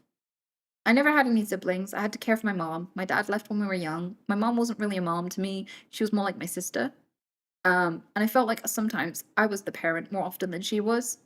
So I don't know. I've always been on my own. I've always been toughing it out. There hasn't ever been anyone to go to for support with anything. Um, so I don't think that changed for me losing my parents. And in a way, I guess that's lucky because I think like having to deal with suddenly having no support network would probably have been an additional awful part of this, but it wasn't.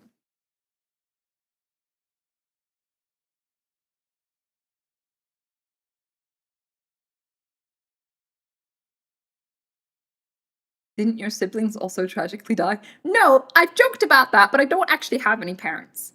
Siblings even. My mom said, I was like, Mom, am I ever gonna have a brother or a sister? And she went, I don't make the same mistake twice. And that I remember I was very, very young when I asked that, so I think that stuck with me. I mean, I laugh about it, but did that traumatize me? Because I shouldn't have remembered that from so long ago. I was really little. But yeah, no, I don't have any siblings. I'm like, is this trauma?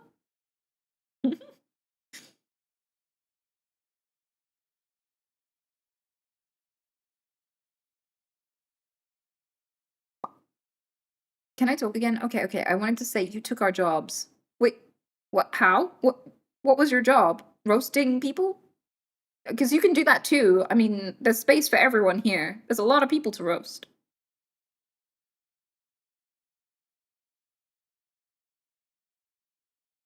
Also, like, what job?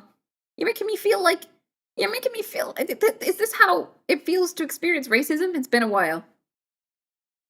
Because if you think I'm a foreigner, I'm not. I'm in the UK and I was born here, and my parents were both born here. People don't believe me because I'm a little bit tan. I promise. I'm from here.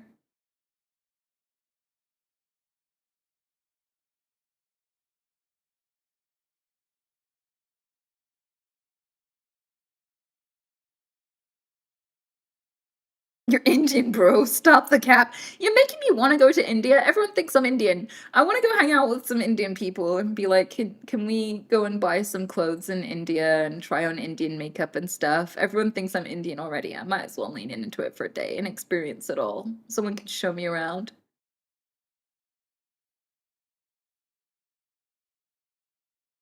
Oh my god, buying clothes in Indian would be so fun. Yeah, maybe I could go to one of those places where you get like a wedding dress and stuff.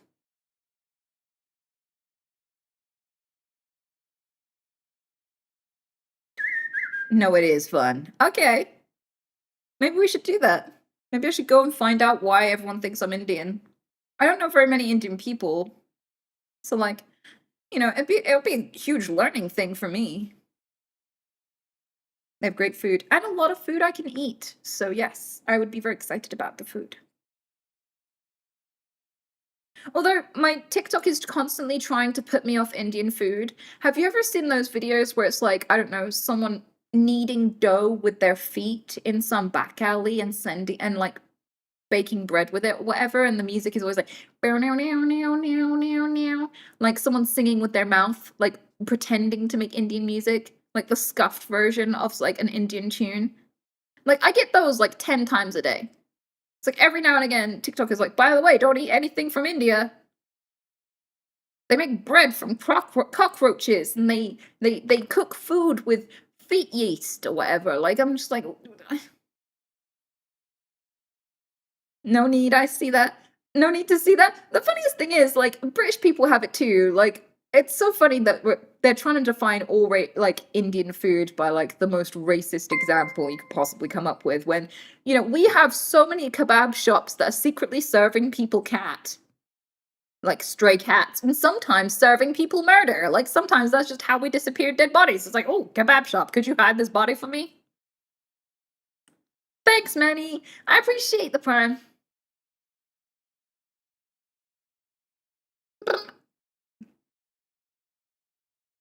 Don't forget your found family loves you very much, and the mods, and your animals.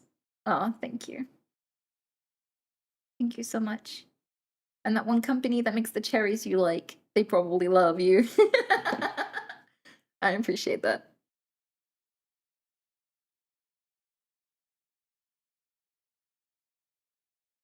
Those big kebab sticks freak me out. Yeah, they probably should. They're not very sanitary and they're not very good for you. And you're probably like I feel like all of us have probably eaten human meat at some point. Even me, I'm vegan, but like I'm so sure because like we keep finding human DNA in ground foods all the time. And like people are being served shit that it ain't. Like people thought they were eating cow meat from Tesco and it turned out it was horse meat. It was called the horse meat scandal where a lot of people were unknowingly eating horse. Like some company tested the DNA of like all of the meat from loads of supermarkets and was like, perhaps you should tell people when they're eating horse.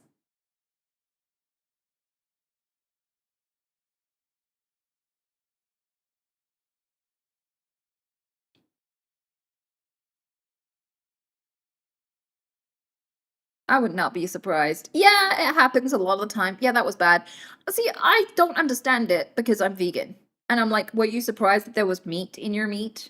Or were you surprised that there was animals in your meat? Oh, did you think there was a difference between a horse and a cow? I don't think there is. Like, where's the surprise?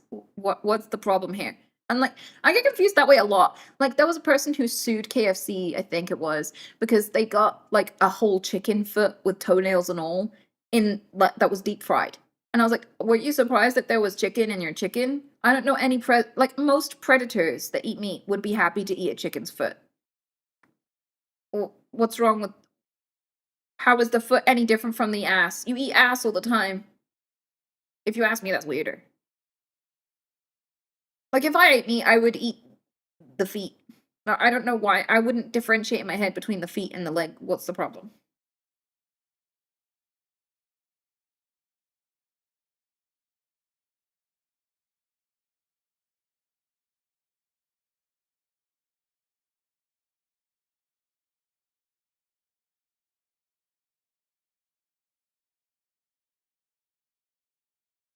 I've had chicken foot soup before. It's not bad. Yeah, exactly. And then there's people who are just like, no, I want to eat the leg specifically, and if it's anything other than the leg, I will cry. And I want to understand, but I don't. I don't get it. I'm not saying it's wrong. It's just like I'm looking for the problem there.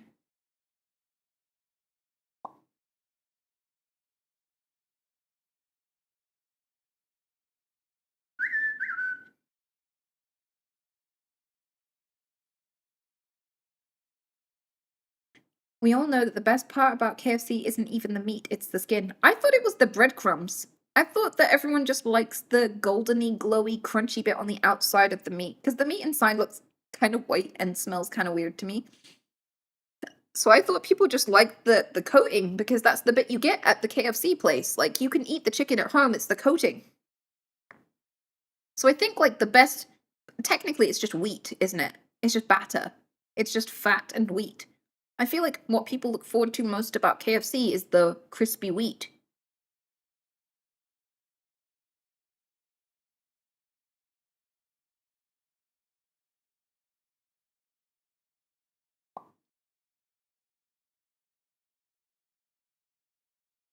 What's your opinion on meat eaters? I don't really have an opinion on meat eaters. What you eat is your opinion. It's is your like what's the word? Is your business. Like I don't go up to meat eaters and ask them, "What's your opinion on vegans?" I don't give a fuck. I'm just eating my sandwich out here.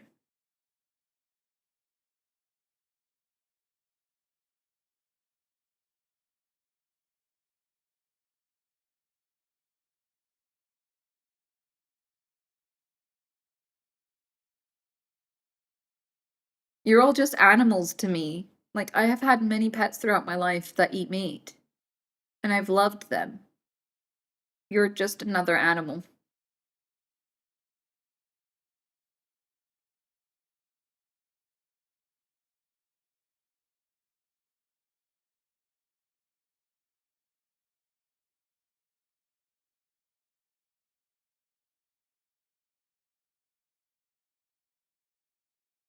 Did you ever finish the unknown wall in Pocopia? What the one with the bricks? No, I haven't finished that brick wall yet. I don't go to the islands enough, but I will.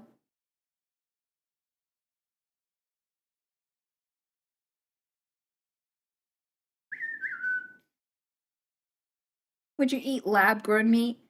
No, because growing up, I've never really liked the smell of meat. So it's not something I'm missing or having to resist. I think if I was raised on meat and had turned vegan later in life, I'd probably be more enthused by it. But like, I've not seen or smelled a meat where I've been like, wow, I wish I could have that. So I don't think it would really change my diet much. I want there to be lab grown meat. I do. I think that's awesome. But I don't want it for me. I want it for the world. I want it for everybody to have access to all the best bits of me without having to hurt anyone for it. or pollute the planet for it or kill people for it. Um, so like that's why like I support it, but I'm not really interested in it.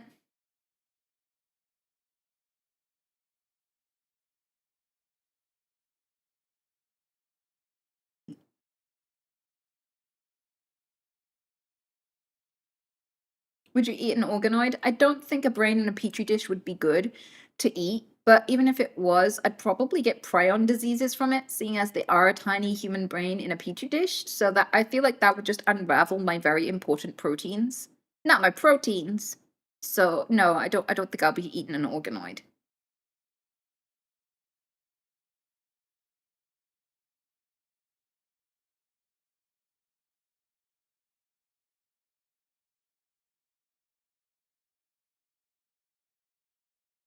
Talking about that, they now train them to play Doom. I know, why are scientists so fucking hilariously frivolous? Like, why are people who do this research and pioneer the next coolest thing doing the weirdest shit with the science? You could be doing anything with those things. They're an incredibly powerful tool, and like, let's make it play Doom.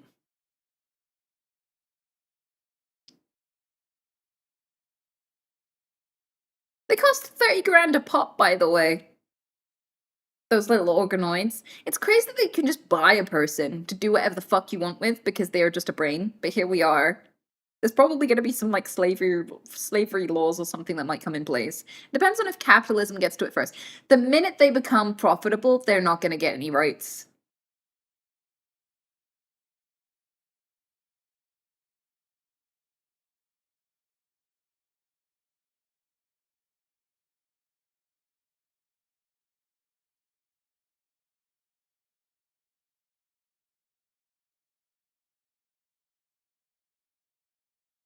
The first thing we do is expose them to hell. Yeah, we're not very responsible. Humans shouldn't be trusted with half the shit we've got. We're not developed enough for it.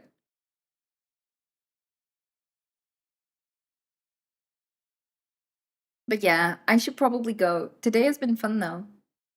Thanks for hanging with me. You gave me sentience, Ted. Oh, okay. I wish I could stay. I really do. But I got things I gotta take care of. It's bug day. I've got to clean out my 200 cockroaches. And I've got to walk my snail. I think those are on the agenda for tonight.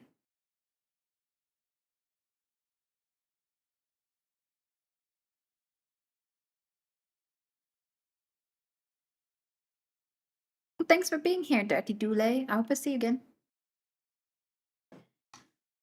You all have good, take good care of one another. I'll see you again on Wednesday. Until then, be good.